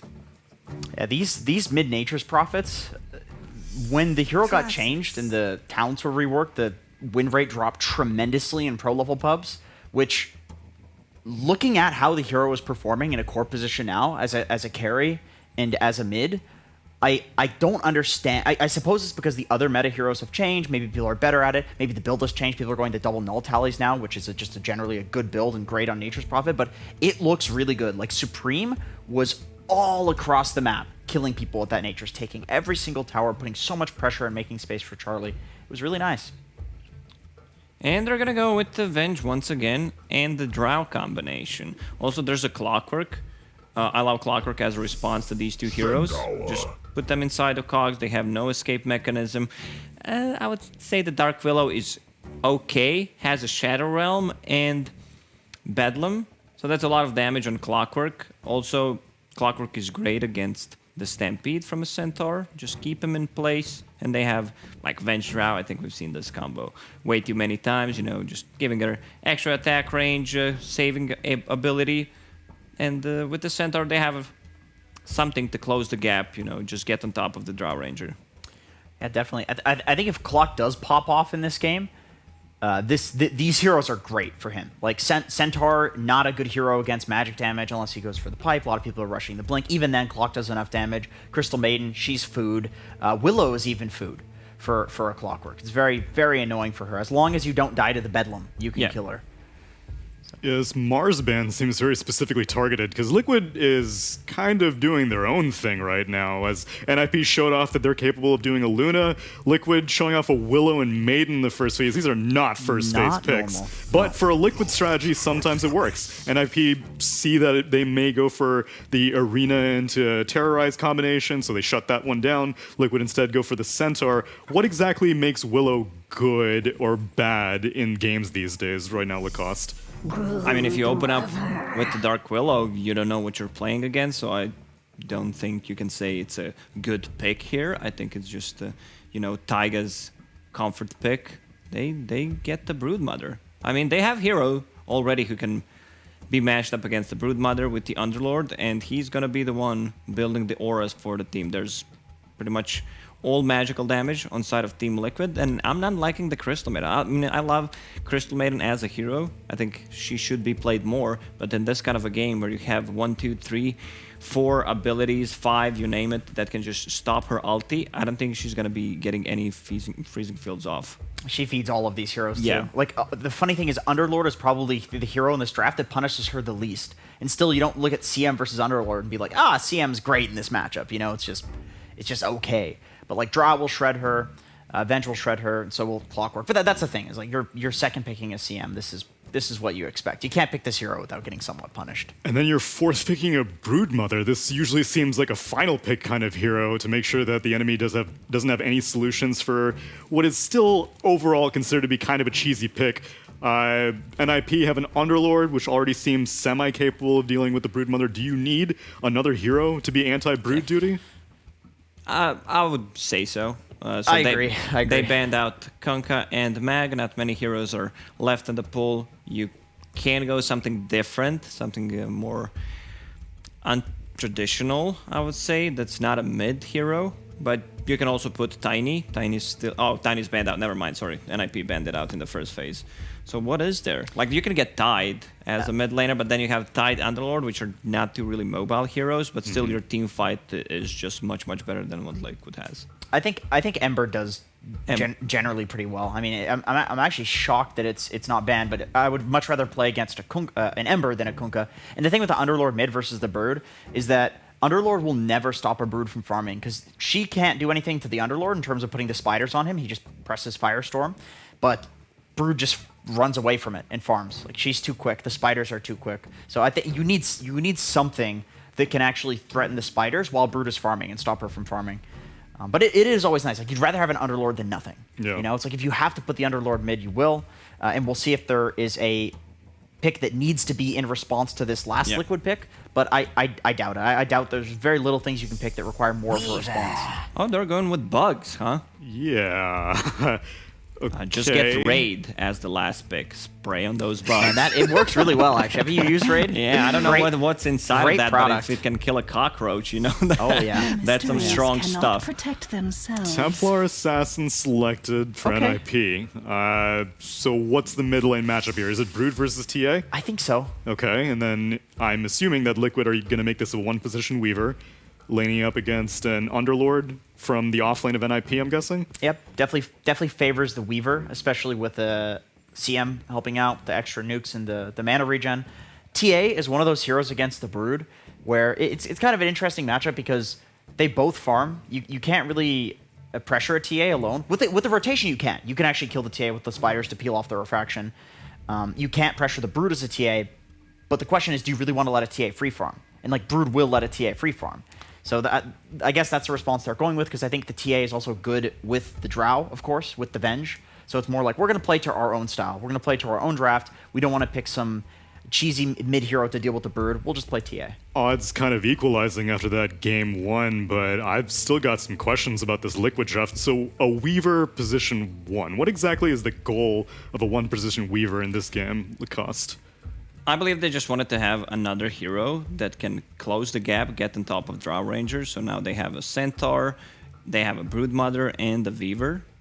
And it's, Weaver can build into multiple items. Also, they wanted to have a hero that benefits from Crystal Maiden aura, which Weaver kind of lacks. Like, she's very mana-dependent hero using those Shikuchis early on. I would still favor NIP's lineup in this one. Drow Ranger, TA, Venge. Where are you going? We're not done yet. I wanted to look at this this Dark Willow. I need to tell Rich about this. This is groundbreaking, man. I'm glad he's in the fluff panel right now. I don't think he could handle this level of immersion. Woo! Is the hero any good, though? That's what I want to know, because it's a first phase pick. Liquid obviously value it quite a bit. Doesn't seem like there's any teamfight contributions that they may have been able to have, but it might be able to discourage whatever, I don't know, whatever might stop this Broodmother. But we will find out as we transition into Game 2 of Liquid versus NIP. Fog, you said you couldn't see a better hero than Templar Assassin. You said it's good in lane, but sucks overall in game. And we're going to go straight to the action, apparently. So we have a heavy 4 versus 5 clash that looks like Liquid is actually winning. Managed to get the first blood. It might be able to get a second blood as well, as Saberlight is going to have a whole lot of heroes on him. 30 seconds. And he gets if it. He runs into the brambles, that'll probably be it. And Double Charlie. kill for Insania. Now Charlie's been clipped. Two-man stop from Boxy?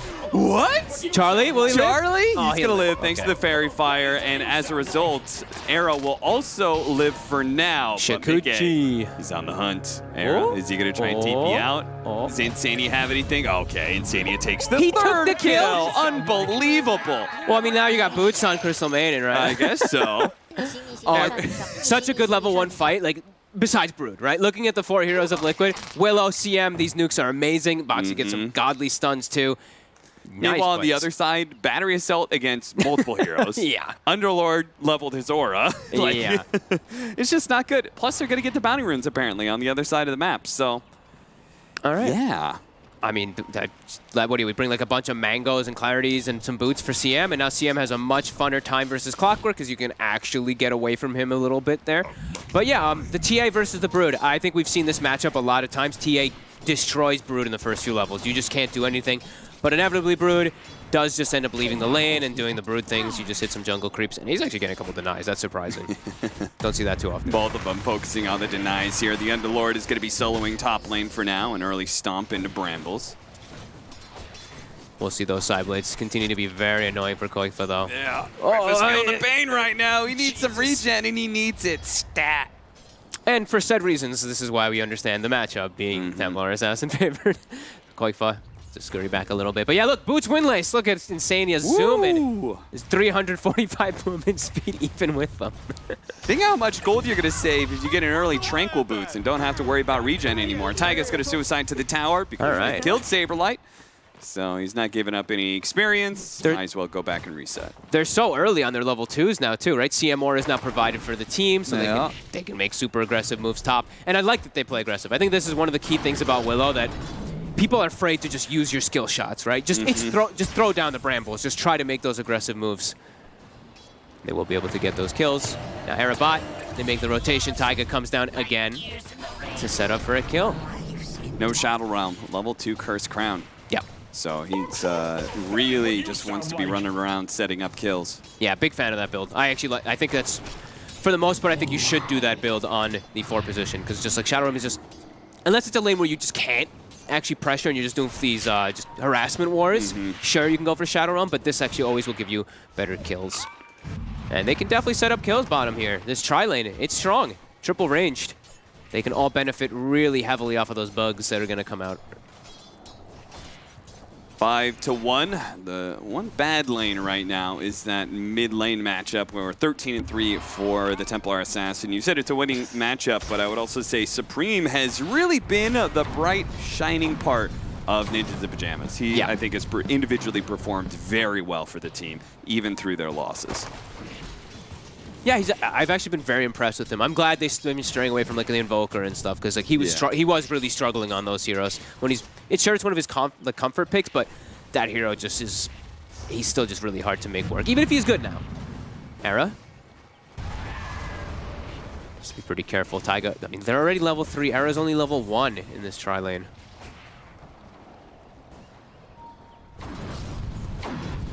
Yeah. Radiant Broodmother is probably better, right? Because you have close access to 2 different camps, right? Yeah, I guess they're just a little bit closer there. Yeah. I'm not this big Brood expert kind of person. Oh, the level of the pit might actually get him. Oh, that was close. Yeah, Boxy has just been getting really aggressive, and he doesn't have any regen anywhere close. The Courier's just now flying out. Then again, Saberlight's also quite low, and just one combo with level 2 double edge could definitely kill Saberlight, and that's why they're going to rotate over. Charlie! I thought that was a support that was showing up. Boxy still tries to go for the stomp and see if he can kill Saberlight here. The Firestorm and the pit. That ensure the kill onto Boxy. Looks like they're done with the Drow Ranger playing in that aggro tri-lane now. I think they just know that lane was decimated from the start. That triple lane is not going to work when the CM gets given level 2. Same thing with the Weaver right off the bat. They have boots and so much to play around. They have to switch the lanes. Saberlight will suffer now, though, so it's like... Level 2 Nova. It's this early is a rough one. Yeah. Weaver full free farm drought, 4 last hits. So now they're gonna follow her, I feel. Like the Willow is probably gonna go play top just to pressure, and it's scary. Boxy does not have boots, though. He did go for that Ring of Health because he was in the 1v1, so Drow's distance should be decent to at least get some last hits. But yeah, he's really struggling. Koikfa gets himself an Arcane Rune. Very nice pickup there for the harassment. Oops, Supreme, be careful. And this is where we start getting so many spiders that Koikfa is no longer helpless. Yep. Whether it's quickly farming through jungle areas, but also has so many instances of attack that he could surprise the Templar Assassin and actually get a quick kill. Mickey trying to chase down Saberlight here. The bugs are doing its work, lowering the arm of the Underlord and leaving him free to get the kill. And I like that Mickey. Koikfa got the kill on mid too. Yeah, this is all of a sudden a couple of disasters. Mickey almost manages to get that kill. Looks like Insania, because they chase both the heroes out of lane, they can go for those bounty runes too. Oh, what? How is he? Oh, Supreme. This'll come in handy. We were just... It's because you complimented him, Cap. My bad. Oh, come on. You can't give up those type of kills as TA in this matchup. No. You're ahead in the lane because that's the way the nature of it works. That Arcane Rune definitely was a big reason to it, but not going for boots early, I think, is a really crippling thing on the TA. When you're versus Brood, if you go boots, you can actually chase her into the camps early because you have that domination in lane. Right. Went for the double Wraith Band, so Spiders... Speedy Broodmother, they collapsed on him, and he stayed really low. Yeah, I think that second Wraith Band is greedy. I don't think you need... It doesn't provide you anything insane in the lane compared to those boots to be able to actually run away or, pressure the Brood that when she's jungling. 6 minutes, 3K gold lead. Liquid are coming back in this game too with some fire after a surprising loss in game 1, seeing as they were at one point in time very far up. Charlie stuck in the trees here. The Cursed Crown is going to put a stop to that multi-shot. And they'll get that kill. But hey, Supreme picks up the Haste Rune and manages to chase down Koikfa. So he gets some vengeance for himself. Still tied net worth, though, with the Brood. Not where you want to be at 6 minutes. Sure, at some point that Brood will overtake you because of just the way the nature of the hero, but yeah, you want to be more ahead on that TA.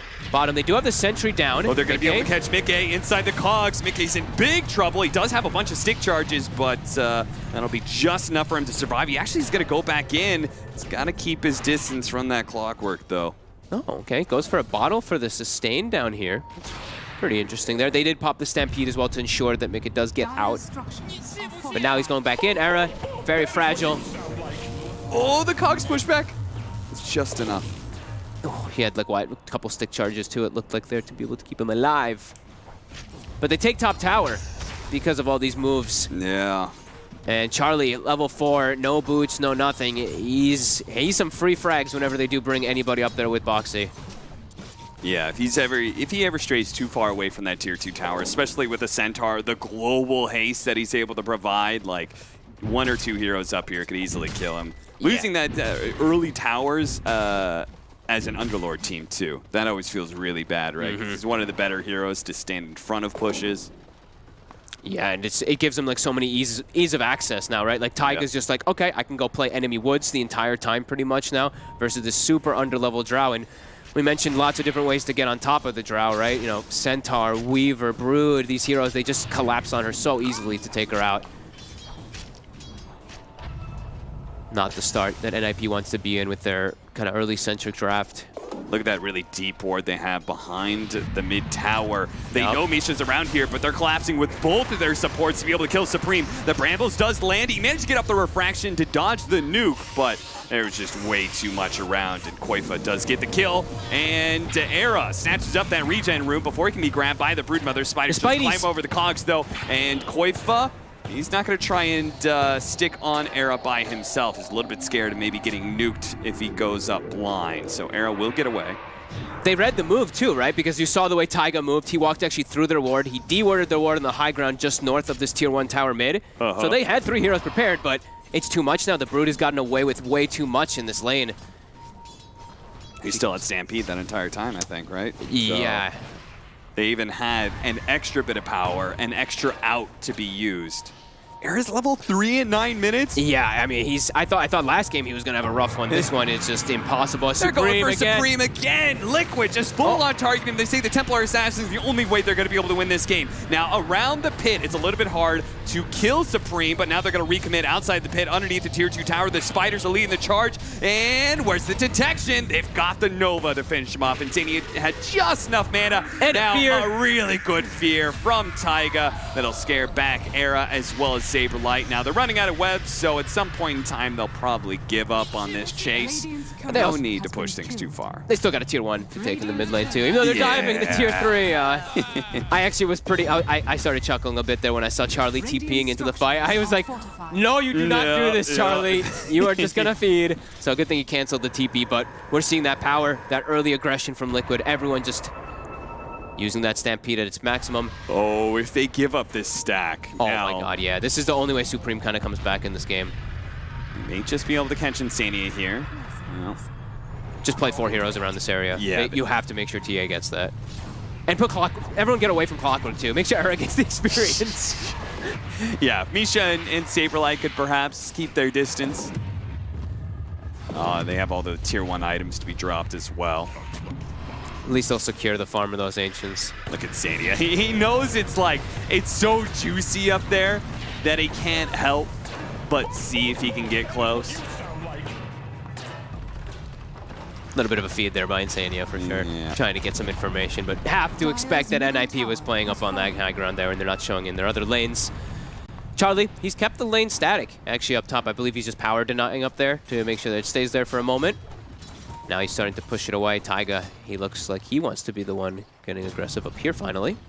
Charlie's good. Charlie at least absorbed some space. He's still pretty far behind, but at least up to that level 8. Don't step past for this wave, though. No, he can never really pass that point. As Liquid have full control of this high ground area. They have a nice ward around the tier 2 area. Boxy tries to go for the blink stun onto Misha. He'll eventually catch him. I love that Boxy's been doing this on his Centaur, actually. I noticed this the last time he played it, too. It's just brown boots, 1 mini item, straight into the blink. He doesn't go for phase boots. He doesn't go for wand, nothing like that. It's just straight blink. Hookshot does manage to catch him in the middle of the Stampede, so this is perfect to be able to bring down Boxy. Era picks him apart, and Insania, though, with his distance on the freezing field, is going to be able to get the counter kill onto Era. Nice positioning from the 5 position of Team Liquid. Insania's he's just rolling with the punches this game, you know? He's like, all right, I'll take a triple kill. I'll get a kill on the Clockwork. Thank you, Boxy. I feel like maybe he was saying that he was disappointed in his team's performance of Game 1. He's like, no, you guys don't deserve kills. He's like, Mickey, you were Slark, and you had a Scotty, and you had a free game, free Slark game. Boxy, he fed a number of times. He certainly doesn't deserve those kills. No. Koifa, they will continue with their aggressive builds. The Diffusal, as we've seen, of course, so many times on the Broods. Treads plus Diffusal. They can run down any of these heroes, and they're going to continue to do so. Supreme. You're going to be able to catch him with the stomp into the Frostbite, and the Spiders are closing in. Supreme's going to try and go for a desperate TP out. The damage is coming thick and fast, though. The Brambles. The neutral. Taiga caught him, but the neutrals are the ones to claim the last hit on Supreme. Oh, that's good. Saberlight will use the Rift. Still has a couple seconds of delay. They can't bring him down though. Bit too much armor. Yeah, Liquid's still taking over this game a bit too much here for NIP to kind of control themselves, because they're now losing access of their triangle. You have a TA and a Drow that are losing access to their jungle and their triangle this early on. Boxy, don't stop, man. Immediately, somebody shows up around the tier 2. Era thought about going for the hook shot out, trying to use it defensively, but nowhere he can go. The scary part about Liquid here is that if you've watched their Broodmother games in the past, you'll know that they make this Broodmother look super scary at 30, 35 minutes. So the fact that they're this far ahead this early is very concerning. But then again, we said that last time, Fog. Absolutely.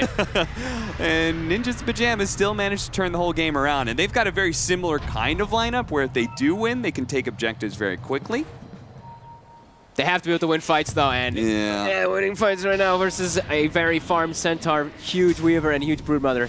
Yeah, I have no idea how they catch this Broodmother. I just can't really see it happening, but maybe team fight like this, Stampede's gonna go out. Boxy looking to be able to chase down Supreme. Swap back, though. Misha trying to get himself out while simultaneously increasing the distance away from Boxy. Era is gonna be locked inside with the Bedlam, and there goes the Freezing Field, which is rapidly bringing down Saberlight. Did not have his ultimate because he used it earlier to get out of the bottom lane. So 4 dead on the side of Ninja's Pajamas, and Liquid all looking very healthy. I think we're going game 3. I don't see Drow Underlord coming back. Clockwork, you know, I was like, trying to think of ways for them to come out. I'm like, okay, they still like, you know, natural initiation from Clock, but into this draft, it's you can't even initiate into anybody. There's Weaver, the bugs are too much for you to deal with. And yeah, you can't stop Broodmother. No. She literally just crawls over your cogs. Yeah, they can't even push any of their lanes out. Everything's just pushed onto their side. They can't access their jungle. There's not really much hope besides hoping Liquid dives and that you can somehow just play based off of those when Supreme gets a Deso. But Charlie is just food to anybody at this point. Level 8 Drow, no item growth, and Liquid just ready to fight. Look, they're like, side lanes are pushed. We don't need to address them. We can just sit 5 mid. Ninjas of Pajamas all huddled around this tier 2. They are going to make their jump. Era choosing to go for the Dark Willow, but he's going to have it really hard time. Beautiful Terrorize onto 4. That's going to be able to bail out Boxy, who was really far forward there. Still going to be trying to go for Era here, but he's swapped back by Misha. So Ninjas Pajamas is going to be the first fight. They haven't actually lost anybody. Nice defensive positioning from them there. Swapping Insania back in. It's the second swap. Good job by Misha. They find a pick. Very nice. Just everybody sat around the area. Everyone sat around Drow, so they benefit from that aura a bit. Same thing with the atrophy hurting Liquid a little. It's just the way that fight kind of progressed.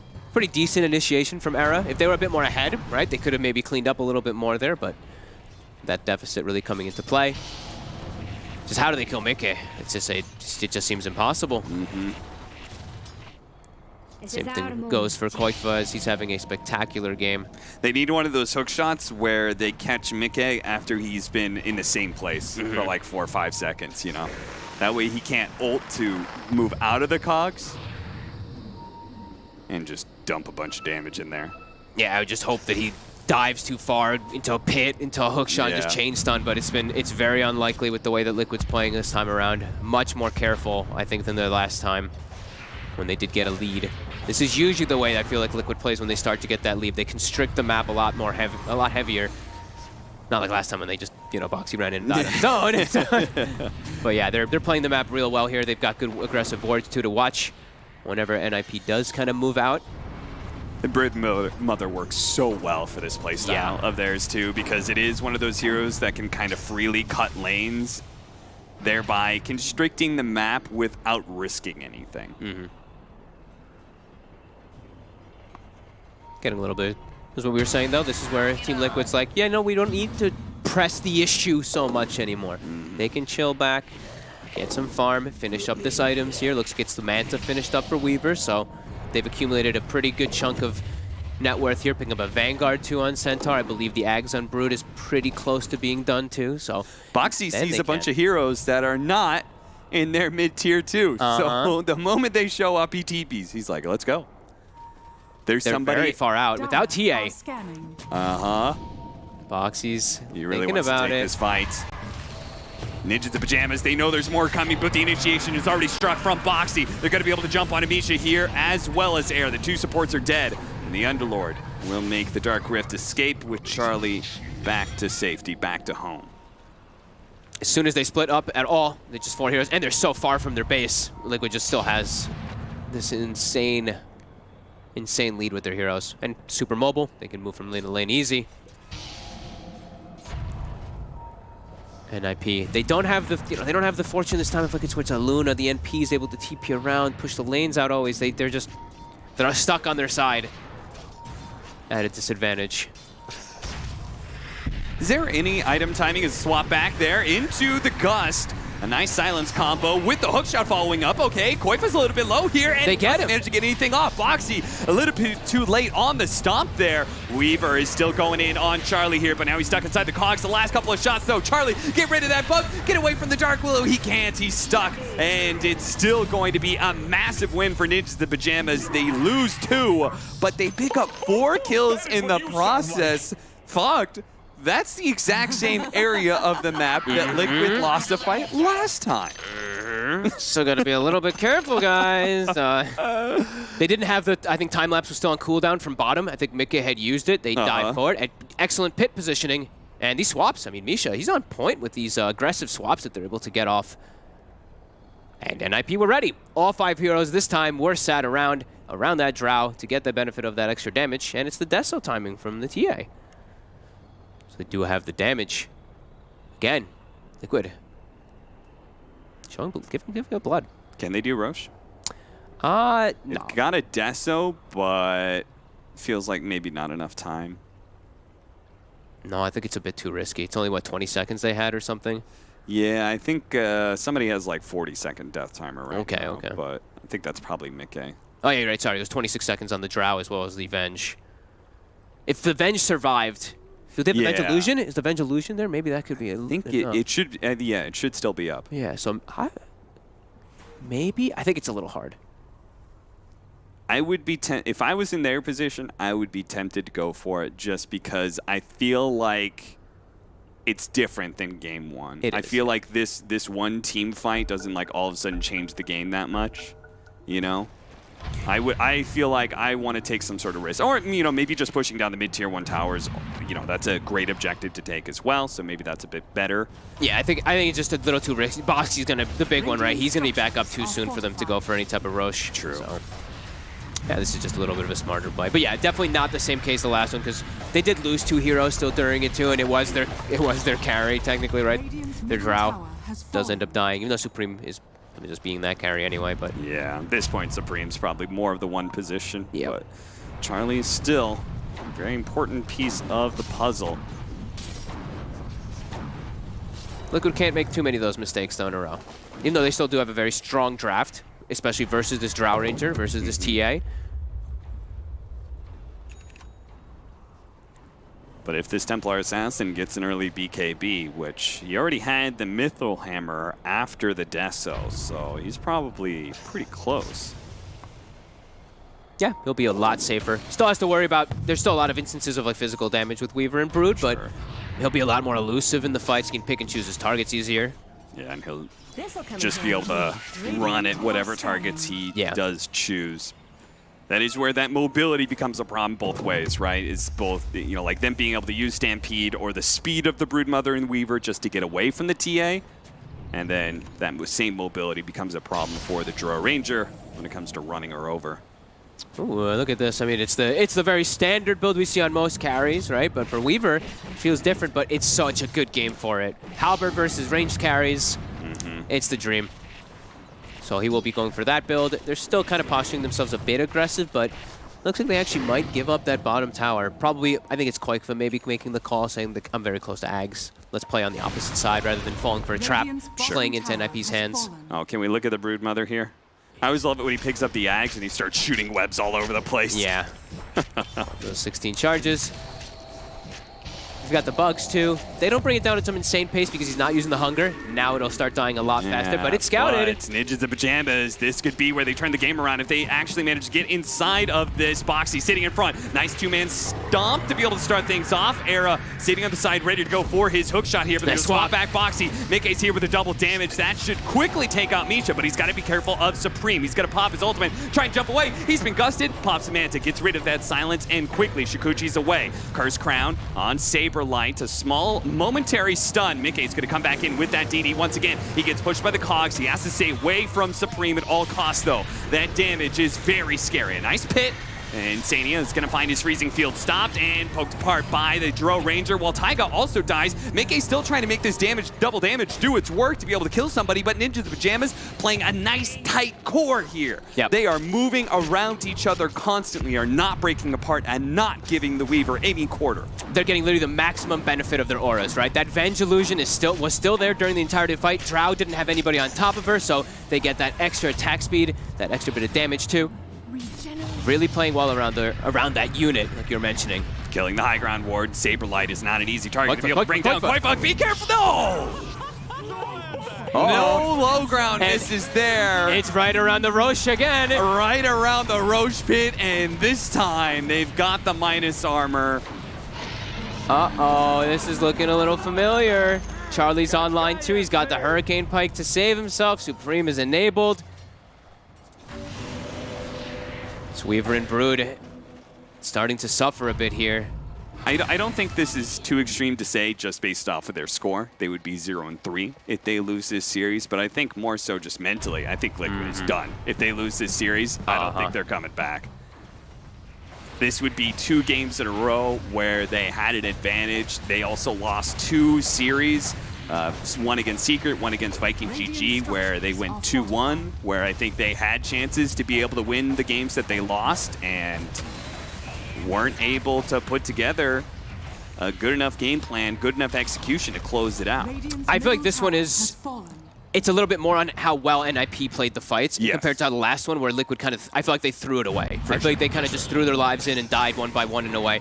This one, I mean, NIP just played as this bald unit. They played really well around those auras that they are playing with. So I did really like that, at least the way they set up Liquid. I feel like that was just a tough fight for them when Boxy, when they forced the Roche so hard. The hunger was used on Brood. He runs in, he's useless in the fight without it. Yeah. Versus these heroes, so. Ninjas of Pajamas, their 5-man spoke. It was scouted, but at the same time, barely managed to dodge that. They had the vision. Can they get the stun? The stun won. Can they get the swap back into the rest of the team? Into the trees he goes, but he's dead. Oh man, I mean, Misha again, these swaps. Phenomenal plays. There's a farmed Broodmother. They get a good chunk of gold there. We were mentioning it from the initial, those initial betting odds, and we're like, some value bets for NIP. It's continuing to be so, as they're really starting to gain control of this entire game here now.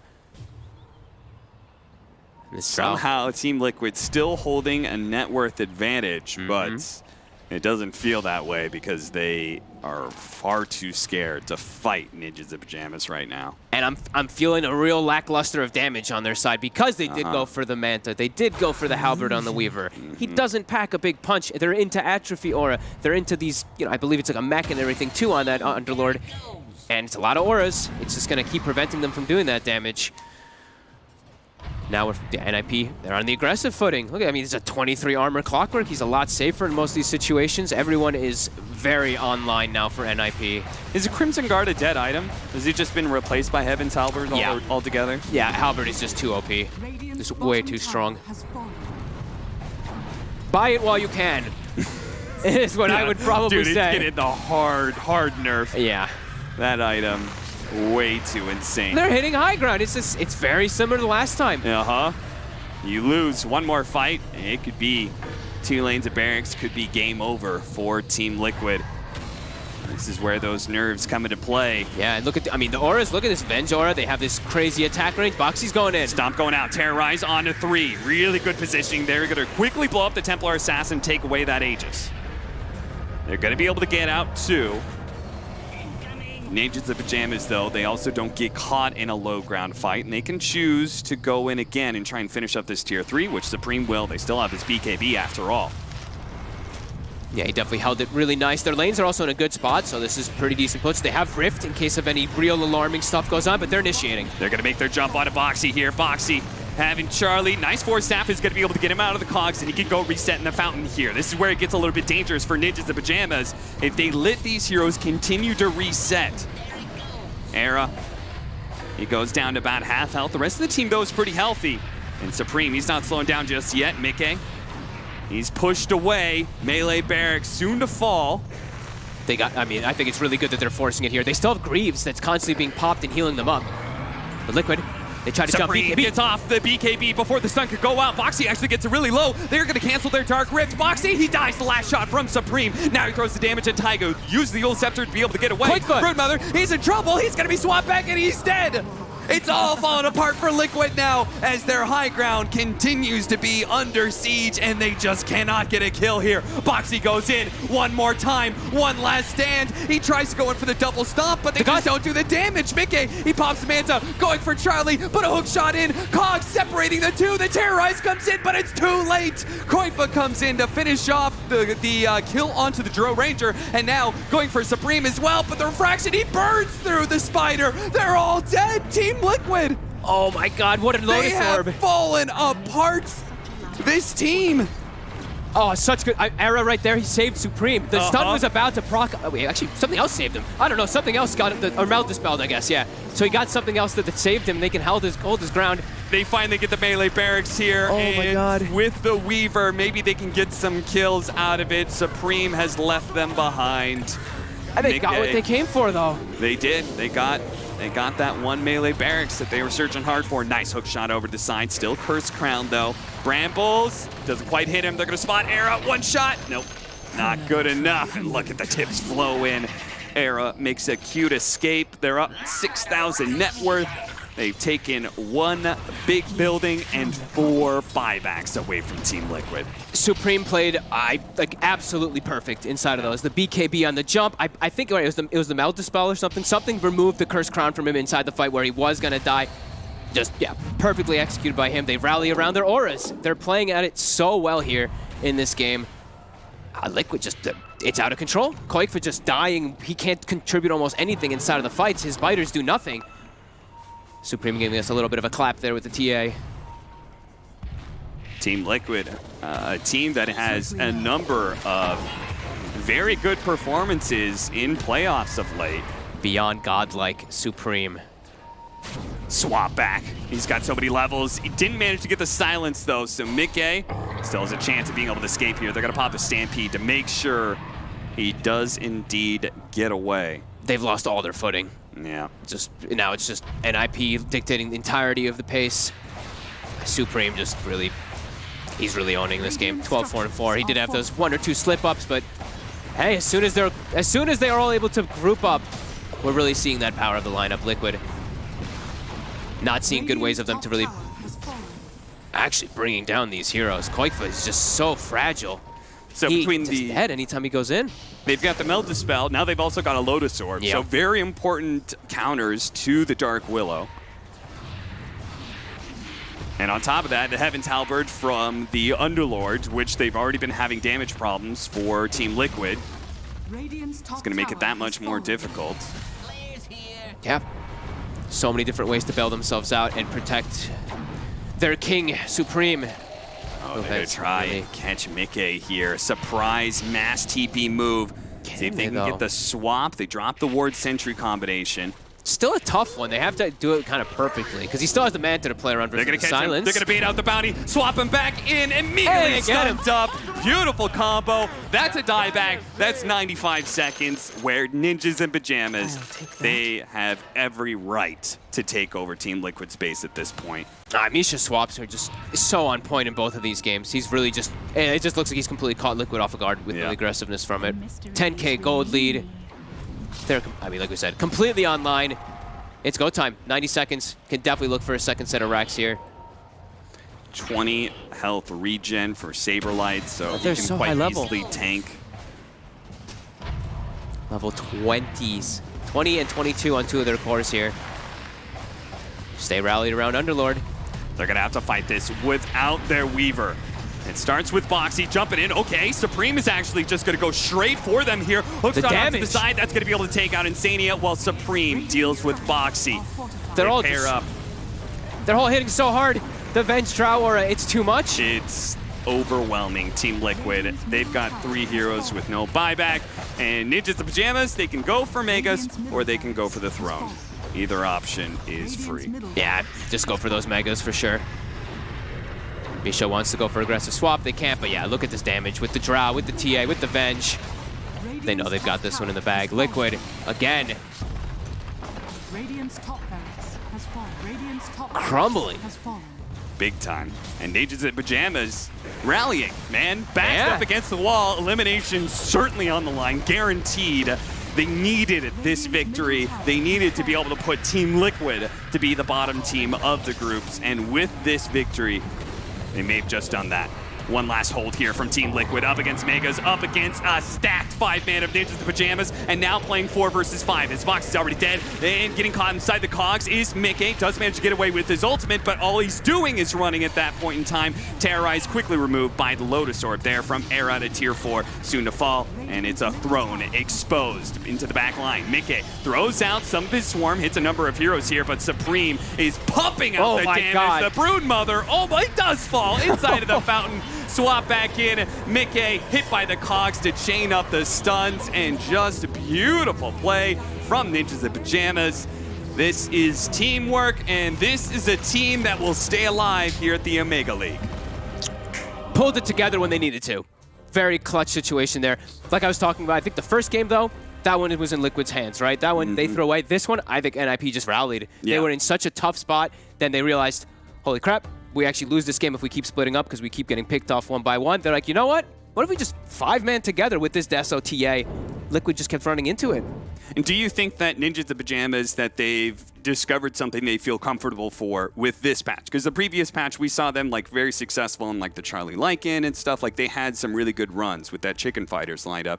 Now, this Ninjas the Pajamas, in this patch, do you think this is the kind of strategy going forward for them? Yeah, I mean, it looked really good with like the Venge, honestly, in particular. The way that they can pick these range carries, they made it work, and playing with some comfortable heroes, I mean, that was impressive. That really was a really good. I'm distracted by Slacks, honestly. I can't think right now. You can see them out of the corner of the eye, right? Well, that is going to be closing of this series. We do have one more for you, and we are going to take a bit of a break. But during that break, we have an excellent show for you. It is Queen Shiver and her 2 drooling jockeys. Jockeys? I thought it was Jockeys. jesters. I was This gonna isn't a expect break. jesters as This well. isn't a break. He just called us a break. He did call us a break. You know who needs a little bit of a break? Not us. It's Liquid that needs quite a bit of a break. They get one too because they got knocked down hard. Before we talk about anything else, do want to say Ninja Pajamas, they earned their victory. Also, as very smart analyst would say, that game was a brood game. That game was a brood game. Wow. Very good. No, I mean, that was so fun to watch NIP come back. That's why Dota don't have a support a support button. That's It why we don't does, actually. have a surrender You button. might not know this. But I thought it was just faster queen time button. But no, I mean, that's why there is no surrender. They came back. They said, guys, we're getting the shit kicked out of us. Let's party. And it makes me feel real bad for Liquid. Because Liquid couldn't win game 1, and even if they're in a big lead, still can't win the other games, dude. That's not good. I think the microphone's not picking that up anymore. It's not good! They got feel really awful after that one. Yeah. And that's kind of it's undeniable that you don't feel good after that. You have one game where maybe you say that you threw a lead, then in the other one you just say the other team was able to come back and rally, which is kind of what Fogged was talking about. NIP obviously going to be in a great position, but if you do look at Liquid and historically look at moments, they've been a very up and down team. Do you think that this is a situation where now later on in the tournament, they're going to be able to get a little bit of an extra pep in their step? They're going to have their anime training arc. They're going to come back. They're going to have a little bit of a time skip. Like Shiva already mentioned, they're going to have a little bit of a break. Is it going to be an anime time skip? Are they going to come back knowing how to Rasengan when they come down The from teams they yet have to face. Oh, please do this. First of all, yesterday we had a series, you might remember, it was Fly the Moon versus NIP. Yeah. Remember Fly the Moon that. crushed NIP? Yeah, I remember that. It's Fly the Moon versus Liquid is one that is still upcoming. And also, OG hasn't faced Liquid yet. Oh, They are 0-3 at the moment. This There will be other leagues, so So many opportunities in esports to have that win. Good for them. doesn't have to be today or tomorrow or this month. Legitimately, I won't talked be. about this earlier on the OG panel, and I think that the teams that do beat our OG are actually the crazy guys that don't have a lot of strategies and stuff. But that's the thing about Liquid is that you can tell their strategies. They're trying to pull them off, and they're not working. No, which is sad. But They went back to comfort in a lot of ways too. All memes aside, like seeing the Willow there, you go back to, I guess it was the last major kind of. It was Leipzig. I'm not sure if that's like the last one or not. That's why I was confused. I remember Leipzig because it was, first of all, it was the last major, and it was also the game where I think Insania, after that performance from Taiga, Insania flew over Taiga's girlfriend as you won us that game, advanced in the tournament. It was really sweet, and they won the game against VP, I believe, at the time. It was really nice with the Willow. It was a crazy win. Yeah, hell, right? it was. I mean, he's a fantastic Willow player. And it's a true pleasure to watch. You see it come out and you go, okay, they're going back to some of their strategies. They're trying to make strategies that they've already won with in the past, trying to make those work. And I think that's a good thing to do when you're in a shaky position. But like Slacks alluded to, they're just not able to find purchase even against NIP with that actual strategy that they've made work in the past. You know, they started so well with that Broodmother. I thought it was going to be a Brood game, and then I feel like it was also the exact same place and the exact same timestamp around the 22-minute mark. One fight, big team fight, NIP just wins, takes Roche off the back of the team fight, and then it's just the NIP game from that point onward. And I felt like Supreme was like the only one who didn't do bad in the lanes. I felt like he was the one that actually did good. Also, obviously, he's a Templar Assassin, can catch up in the jungle as well. Only one doing okay on the net worth. It was the Supreme show, and then you've got people that have Venge Aura, Drow is around there too, helping out. It was just a great performance. This analogy is going to sound a lot more critical than I really mean. There we go. Okay. It's one of those things where this is a team that they really depend on each other's knowledge, right? Like they really are listening to each other to a very, very, very high degree. It's one of the reasons that they're a fantastic team and they gel so well. But all of a sudden, when there is even a slight lack of understanding of what you need to do in Dota, in the current meta, that ripples out and you get a little bit of a butterfly effect, and it almost seems like they're kind of running around with a bad plan, and I think that that's why their game fell apart both times in this series. It's a systematic crumbling. Yeah, I mean, the most concerning part is that I don't think Liquid's draft was that terrible. I mean, their big goal was to get on top of Drow, and they just weren't able to execute that. And if they started 0-3. Even remember there was before the runes, the big fight. They had the advantage. They had everything they needed: a decent draft, a great start. They were winning half the game, and then they lost, and that's a kind of loss that is not Gucci. No, but it was a win. It was very needed for Ninja Pajamas because they also hadn't won a series yet. Well, right? Enjoy it. No cap on a stack. When you look at Liquid and you look at everything at the first few moments of they could have won the entire series. Now NIP's got to feel great, especially with how they won it. Sure. Because it was on them rallying in a lot of ways. Yeah. But Liquid's in a weird spot. Very, very much in a weird spot now. Yeah. This was the last game for NIP, by the way, last series. Oh. So they end 1-4 in the group stage, while Liquid still has to play 2 series. Oh boy. So it's well, and so that means that's motivation for Liquid, though, huh? Yeah. Sure. Yeah. That's one way of looking at it. You got to learn how to do the Chidori. If you don't learn how to do it, you're just gonna the what? You're gonna be coming in. What's a Chidori?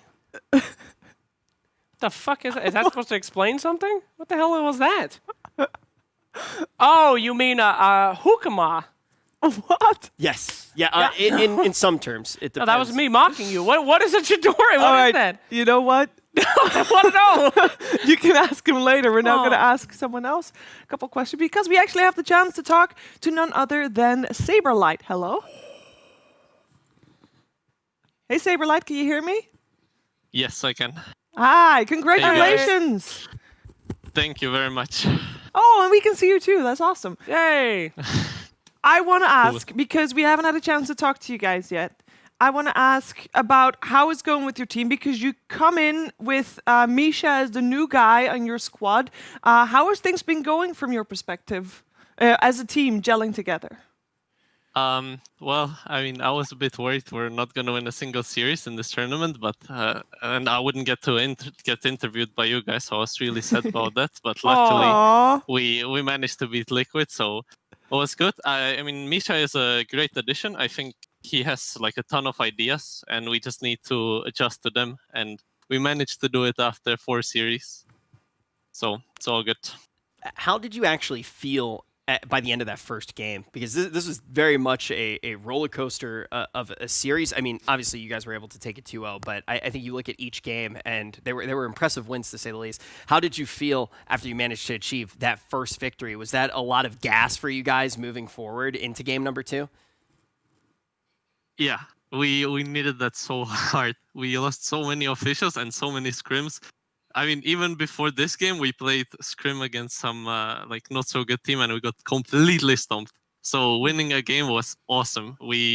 And then like I don't think we would have won the second game if we didn't win the first one, because the second one was much harder. But since we had the momentum and we had the the taste of winning on our tongues, we managed to owe them. Yeah. TIs have been won with similar energy, and I hope the same for you guys. Saberlight, you are, I'll just go ahead and say, you're my favorite guy to watch on this team. I love watching you, and I think you're amazing. Who do you watch, I love watching though? you too, Slacks. You. Aw. I mean, I watch mainly you.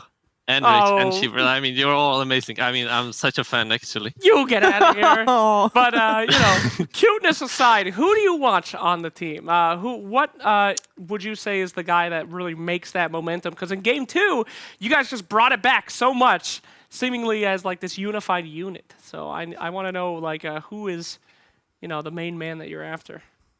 I mean, I always liked my boy Supreme, since we're both like the same age and we're both from Czech Republic. So he's like a second version of me. He's the mid laner and I'm the off laner. But also like Misha, I'm eager to see all his new ideas. But like, I mean, I like everyone on my team, except for Charlie. Oh, is Misha then the guy for you that is now doing like all the strategizing and the drafting and such? Yeah, it's mainly Misha, Era, and our coach. Okay. And the rest of us just clicks buttons.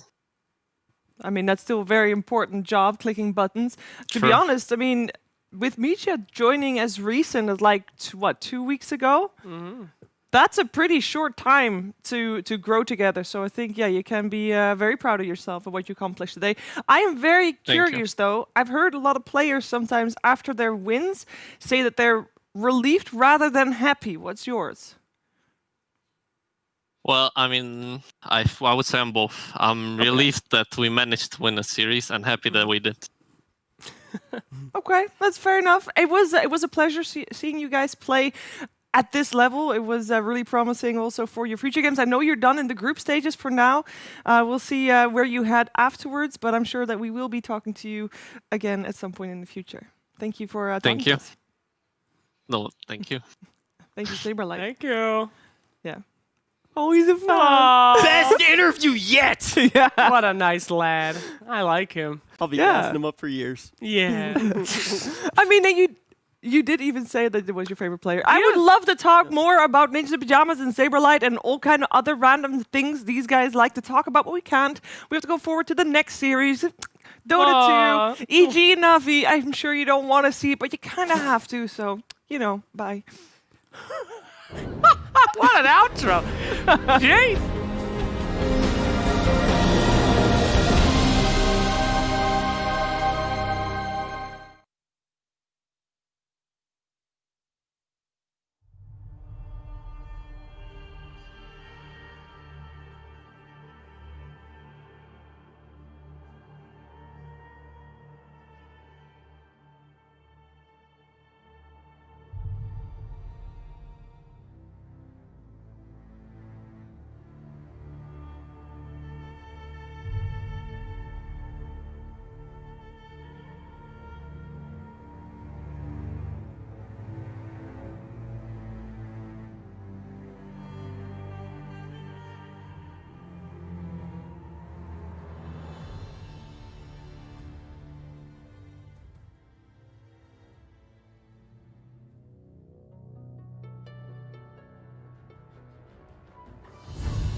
by all means, get on your farming hero. If you find a good support, you'll be happy. If not, you'll become an offlaner. And if everything fails, there's always jungle.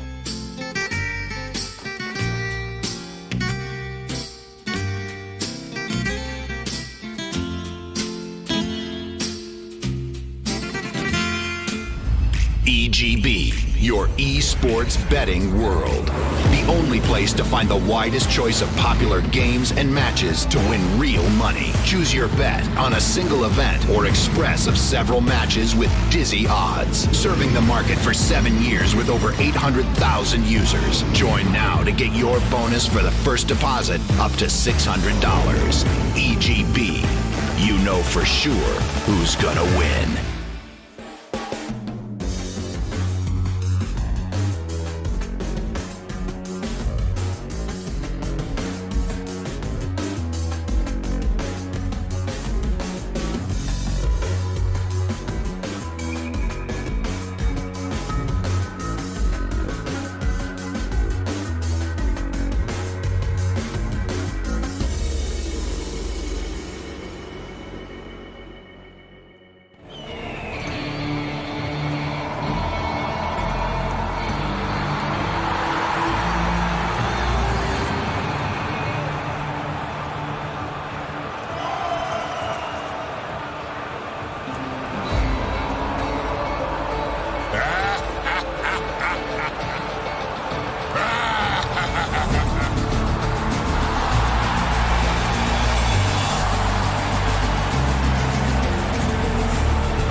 Welcome to Omega League.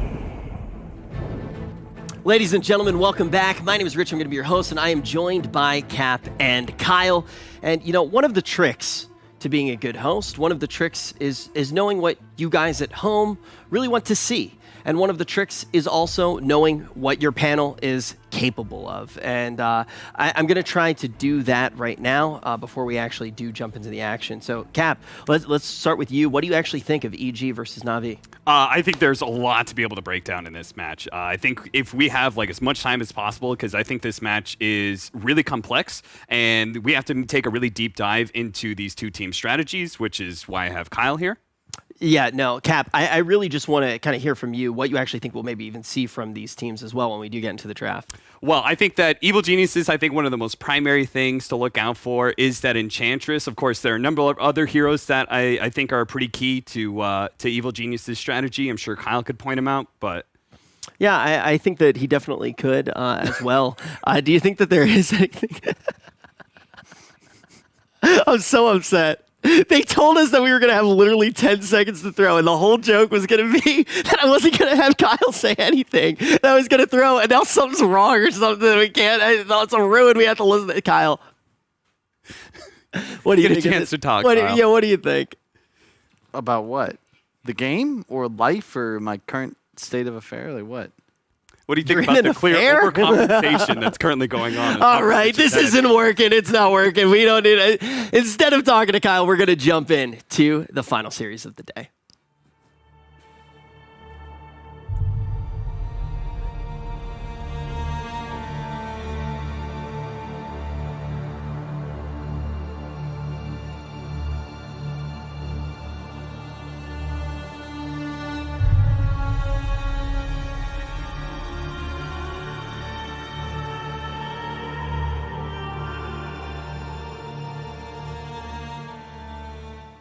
Welcome back to the draft panel, wizards and warlocks indeed. It's time for some magic.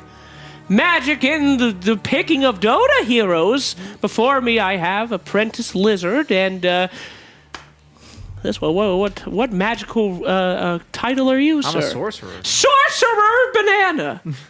And today we will see some indeed magical creatures instead. Summon the heroes for their incredible fight. Yes. We're doing... Oh my god, that's a lot already. Go! Set forth your spells, Magic Men! Magic Man Jew, he would speak to me as Alright, Sir. Master Wizard. We have an Oracle and Elder Titan on the side of Navi, and Magnus Enchantress on the other side. Now, Elder Titan, it's coming back, but solely in the CIS teams, right? We have seen them pick I up. believe so. Flight Moon played it as well. Yes, that's true. I've seen at least 3 or 4 of them at this point. And I kind of talked about Elder Titan as like a luxury hero. He's like the drums of heroes. Wow. Like drums of heroes. Like if you were an item, it'd be drums. If you're a hero, it'd be Elder Titan. Like the analogy here, because drums just kind of makes everyone on the team move faster, attack faster. The person who has it has mana regen and stats, right? It's just an item that makes you do what you're doing better. Elder Titan kind of just makes everyone else do what they're doing better. Yeah, they do more magic damage. They do more physical damage. The enemy team has a harder time fighting into you because you're like a counter initiator. It just makes your team a little bit more good at everything. A little bit better. It can be a bit problematic versus Enchantress as well in the lane because of the enchant. It slows you down. You can't get on top of her with those punches. It removes the bonus from Astral as well. Are you 100% sure it does? I'm 100% sure. You're After 100%. TI, when he was broken, they the nerf made it so you could purge the Astral buff. So and right now you can't even replenish the buff after, like if you get the damage, you need to hit the same amount of targets to get the same damage. You can't just refresh it before it goes out. That was a neat trick that Fogged has complained about several times getting removed from the game. It's interesting because Hero never... he was broken a couple of times, but he was never really top tier broken that you can't play against. And then he gets some nerfs as well. I don't know. I always like these small little mechanics, these little features, not bugs. Like being able to pop Echo Stomp and then move the spirit without cancelling it, you know, and all this stuff. That's some cool things. Spectre banned out by EG. That's what Navi played in like 4 games so far. Usually it was comboed, however, with the Warlock. They would go Warlock Spectre on that safe lane. That combo has been around since TI 8, 7 or whatnot, and Navi, they didn't really have a lot of success with it.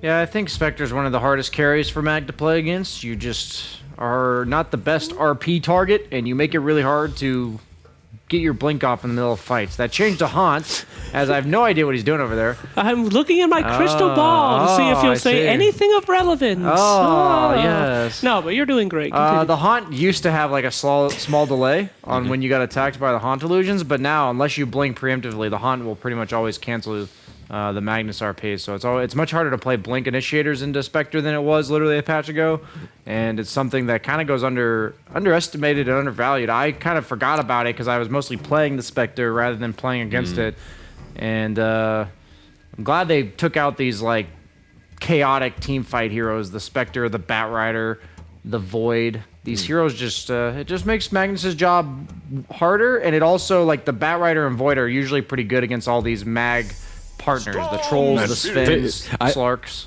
I was thinking if this is gonna happen or not, because... The Storm? Yeah, we were talking a little bit of trash of GPK's Storm across all the panels. I won't name any names, you can look it up, but... somebody else. Yeah, but his Storm Spirit before the last series was sitting on 38% win rate in competitive games. Oh my god. And now it's sitting on 36, so it didn't go up. Out of 20 games, I believe, or something more. It was like a pretty significant sample size. This is one, wasn't like a 7-game sample size. Oh no. His mid-game item build was way too greedy. He crushed the lane and then went Brown Boots Orchid Bloodstone and just died like 4 times before finishing his Bloodstone. I would like to see just overall less greed with this build. If you get off to that good start, you have a mag, you're going to be the one responsible for getting stuff done. You're going to be involved in every single fight on Storm Spirit, and you're also going to be the first to go in most of the time, so please. I would be surprised if GPK didn't call for this. He asked for the Storm, because this is also a little bit personal. He's playing versus CIS team. He wants to be the king there when it comes to the mid lane. They take it very personally. And Navi, they answer it on Ember. This should be an Ember Storm matchup on the mid lane. It's a skill-based matchup, obviously, and either one of these two heroes can take a victory if they play really well. The nice thing about Storm here is the two supports on Navi have literally no disable. Yeah, you have the root from Oracle and the Echo Stomp from Elder Titan, but those are disables against heroes that can't dodge them or, you know, just kill you before you use them, and Storm Spirit is great for that. Oh, this however, is greed at its finest. Holy crap. When I say greed, it's just Enchantress is really the only strong laner here. Lion, not the strongest laning support. I'm not a big fan of this. It is good against Ember. What are you thinking here, Master Wizard, sir? That's many heroes that need this gold. But and I think their team will surely fold. Master Wizard, Lion is such a great wizard as well, and he can disable Ember on so many different ways, right? Isn't that something good? No. No? I think they have some serious damage issues on EG. Like, I was already thinking it beforehand. Like, Storm mid-game, he has like this window where early enough in the game, if he gets a good rune, he'll kill anybody he wants. And then once he gets Bloodstone with maybe one other item, like Orchid, he has plenty of damage. But then there's that like 5-10 minute window that I think Alchemist likes to hit pretty hard that Storm will not be able to bring him down. So as long as Alchemist has that space, he has the Oracle behind him. When you have Oracle Elder Titan, you usually want very aggressive cores with them, right? Because they don't offer the initiation. They don't offer the people to run into the fights, and that's what they've got with these two cores so far. When you open up with an Oracle, you're thinking, okay, what are they combining with this? Is it a Troll? Is it a TB? This time, is it Death Prophet? Something like that. This time, Navi, they pick a little bit of cheese, let's put it that way, with the Alchemist. It's a really good combination of heroes. And this Alchemist won't suffer versus Storm on the mid lane because he will be on the safe lane, like 99% with Ember playing that matchup. And it is a hero that can carry you the game. Like you said, 15-20 minutes in, that's that huge power spike. However, Storm overall is really good versus the Oracle too, because you need reach. You need a hero that gets in the backlines. You can eliminate the Oracle first and then continue with the Alchemist and the rest of the team. If you're Navi right now, you definitely have to think about big, easy lockdowns. Some point-and-click stuns, exactly. And you can see EG, they ban out the Sand King right now. It's something that they're aware of that Navi needs a lot. A lot of mag partners banned out. The Anti-Mage, the Sven already. Lifestealer, pretty much unkillable by this Navi lineup. Slark comes to mind. The only hero that really threatens him is ET. And they ban out the Beastmaster, so they're afraid it's maybe an Arteezy mag, which I have seen him play in pubs. So he's definitely practiced it, and he definitely considers it like worthwhile considering. But I do believe carry mag also, he doesn't have like the sustained damage it takes to bring down an Alk. I usually like the carriers like the Slark and the Lifestealer that don't mind just kind of manning up on you and bringing you down over the period of time. If you're thinking about EG, you're most likely expecting a carry last pick. At least most of us are expecting that. And the Beastmaster is a little bit of a weird ban for Navi. Perhaps they've screamed, perhaps they've seen something we haven't in the last few days. Slardar.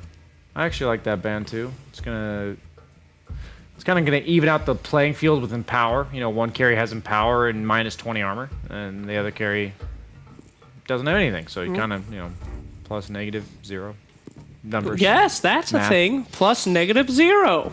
Of course. Plus negative. We're pretty much thinking about Pasha's offlane, and they go with the Omni Knight. Hell yeah, my boy! I mean, it did happen yesterday. Secret did pick it versus a Magnus. It worked well, but Papi did say he wasn't quite sure if Omni Knight was the reason why it worked, like why the game worked overall for them. Because there were some other lanes that went really, really well for them, and they just snowballed. When they picked Omni yesterday, the opponent team banned Alk in the last round. So clearly Omni Alk is a respected duo. They go with Ursa. This is a lane that should do quite well versus the ET and the Omni Knight. And also another thing is, what's really good about Omni here Holy woly! Sorry, those odds. I just saw those. That's a big differentiation there, almost boys. 5-1. Goodness gracious! Yeah. You have two saves on the side of Navi. You have Oracle and you have Omni Knight now with Alchemist. It's going to be incredibly difficult for Storm to jump in the backlines and eliminate one of these targets because you're going to have a triangle of Oracle, Alchemist, Omni Knight saving each other. or the Alchemist whenever necessary. Once they picked the Omni, you 100% had to have another burst damage hero than just the Storm. Like, Lion is lockdown and Finger is quote-unquote burst damage, but against Oracle, I don't think that's really reliable because not only do you have the ult to save, but also your second spell just makes them do no magic damage. So Storm Spirit jumps one guy, Ursa jumps the other. Lion can maybe lock down the saves, but I think EG's the better team. I think they'll execute their draft better, but I fear for Navi in the laning stage. Ursa's pretty damn good against Omni. Alchemist doesn't really threaten anything, so Magnus, a greedy offlaner, should have a pretty good time. Storm, even though he doesn't love playing against Ember in the mid game, pretty much free farms that mid lane too. So I'm afraid that this window where Alk is maybe 1,000, 2,000 gold from Radiance, he's just not going to be able to hit any creeps. Right, raise your hoods and call it, wizards. I want to see the hoods on as you make your guess. Wait a minute, hold on. A flashback before one more thing to think about. You need to solve Alk as Gambit now. It's the one thing, I say this almost every time there's an Alk in the game. When there's an Alchemist in the game, I call it an Alchemist game, and what I mean by that is That's really creative. Well, that's okay. Yeah. Let me explain. Okay, Wow, 2020 starting with you. Holy shit, mind blown. No. Rich still freaking laughs about that every damn day. He just mentions it randomly. All right, people. Do we go with an Alchemist game or do we go with a 36% Storm Spirit? It is an Alchemist game, but it is not his game to win. So I'll go with EG here.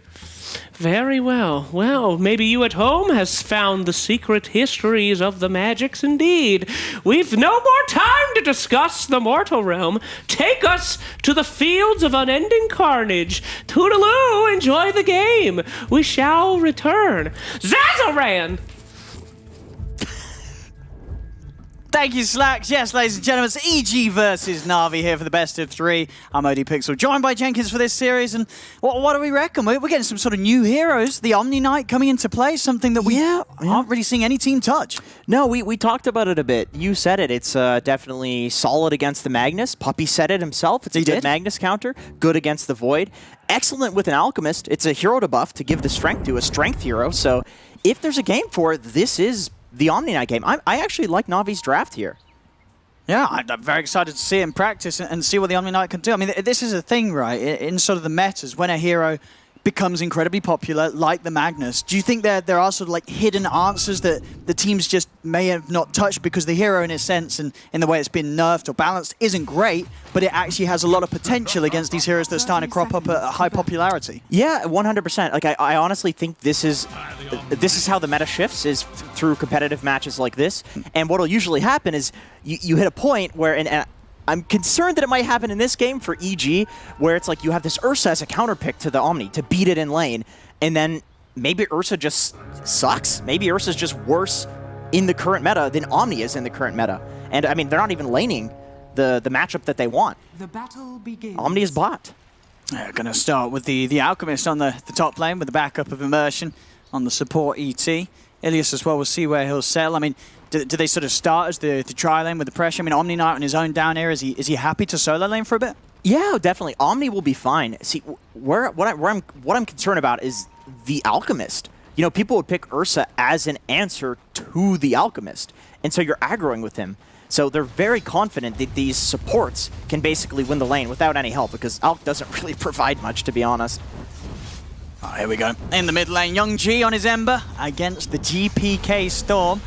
We've seen GPK have some pretty impressive performances so far. Storm the other day, though, was off to an explosive start, but did start to fall flat on his face, so we'll see what he's able to do with it this time round. Top lane, aggression onto Immersion, and that's going to find them first blood there, EG. As Immersion getting a little too close, and sure, they've got a tri-lane on the aggressive Na'Vi, but the tri-lane of EG is also very good at turning and getting kills itself. Yeah, man. Oh, Ilias, too. I don't think Crit has the stun up. Still, a lot of harass. I mean, like you said, like this is a hard lane to play into. I mean, Ursa's a hero you would pick previously to tri-lane. Now they have an Enchantress with a creep, with a Wildkin against two melee heroes. Man, this is tough. And then Lion's a stunner. I mean, how can you go wrong? Yeah, we'll see what Na'Vi is able to make happen with the idea behind this tri-lane. At the least, see if it's able to secure the farm at the moment. It doesn't look to be it. He's only got one CS, and again, Immersion stepping forward, Swipe start to stack up. He's going to be fortunate enough to not be in the reach of a crit and his stun this time, so he will live.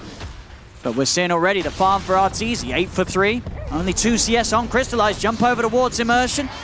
Will be saved there. And he's able to remove the slow from the Earthshock, get Immersion out of it. But it does seem to be a rough start for this aggro tri-lane of Na'Vi. It does, but, you know, Beast Coast is a team that actually does this frequently. And I think one thing you can take solace in is the fact that you always have the triangle to stack for the Alchemist. Like, he can always back up to that and just go farm. Like, he's right by the best place on the map to farm as a carry. So, worst case scenario, he can go there if this lane goes extremely south, which it's pretty rough so far. On the bottom lane, of course, with all the action being up here with the 3 versus 3, we get this 1v1 between Pasha and Ramses. Mag and Omni Knight. At the moment, we're seeing Mag having the CS advantage, and sure, Omni's still farming, but I guess this is expected. What with the Empower, Magnus is going to have the better time and the easier time at getting the denies in this lane. Yeah, I think a big thing there, too, is just that Omni is a relatively weak hero. Oh, Alchemist, be careful, buddy. They got the stun into the Hex Fly, heading over with the Impetus as well. Trying to run Crystallize out of this one. Can they save him? They can't. Ilias cannot hold back Arteezy in time as he finishes Crystallize off with an Earthshock. And this top lane just going from bad to worse for Na'Vi. Honestly, I respect the decision. I think it's a very interesting choice to try to go for this. But I think if you're EG, you're very confused. You're like, they're aggroing with an Alk, but we have an Ursa. Like, we would maybe aggro into them. I think you're very stoked about this if you're an EG fan. Oh, it's easy. Getting the free farm for now. And as you said, we'll see if they do start to create some stacks for Crystallize, start to build up that recovery mechanism for this Alchemist that is struggling so far in these first few minutes of it. Yeah, and they haven't really been able to stop this Enchantress from getting her creeps. Usually, if you can block the camps, you're fine. She's not that big of a deal. But with Elder Titan dying so early, she just has free reign on those camps. Mid lane, at the moment, pretty even CS between Young G and GPK. Slight lead for GPK on the Storm. 23-4 against the 19 for 2. Fly and found in the river. Ilias and Immersion will try and chase him down. They do hit him with the stomp, see if they can get in position for the further bit of burst. Fly pops the Fairy Fire. He's also going to have another one in a few seconds. And even at that, he's able to get out of reach of the two of them. They just can't kill the Ench. This is the power of the Enchantress, right? It's a very hard kill to find. Doesn't matter, just level 2, just popping the heal, walking away. Unless you've got a significant amount of burst, Fly's going to be able to do that every time. Hero that loves building Fairy Fires and has the early stick as well. He was holding the charges, so really not much of a kill threat there, and he knew it. So we do have level 6 now on Young G. He can't, or sorry, he's level 5 actually. I'm crazy, but he will have level 6 soon. And both of these heroes are relatively decent at rotating. I think we're going to need to see that more so from the Ember Spirit here to break down this game. Oh, look at this bottom lane. It's actually started to go pretty one-sided now. 35 and 11 on Ramses compared to the 18 of 2 of Pasha. This mag just nearly doubling the farm. Do have the stacks coming up, but this is going to be scouted out by EG, so they know the status of this area of the map. If EG can take these stacks. But they've got the mag, haven't they? They've got the mag, and they have a Storm as well. Oh, man. And Navi's got to protect these or clear these up sometime soon. It's going to be hard, though, with the low levels on Crystallize. Just the 1 point and the spray right now. There's going to be a big fight for these stacks very soon. This is the entire game plan for both teams at the moment. You think there's no way that EG just let this go? No, absolutely no way. And I think Young G knows that too, so he heads over. Yep, he's going to be able to push Crit out of the area. Crit will turn with the stun. He's going to look for the denies. The creeps won't be able to make it. Ilias takes him out with the final Purifying Flames Duke.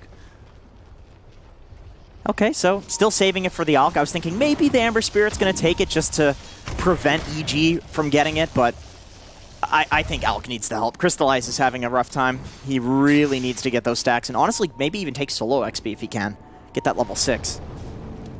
GPK also able to get lucky with the power runes. DD will be his. They're looking at Young G. There's no vision on the high ground, and Young G's playing far too close to it. They're going to open up with the initiation from Crit. He's got the Remnant out in time, though. They didn't quite have enough control. Young G is able to make it away there with the 1 charges and the TP back to base to refuel his bottle.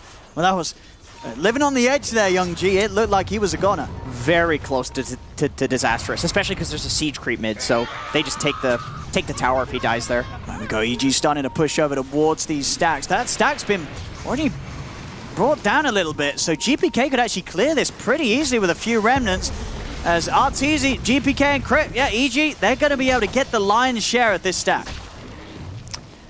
Yeah, they know. They know the strat. You know, the Beast Coast Classic. This is exactly what Beast Coast do, except a lot of the NA teams, the SA teams won't contest like EG will, but, you know, EG, they sniff this out.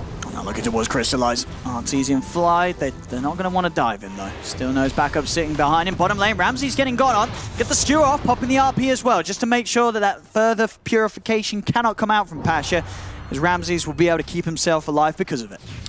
Man, he is so farmed on Magnus. I did not think this was going to be such a Magnus-favored lane. Like, Omni typically destroys melee heroes, right? So I think it just... There's definitely a player skill difference there that's happening, as well as Magnus has just been buffed, and Omni Knight has been weak for a long time now, so... Not the great laner that he used to be, with the low cooldown on his Q. We'll see how NAVI can find ways to pick Crystallize's game back up. He's going to head to the jungle and the top lane. Now with Arteezy having the serious levels, level 6 on the Ursa, it's a very scary place for the Alk to be. He's sort of just got to stick to the jungle now. This is going to give a lot of space for EG to make the most of the 3 lanes. Now maybe look for action as well. They're going to try and go in with a grab on Young G, but Immersion's there. Keeps him covered safely with the stomp.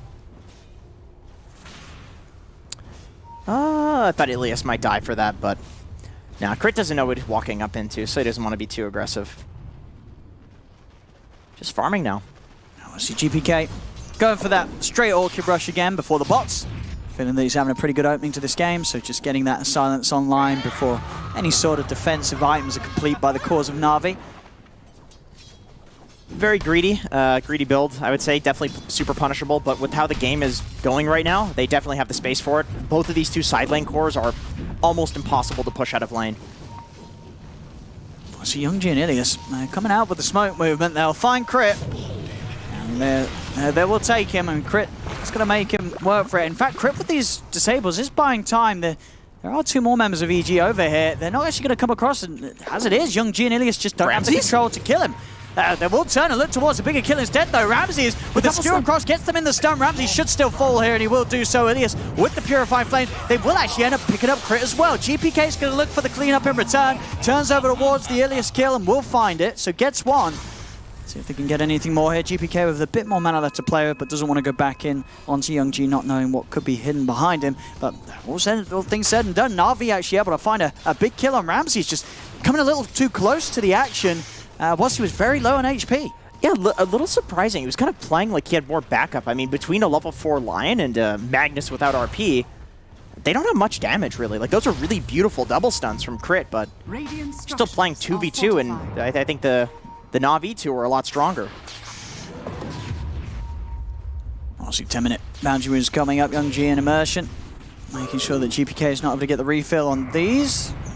G, so I'm going to go and try and grab this. Yeah, we'll be able to do so. Extra space made there by Immersion with the stomp. And build-wise this game, Young G just going straight for the Yules. Who sees that Oblivion Self out, and GPK knows that he needs some way of removing that silence ASAP. So they have a DD on GPK. I think this is probably the time to consider going for a smoke. I don't think you want to let Alchemist farm like this. Not when his game was so rough in the early game. They might be waiting for an item. They might be waiting for like Blink on Mag, maybe the Orchid on Storm. But very soon they want to start pressuring, I think, on EG. Yeah, they've got the drums done on Arteezy. He's very ready to run at heroes. There's mid lane as well. Fly and GPK with the DD making some pretty quick work off this tier 1 tower. Quick dodge of the stomp. Young G has come in to start to build up a defense with Immersion. See if there's enough to push GPK away. GPK wanting to make sure that they can find that last hit on the tower. He's going to be able to get it as well. Tower down on the mid.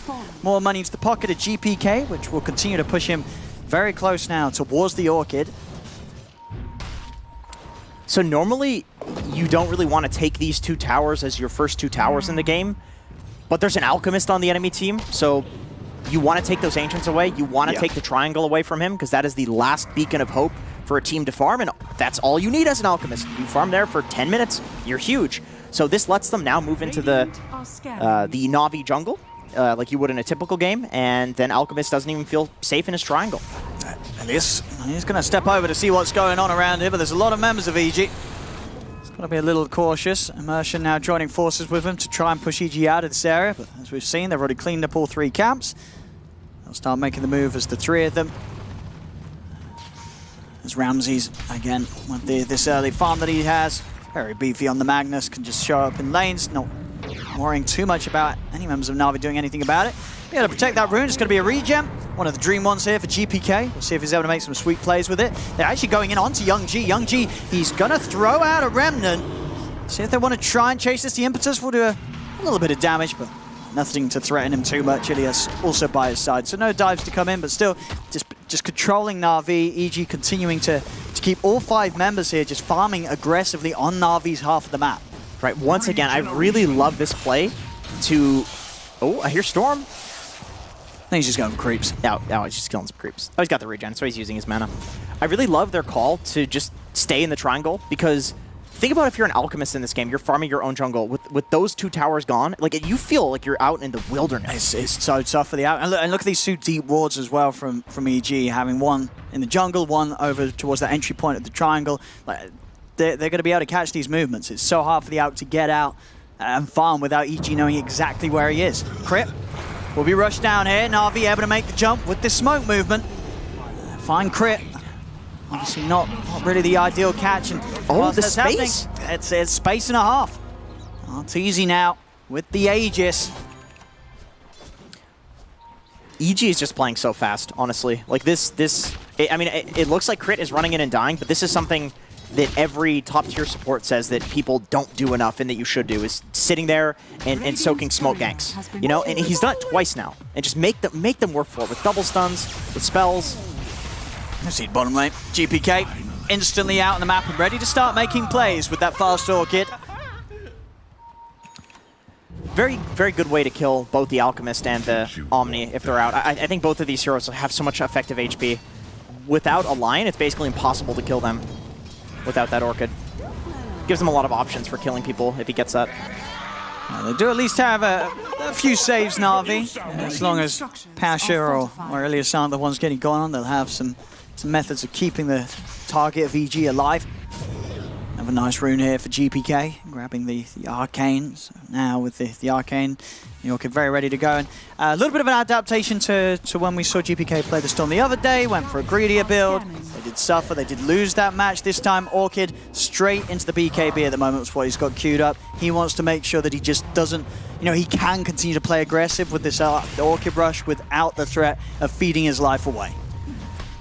BKB definitely makes sense. I feel like not going for treads is just innately greedy, but BKB, if he just goes in on the Oracle, it just sets up for the Magnus to hit this huge RP, because he's going to be so disruptive.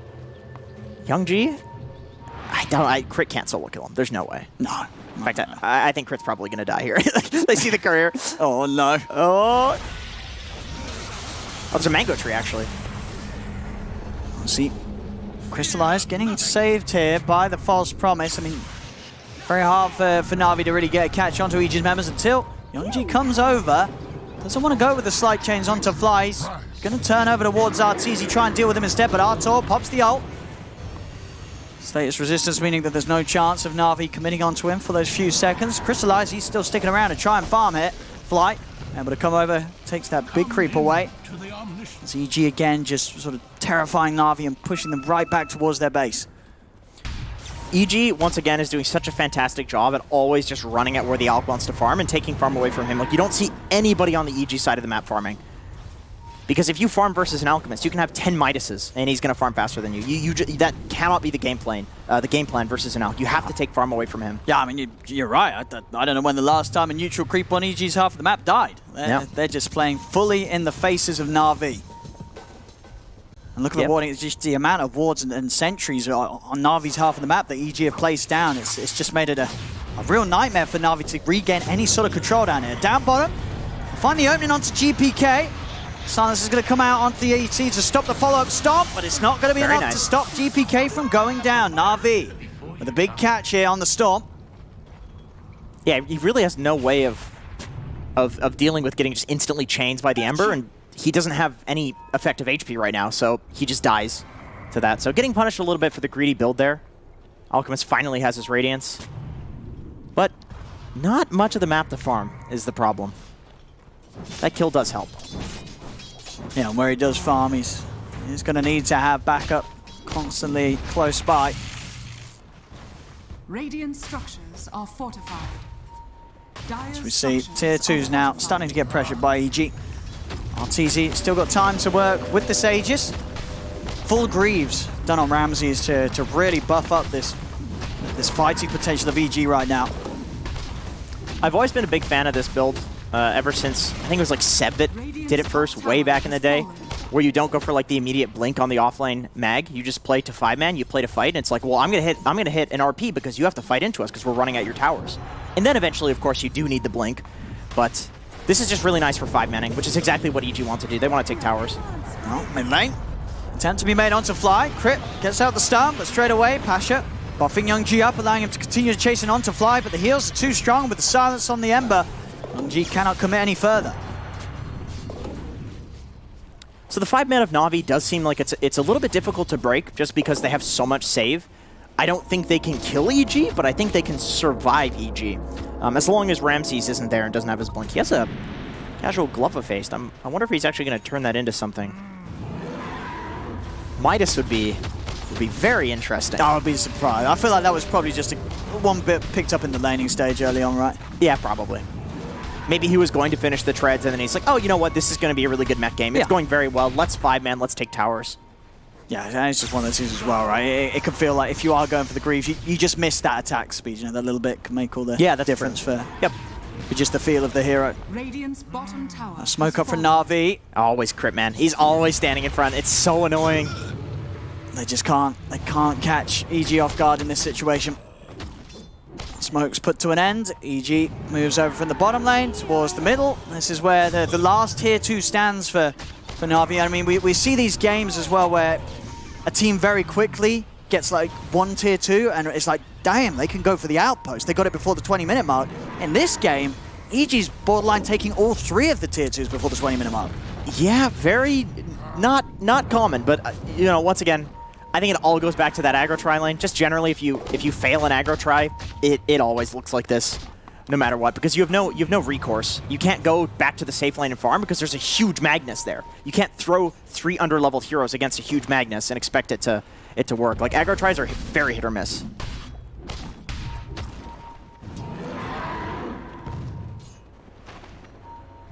EG. Let's see what they can catch with their smoke. We didn't see Na'Vi have too much luck with theirs. We'll see if EG has a better shot. Young G on the front.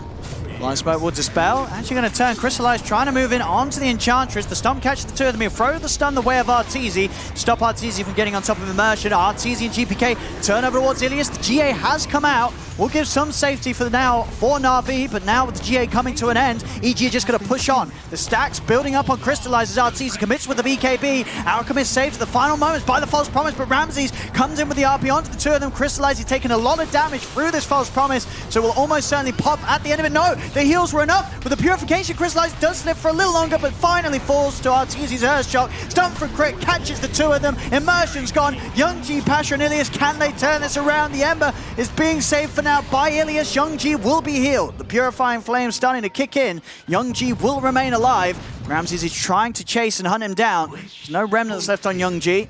With the phase boots, he's got a fair bit of movement speed to continue to run away from this. EG, Shockwave, won't catch him here. They'll find him with the slow reply. With the enchant. Young G, 2 seconds till Remnant. Can he get his way out? Go for the self-heals, but didn't throw a Remnant out before he went up in the yours. That Remnant coming after as he misses the opportunity to maybe jump away. And will mean that he does end up going down at the end of it all. Just everything on cooldown for him there. But man, that fight just proves to me, like if I'm in this game and I'm EG, it's just like, okay, we have to focus the Oracle. That Oracle out combo. How many hits of Fury Swipes do we see Ursa? That's what I felt. It was like the 10th stack. You know, they were building up real time.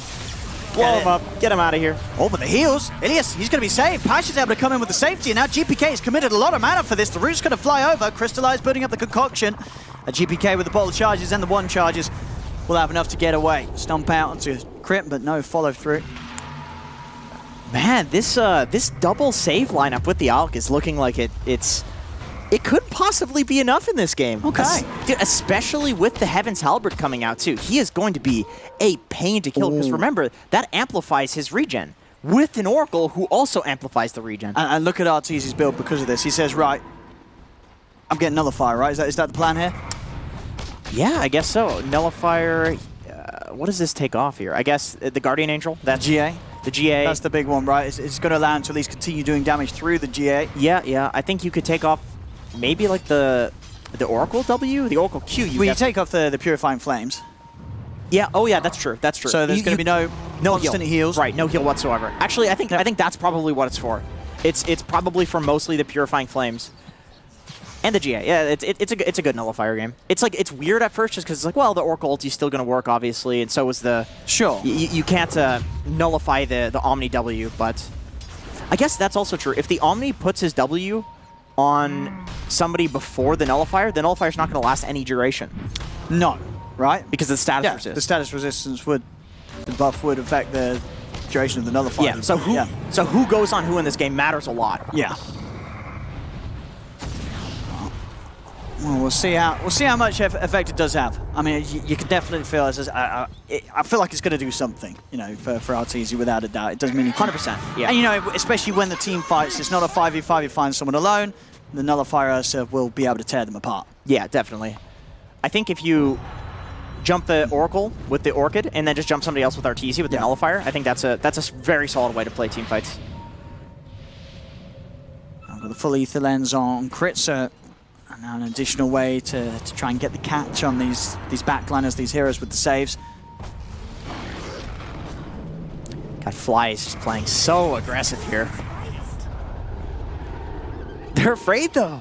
They know he's baiting. I mean, who stands this close without a full team behind him? But he's kind of on his own. He's just bluffing. Yeah, Roshan's up again. So EG quickly moving into the pit. See any lineup with an Ursa with this sort of lead. It's not going to be contested at all. Very quick Roshan, which will push Arteezy rather close to having that relic. Just about 1,400 to go, and it'll be there. Cheese for GPK and Aegis for Arteezy for this next fight. It's the nice thing about having an Ursa on your team, or it could actually be a downfall as well. Like if you take Roche so early that early on into the game you get these like Refresher Shard, Cheese Roches, where if this goes the other way and Navi takes the next Roche, you're going to kind of regret having an Ursa on your team. Dire are scanning. Let's see if the smoke from Navi can find anything. It's going to be difficult though, fighting into the Aegis and Cheese. Young G maybe seeing if he can find a snipe on the back lines. Crit. Not going to be found. Young G just backing up to the base, ready for the high ground defense. Arteezy popping the ult. Hold him in place for now with the sleep, but he's out of there. They got what they came for. Tier 3 tower taken down at the 24-minute mark. Navi are trying with the chase. You'll set up from Young G. Arteezy continuing to run. Pasha buffing up Crystallize, but EG already backing up and no further way for Navi to chase. They do have the Blink Dagger on Crystallize, so an extra bit of follow-up, especially if Young G is able to get in with the slight chains. Crystallize will have a solid chance at following up with a full duration concoction. Yeah. It's been a while since this concoction build has been popular, but I suppose with the recent buffs, I think both of the concoction talents got buffed, and maybe the spell did too. So I see why it's coming back to some degree. Oh, he's going. He's going to try for Ramses. Leading in if they got the damage to take him out though. Ramses able to skewer off in time. The root holds him in place. Crystallize punching desperately, trying to bring him down. One more would do it. Can he find it? He can. The Radiance burn damage will get the kill. Now Crystallize having to pop the ult and start a retreat. Another concoction beginning to cook up. Crystallize gets it down to Arteezy. Arteezy popping the ult. Status resistance will remove the stun pretty quickly. Navi continuing to try and fight up, and now he turns. Wants to go in onto the Alchemist, but in fact the Alchemist just turns and goes on the win. That's Arteezy's Aegis gone. Navi, can they do it a second time? There'll be a buyback from Crit. Now they'll start to retreat. Crystallize's ult coming to an end. Arteezy moving in with the Nullifier. Crystallize is going to be saved for now by the GA, but the Nullifier does persist and take it off him. He's going to continue to run, able to blink off to the side, throws the concoction out onto Crit, but GPK with the BKB, he's starting to clean things up. They turn back over towards the out. Crystallize has the chemical raid, but now it finishes, and he turns. The ult from Immersion, though, it comes down through the entire team, crashing through them all. GPK, enough mana to pull out there, but Young G, he's on the chase. Another Remnant now. He's actually going to be able to close the gap onto the storm. Crystallize in with a blink, then found GPK. Na'Vi! They're fighting back hard. They were down at 11k, but coming in there on the mid. And again, it's as you said earlier, you were like, you know, does this potential of the out just being consistently buffed by the Oracle and Omni-Knight have some sort of power that could allow them to do it? And it did. They couldn't kill Crystallize. Even with the use of the Nullifier, I'll be honest, it did look underwhelming. It didn't seem to do much at all for Arteezy in this fight. It didn't really help that much at all against the Alchemist with all these constant buffs and saves coming out on him. It's too much. It's too much, and you have the status resist of the Heaven's Halberd as well, right? So that's going to reduce the effect of the Nullifier. You have the status resistance coming from the Heavenly Grace. There are just too many saves, man. And Navi also, kudos to them, man, because they're not just using them, like they are really baiting EG into going on this Crystallized Alchemist here. Yeah, this is some insane stuff from Navi. I mean, again, you know, their whole map being controlled by EG for pretty much the entirety of this 20 minutes that we've just seen.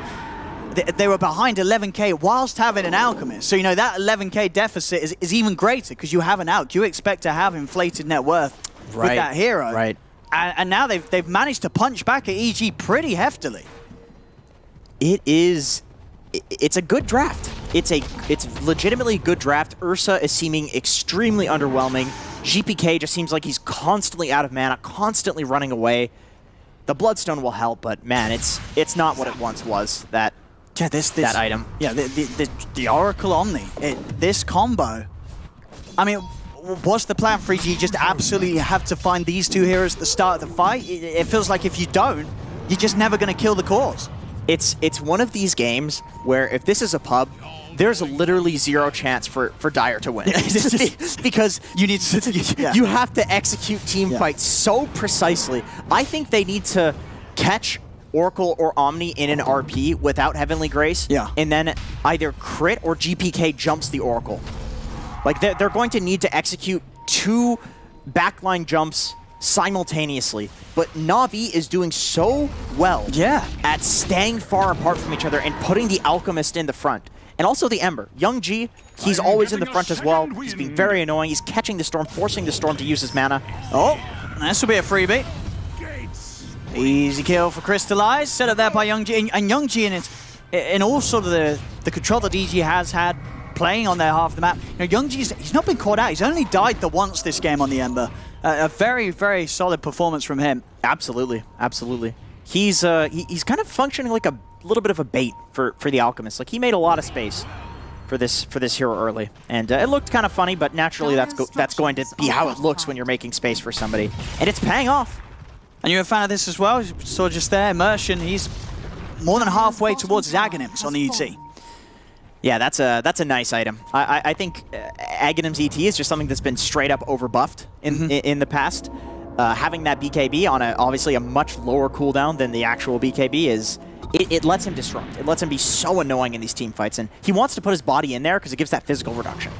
Ramses staying very close to Na'Vi here, but no vision down from Na'Vi. Still EG having the superior ward control in Na'Vi's jungle. They'll get away with this and they'll be able to make sure that 30 minutes in again, they will hold control of both outposts, EG. I am seriously concerned for EG in terms of I don't see where they get the damage to kill this Alchemist. Sure. Like this Alchemist has absolutely got all the tools to just carry this game right now, Crystal. Absolutely, because I mean he's getting more and more farm, right? He's going to out-farm you, right? So by the time they get the items to deal with what he currently has, he has 2 more items. Now he has the space to actually farm. So it's not like the early game where, okay, they're just snowballing and so they can kill him. Like, how does an Ursa get the damage to kill him if he's not already killing him? Like Monkey King Bar? Rapier? It's on an Ursa. I don't know how great that is. It's looking tough for them. They're going to need to get some really nice pick-off, I think. That's how you fight this, is you don't fight it. You just go pick-offs.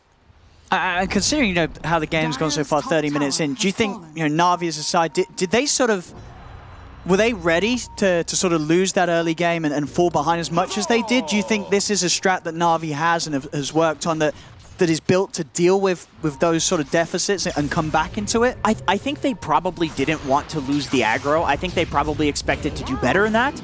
But I think the value that they put on giving the Omni Knight solo XP, it is clearly paying off. Like, he is doing so much work saving in these fights. And if he was just useless because he was against an Ursa, Crystallize. He's going to come in, the Lotus Orb out in time. Arteezy's popped the ult. Root comes out afterwards, though, into the sleep. It's a long hold onto Arteezy. They're moving in onto the Ursa, and they lock it down any further. Arteezy has to put the BKB in retreat. He's got to run.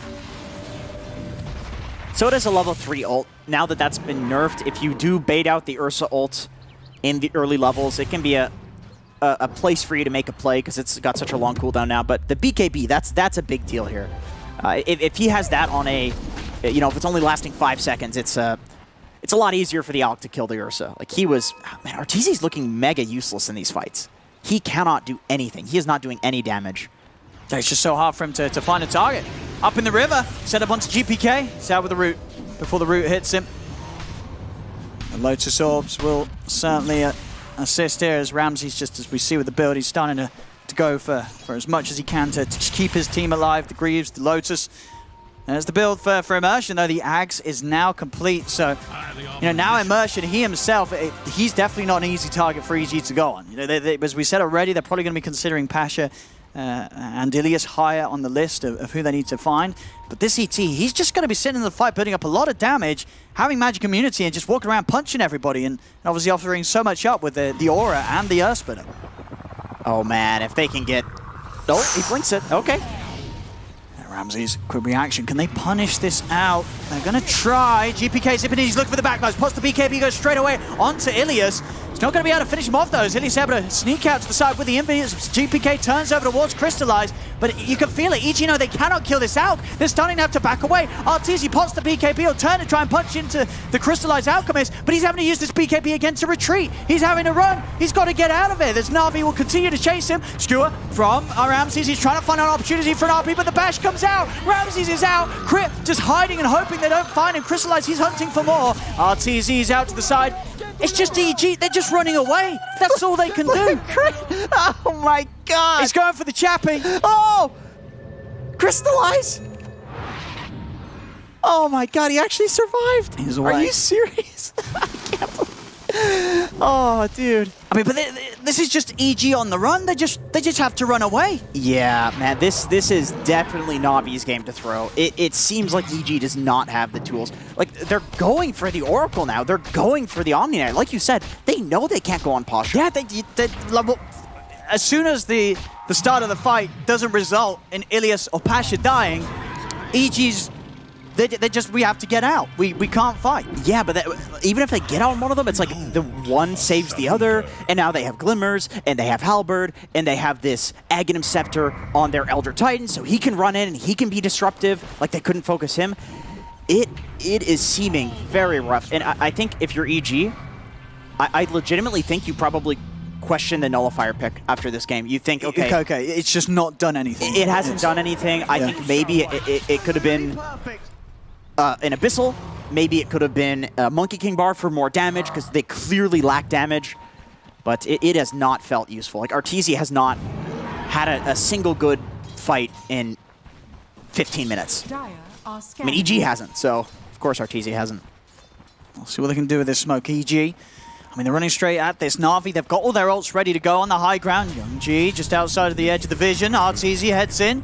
They'll jump to the side. I mean, Na'Vi, they're grouped up as 5. This is a hard fight for EG to start. They do have the high ground with the smoke, but Na'Vi are prepared. They're again just moving around the map, grouped up as 5. How do you even penetrate this team? You just can't get to the back lines.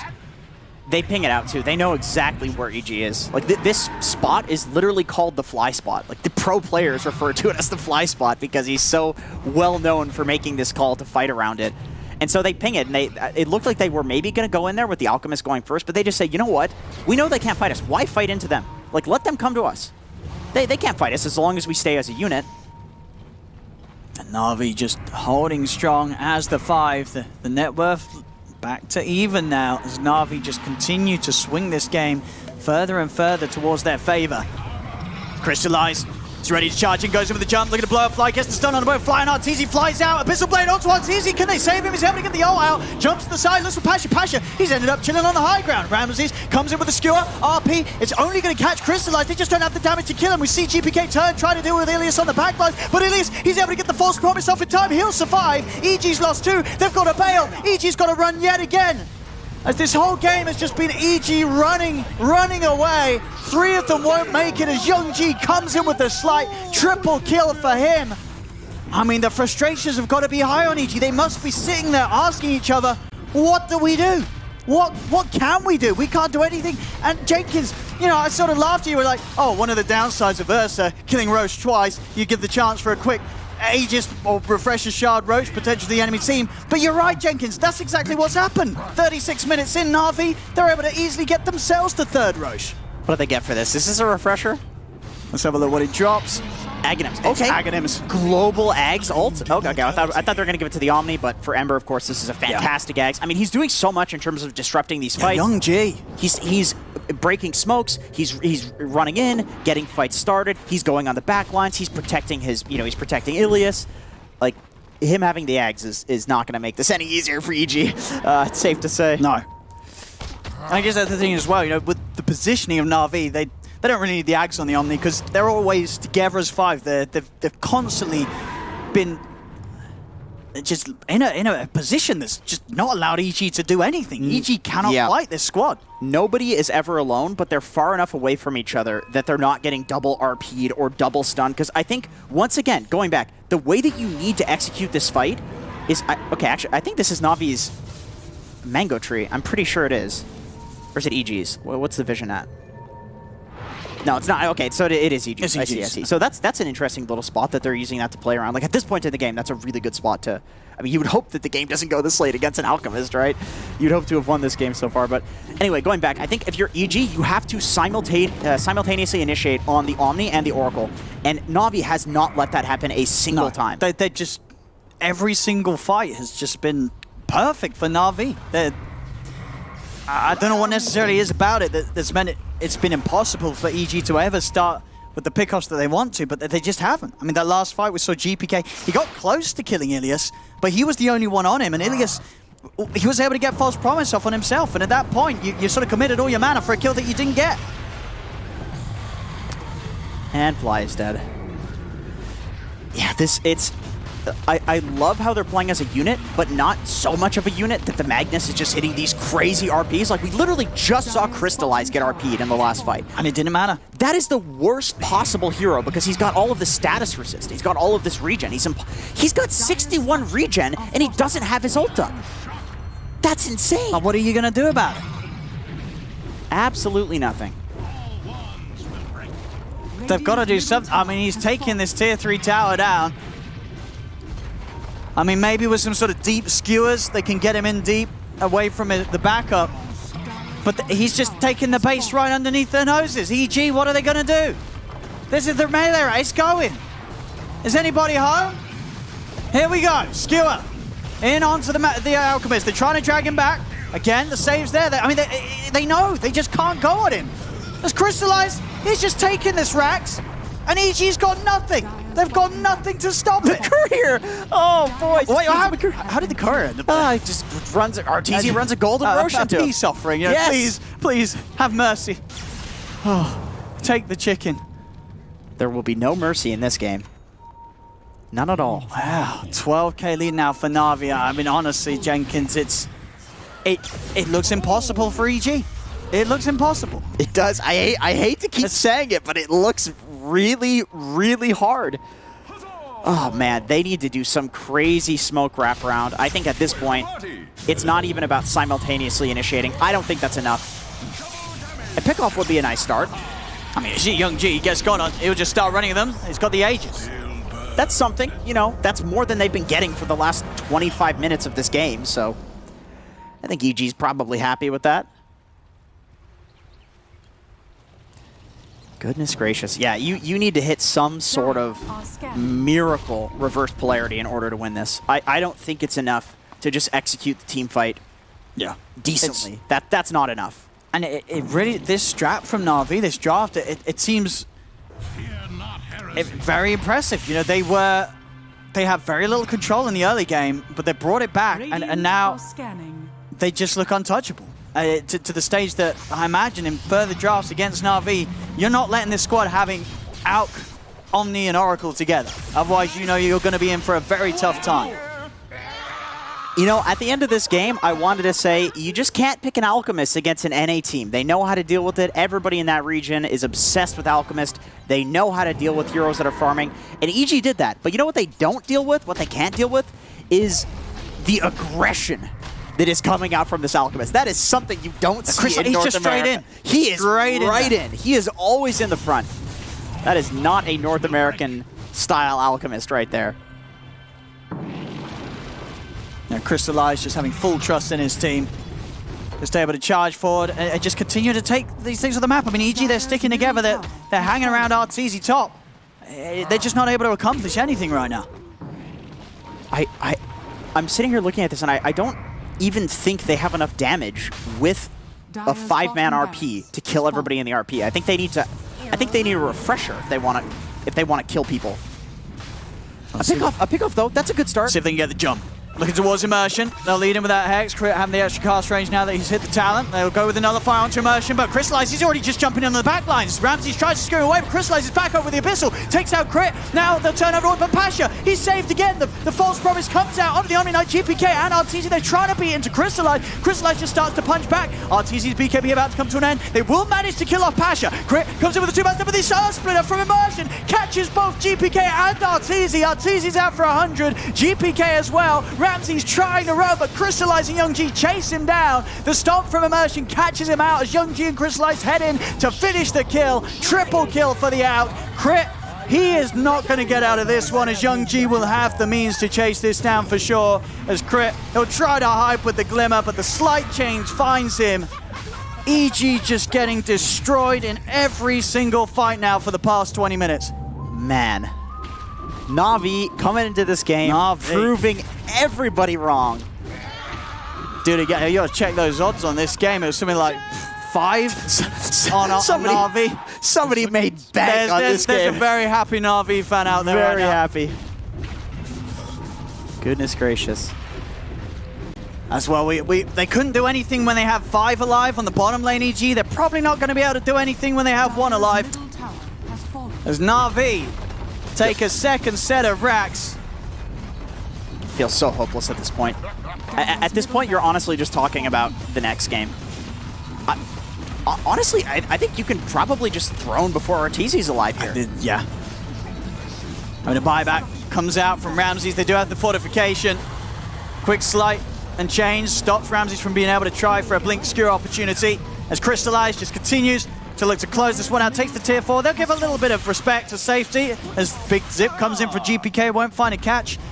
I mean, I think if you're Navi, you probably know that you've got this one in the bag. Do you want to end it quickly, or do you want to make this one hurt for EG? You want to draw this one out. Yeah, I think you go for the psychological damage for the next game. That's the big play for Navi now. Just take your time. I cannot foresee a future where EG doesn't ban Alchemist.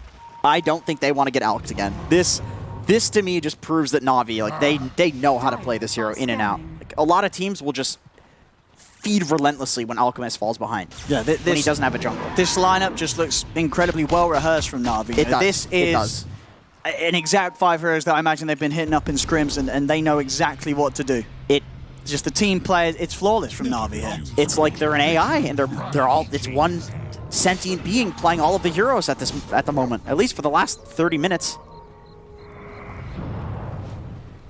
Don't think anybody expected this, especially after how the lanes went. Yeah, I mean, you saw that in the win probability. This game, at about 15 minutes in, was about 70% for EG, and as we talked about, it was 20 minutes in, EG had taken like all the tier 2 towers. Dude, like they're sort of the stats on teams that lose that much map control that early on, but are able to pick it back up and just dominate the second half. Like, this does not happen every day. It does not. And the 4th Roche. 4th Roche with a DD on Alchemist. I mean, I feel like if you're EG, what do? You just let this go? Do you just throw your lives in here? I mean, if you're not going to stop this Roche from going down, when are you going to stop him? I think you have to try to steal the Aegis. I don't think you can fight. I think you legitimately go for the Aegis steal. Like, that is your only play here. EG charging in Ramses. He's going to look to skewer the Crystallize outside of the pit. Crystallize gets the ult off in time. Silence down to Pasha. They've found the Pasha with the silence, but they just don't have the damage inside the pit. Roshan goes down with Young G. He's able to pick up the Aegis. Arteezy's down for 100 seconds. No buyback. The chase here from Na'Vi, forcing EG away from the pit. The stomp will catch out Ramses. GPK is all the way back to base, but Ramses will be left behind. They tried for EG there, their last option, and they'll tap out. GG is called as Na'Vi, with a spectacular showing in this game one, just leave EG in a position for that final 30 minutes with nothing they could do. EG looked the most helpless they've looked in quite some time. They did. It looked desperate. And you know, when the only play you can go for is the Aegis steal, it's gotten very desperate. Oh, that was rough. That was tough to watch, because you feel like there's nothing that you can do, and you're just waiting to lose. That's it. I mean, sort of looking back, is there going to be a point of that game where EG could look at a replay and say we could have done this differently, or was there just a stage of that game where it was just over? They'd given too much. The Alk was able to come back in, and they were never going to be able to kill him again. I seriously think the itemization is something they'll be talking about. And ban Alk. Get that out. Don't play against that. Not again. Yeah, well, we'll see if that is going to be the case in the upcoming drafts in this series. But there we go, ladies and gentlemen. First game of this best of 3. Na'Vi to take the lead against EG. And Alexander wept, for there were no worlds left to conquer. Such is the plight of a conqueror. Eventually, you run out of worlds to take over, and that was the fate of one NA team. Welcome to EU. All of a sudden, we found a matchup that we did not expect to go this way. The question is, can this entire series put EG in their place? Let's start with the Alchemist. Indeed. I mean, it starts and ends with it, right? If you're playing a team that's worse than you, ban Alchemist. It's been rule number 1. Well, rule number 4 or 5 in Dota for some time. And EG forgot.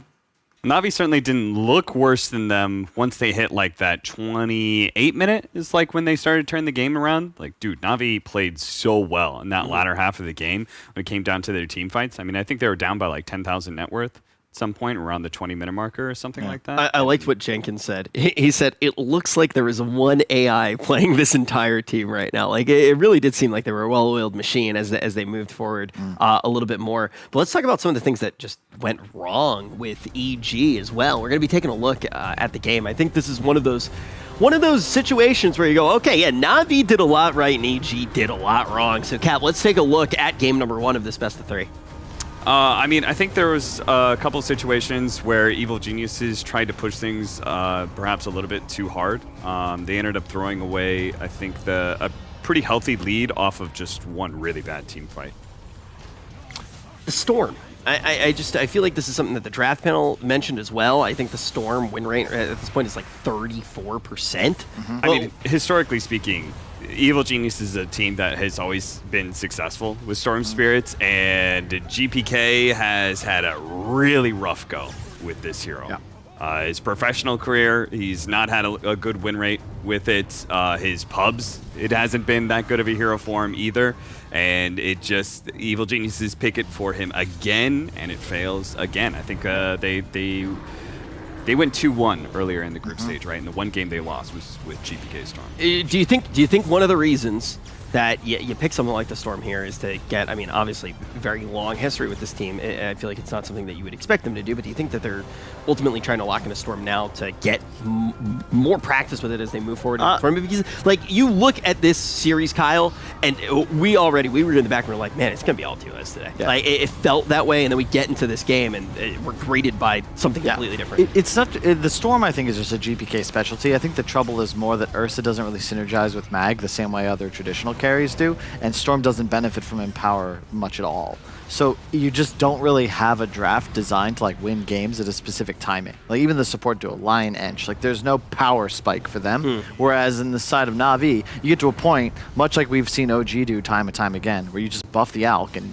you can't kill him. They also have the Elder Titan. So ultimately, they scale so much better, and at a point, EG just can't win. And to your point about Storm, it really reminded me of watching that that last X-Men movie, The Last Stand, because ultimately, yes, Storm, relatively powerful, but feels like EG would have been much better off with Phoenix. Last Stand. Oh, that's the one where with the stardust and everything. No, it's the one where Wolverine has to actually kill Phoenix before she literally kills everyone. You're so obsessed with analogies that you swapped in Storm Spirit with Phoenix. Well, no, that's not exactly what he's doing here. Yeah, they could have put the mag. GPK No, is that's mag. exactly what No, he that's said. exactly what What Yes, GPK Storm's could have played powerful the and all, mag. but- GPK could have played mag. One of his. It's just a better hero for the way EG want to play. Cap, let's not be ridiculous here, okay? I know that you want to joke around, but Kyle is here to talk about Dota. That's one of the reasons that we have him as an analyst. Kyle, go on. No, I mean I feel like it was. I'm sorry that Cap interrupted you. I appreciate that, Rich. Thank you for helping me out here. Wait, so why did Wolverine need to go? I believe so Phoenix. Was it Wolverine that? So Phoenix with the Stardust, right? And she's not fully in control of her power. You think Wait, that this maybe is the new generation. I'm talking about the old one. old one? Yeah, with Ian McKellen and Patrick Stewart and the bridge and it Sir floats. Ian McKellen. Yes.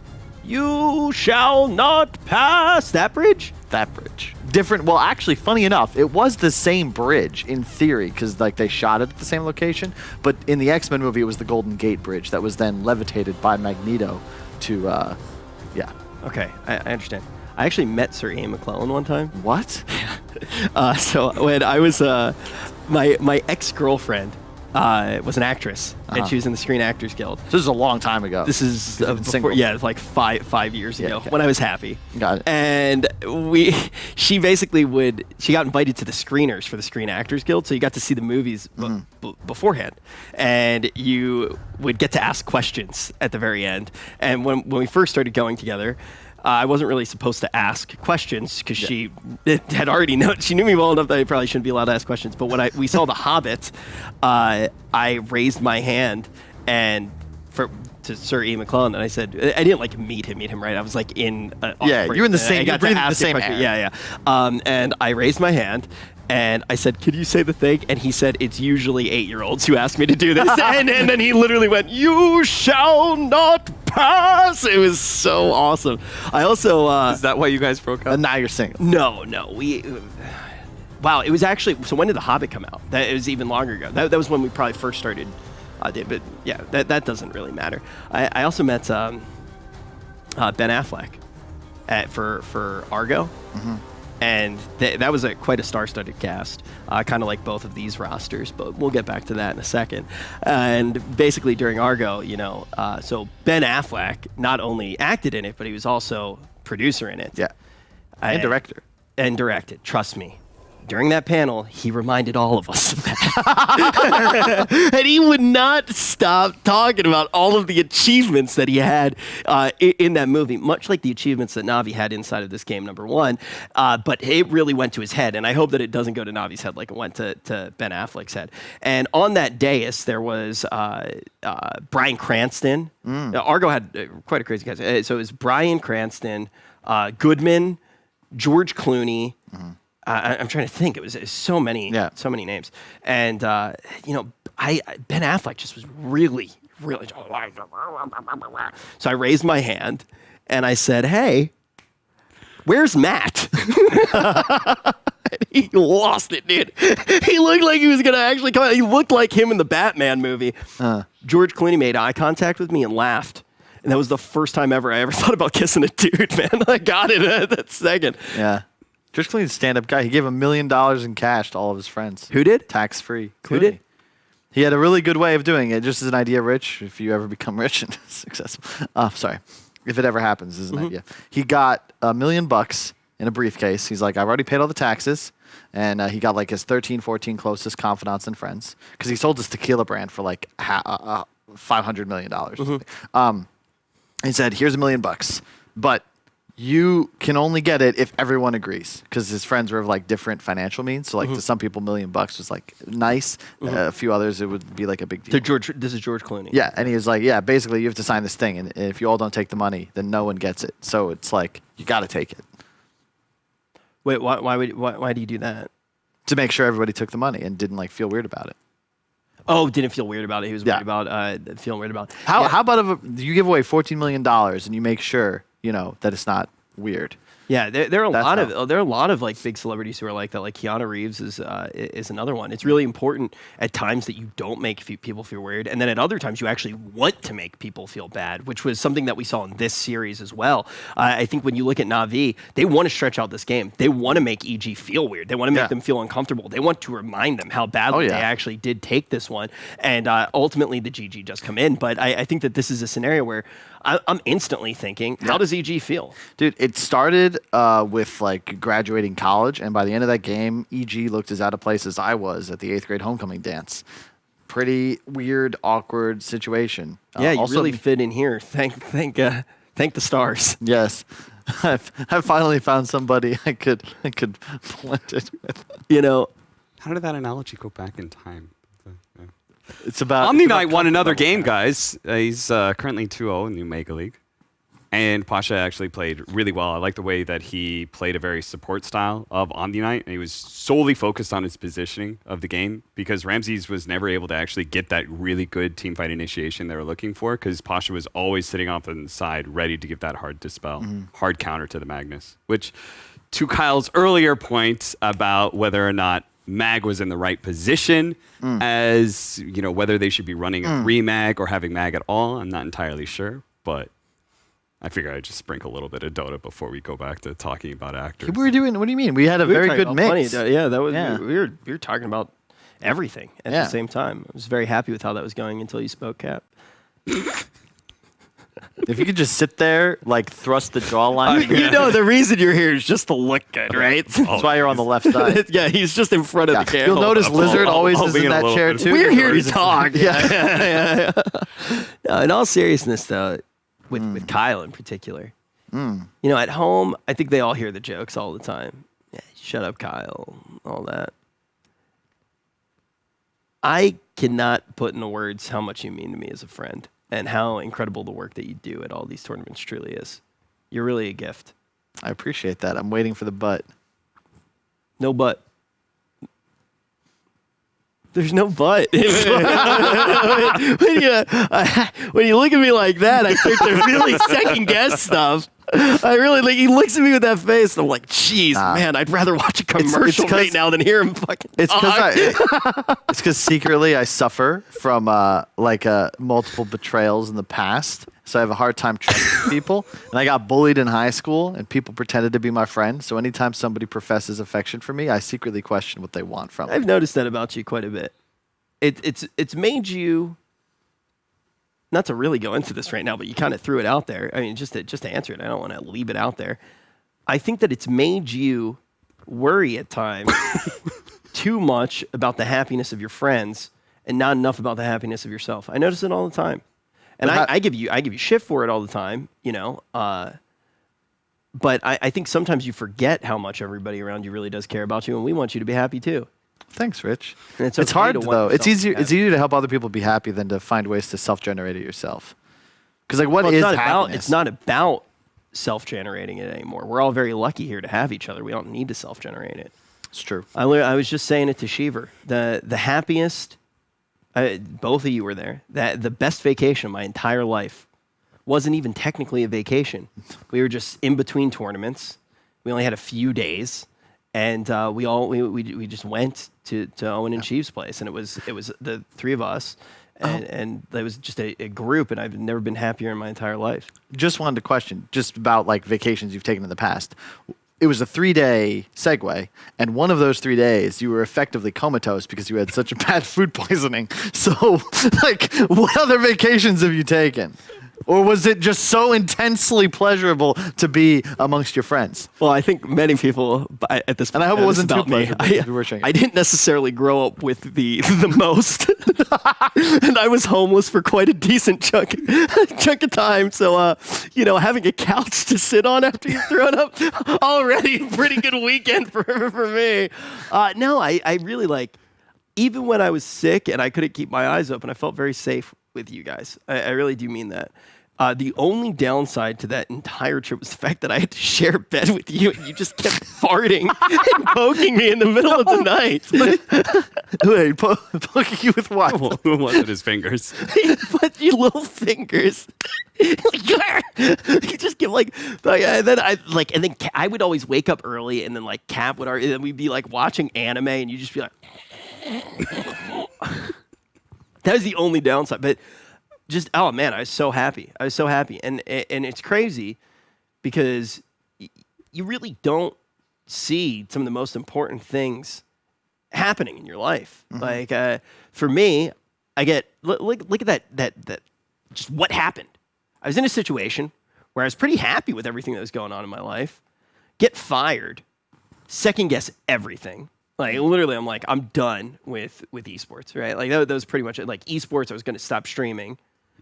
I bumped into Vlad had already messaged me, and he was like, "Do you want to do the CQ major?" And I had been asked before, but I had to say no because like I contractually wasn't allowed to and all that. And he sent me a message. He's like, "Do you want to do the CQ major?" And at first, I was going to say no because I was going to quit everything. I was like, "Man, like I'm done." Like I got fired. Like it shook me to the core. Bumped into a random guy on the street, and I had like at the time 10 viewers, 60 viewer stream at most. You know, I was like, man, people don't really watch my stream either. I've been streaming for 4 years at that point. And I bumped into a random guy on the street, and he said, "Hey, you gifted me a sub to your stream. This is my girlfriend." I was like, "It's true. Everybody watching my streams. They're cool as hell who watch my stream." He's like, "This is my girlfriend." He talked to me, and he was like, "I just want to say, you gifted me a sub to your stream, and I watch it every day when I'm at work, and it just like fills the dead time, and it makes it easier to get through the day." And I thought back to right when I stopped being like I had gotten a job and I wasn't homeless anymore. And I listened to like all these podcasts and did the same thing when I was shopping for groceries. And I was like, man, maybe I can do that. Said yes to the Dota tournament. Went to the Dota tournament a little over a year ago, maybe getting to like almost even 2 years now, like working towards 2 years. And Vlad had literally sent me in the message, "Are you ready to be absolutely destroyed by the Dota community? They are going to hate you." I was like, I can use the cash, brother. Got on a plane to a city in China that I had never heard of before. And all of a sudden met all of my best friends and met a community that was incredibly welcoming to me. I didn't see any of that coming. Much like NAVI probably didn't see themselves winning that series. One game one, are they going to be able to take the entirety of that series? I love you guys. Love you too. And I've this event's been really good for me because I missed the hell out of you guys. It's been like 6 months since I've seen any of my best friends. It's kind of difficult. And I had this experience with Han in a way. So it's been really scary for me recently, just thinking about Dota and the uncertain future, still not knowing about like DPC, what Valve's plans are for TI, let alone TIs. What the fuck Valve's doing, honestly, because I don't know a goddamn thing. It's been 6 months. Yeah. But I was part of a game that then died. It really wasn't very pleasant because like all of a sudden there's people I'll just never see again, right? Because we're just never going to come into contact. But anyway, point is, I just missed everybody. I really love Dota, and it's cool to watch these teams play. E.g. NAVI, like iconic brands. They've been around for effectively my entire adult life, and it's kind of wild that I just get to hang out, watch them play at a top tier Dota. 15 years since these brands originally entered it, with my friends. And it's an actual dream. I mean, I'm just here to talk about Dota and make money, so.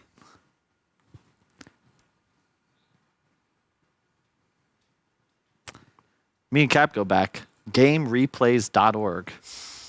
October 2009. This is how you know I was never truly fated for great success. You know, do you remember? I told you my first experience with Cap. It was the first event that I ever worked. I think I talked about it very briefly at this tournament. First event that I ever worked. And I was working on Smite. I was working on the Smite stage.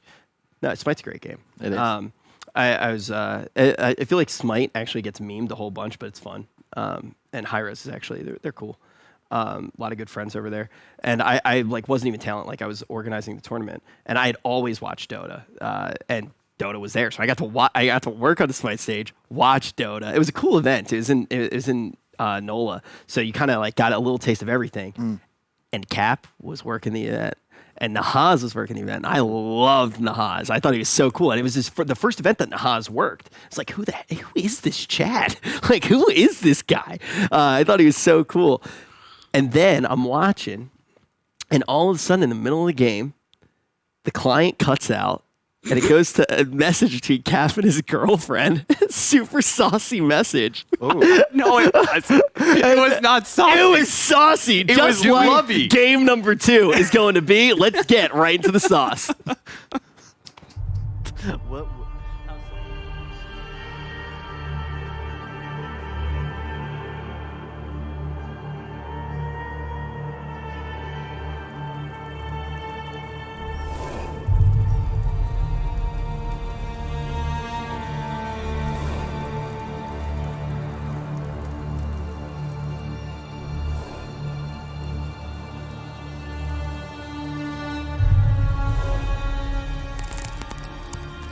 Hello, welcome.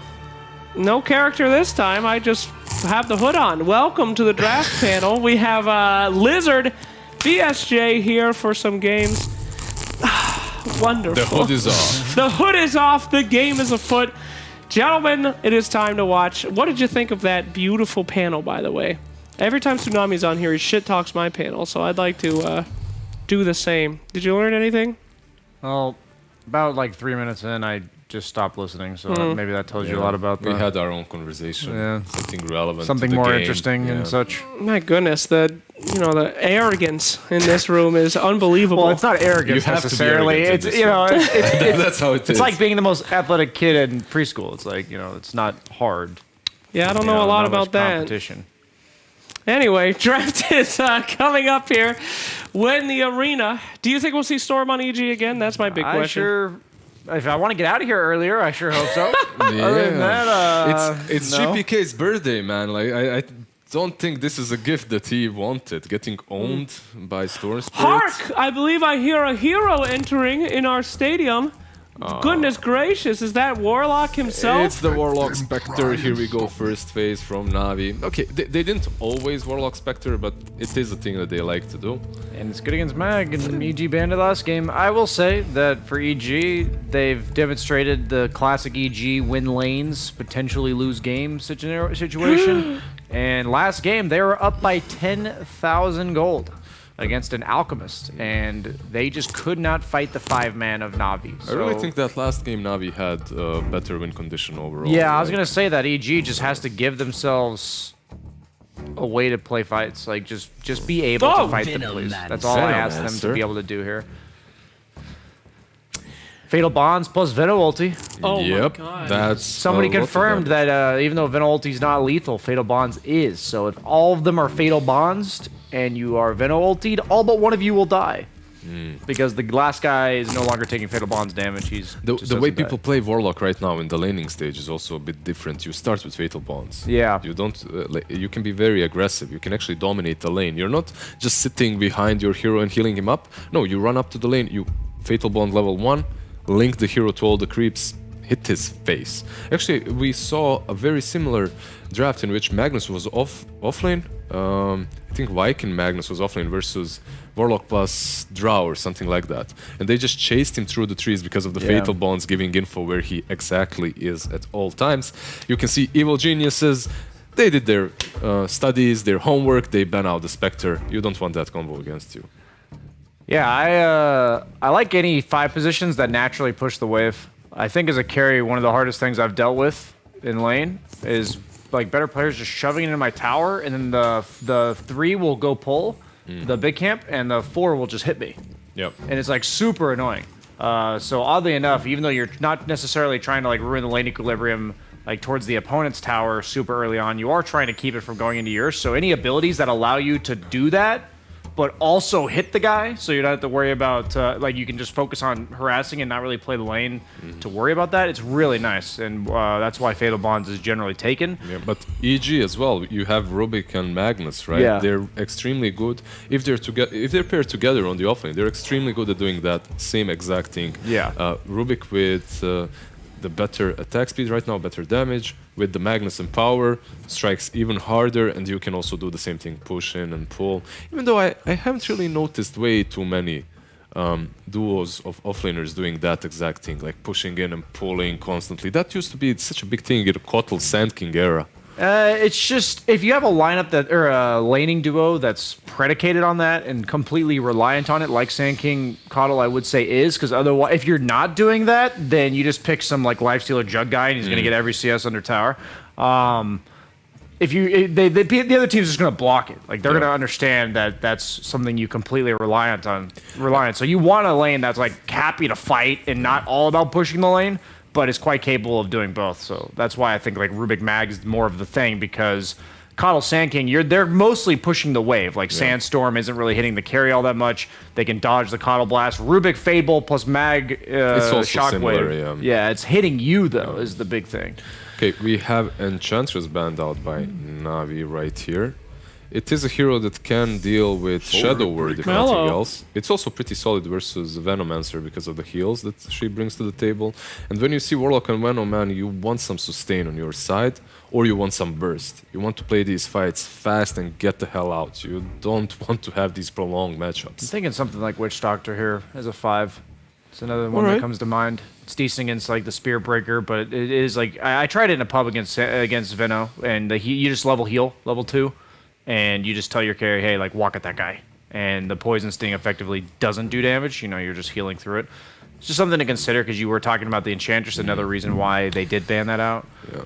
Venomancer and Spirit Breaker can be a little bit difficult to deal on that offlane for almost any hero though, right? It's difficult. They have what? They have TB still in the pool, but you're playing versus Warlock. Do you think that's a big issue for them? Because TB could possibly crush Venomancer or Naga even. Yeah, that's why I'm thinking if you just pick a sustain hero and then the guy that's supposed to just click him, like a Terrorblade, maybe a PL Naga, that like PL came to mind too, even though he's not that great of a hero in my opinion. He's very good against Veno and Spearbreaker specifically. But none of these heroes can really do what they want to do, like in terms of man up against a Spearbreaker and maybe chase the Veno out, because they're just going to be taking a bunch of damage. So that's why that heal is so important. What are you giggling about over there, Sly? Nothing. He hears voices, man. He just starts giggling sometimes. That's I think what I I'm realized. possessed by a ghost of a person with schizophrenia. That explains a lot. Oddly enough. No, I just like hearing you guys talk. Coddle. What do you guys Not say? at all what I said. Team fight. That's what that is. We did mention him, but not really in this scenario, and we didn't. Yeah, we mentioned him in the offlane duo that was like 3 years ago. We didn't predict also this Kotal to be picked here, but here it comes. Maybe they'll have some combo on the safe lane with Chakra Magic as well. What goes well with Chakra that also gets empowered? She just went with TB. It's good versus Veno, that's it. This one was a little bit easier to call, but like it's like, yeah, it seems obvious in that regard, but I don't know, man. Terrorblade, interestingly enough, they don't deal with the Ember yet. Like, Terrorblade's really not that great versus Ember. They have a ton of team fight on Navi, and they don't really have any real stuns on EG. That's like my issue right now. So you already have this Ember hero that you're going to have to pick some lockdown for. And then Navi gets the overall last pick for another hero that you potentially have to factor in. Morphling would have been a good one. And hopefully, I'm just worried that these two bans aren't enough to cover this. Okay, you do have Lift, right? You have Lift, you have Disco Ball from Kotal, and you have RP. I'm talking about like early mid-game where Lift is level 1. Yeah, that can be problematic. That's like first 12 minutes, right? Like Ember's just going to be running around, Spearbreaker's running around. I like the fact that Navi is drafting these high mobility heroes that can play with very low cooldowns together with Warlock that cannot. Yeah. So they're actually supplementing in that area. So they don't just get locked down in this one big team fight, and after that they have to be AFK for 2 minutes. This is so far a pretty decent draft. I want to see an Arc Warden ban, assuming Navi can actually play it. I'm not 100% sure. Crystallized plays that hero. I like a Legion type hero for EG. I wouldn't mind if they just put Mag mid and go for just a strong laner in the off lane. Like, I don't want to say Mag's weak, but there's a lot of carries that do pretty much free farm against him. But you could, yeah, I agree completely. I think that's all their lineup's really lacking for EG. I don't think you're going to win fights fast here. Yeah, Arc Warden banned out. Yeah, so I don't think Crystallized picks it though. I don't think he plays it way too much. I need to check later, but he's more of a, he's a normal guy. He's the opposite of Ace. Yeah, put them together. Exactly. And you have, there's like a certain mentality for a carry player that plays cheese heroes and certain that just plays the normal ones. I wonder, if there's a genetic trait in there somewhere if we dove into It's the about chromosomes. upbringing, I would say. Oh, Maybe you think it's nurture over nature, huh? Cool. Yeah, never been there, I'm sure. Yeah, we should do an experiment. Get some, you know, those stupid threads that always pop up. I'm working on my master thesis. Please fill out this 10-page questionnaire. We'll do it at next TI. We'll have them do a psych analysis. That'll be fun. You sound genuinely excited about this. I'm genuinely excited. I love. You would never do such a thing, right? Like Me? make us fill up some papers. Me. No. Take I notes see. on everyone's psychological ideations and take advantage of them. Not me. Okay, I love what Navi have banned out the Void Spirit because what EG really lacks here is a hero that gets behind the enemy lines here. You need to get on top of the Venom or on top of the Warlock early on in these fights and eliminate them. That's pretty much your game plan in these team fights. Whenever a team is facing Warlock, you have only one job. Don't fight if he has Rock, or if he does, try and eliminate him first. The funny thing is, for me, I would personally, like, being like an off-lane player now, I would prefer to play a lineup where it says, dare you to come at our Terrorblade right now. Like, we have Coddle to counter-initiate, we have Mag counter-initiate. If we just pick some sustained... There you go. Like, that's good. I actually like that approach. I thought of Legion from the off-lane, but Kunkka kind of does that from the mid-lane. Looks like EG is, instead of saying, we're going to fight into you, it just says, okay, yeah, you have a ton of damage and stuff, but... like, try to just kill this Terrorblade as he's killing all your buildings. Their entire lineup's about enabling this Terrorblade to stand still and hit things. So he's going to need a Satanic at some point. And I love this Drow pick. I love it. Punishes Mag in lane, shreds Terrorblade's armor. You saw it earlier. You literally talked about Warlock Drow against Mag. It's really strong. We have seen it before as well. And the same thing that deals with Warlock usually deals with Drow. These high reach heroes that can get on top of her. And when you look at EG, they don't have anything like that in this draft. And the odds, they're not really in Navi's favor, but they are lower a little bit at least. I have to, say that is a lot more even than what we saw from the last one. And guys, I mean, so many times that we see Drow, the number one question is, who is there to get to her? Everyone hides that Drow in the back, and do you think EG has anything that can really pierce this front line to be able to do that to Drow? I actually don't. I think the Morphling ban might have been a mistake, because Drow Arc Warden are both like this, while Morphling actually has to be in the fray to do damage. So if they're going to play the whole tankiness, let our Terrorblade be the be-all, end-all man raid boss guy in front. The big win condition, right? Yes. You kind of eliminate that by giving them the Drow, because Drow Arc Warden just on paper counter Terrorblade in fights. I personally feel like I was a bit biased in the first game and went for EG despite anything else, and I believe Na'Vi has the better win condition this game again. I think EG's might struggle a little bit more in the lanes this game than they did last time around. So I completely agree with him, but I have to say that they doubled their win rate on the mid hero. Last time it was 35% win rate Storm Spirit, now it's 70% win rate Kunkka, so maybe it might was be a just little the bit storm. easier. It might just be the storm that makes them look way worse than they actually are. Yeah, we did laugh Hard to about say. that, but honestly, it was a huge impact. He didn't do anything. It was really not good. So, I mean, you were hyped about the Kunkka, though.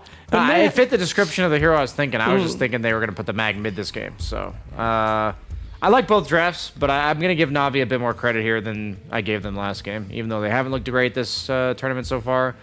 They've got the 5-man again. They did it last game. I think they might do it again. I would have to say that the Drow strategy is a little bit... A Drow game is a little bit harder to execute than an Alchemist game, right? Alchemist is a little bit straightforward. Drow doesn't allow you for way too many mistakes. Yeah, that's All right. Well, it's time to stop talking. Start talking with casters who talk good.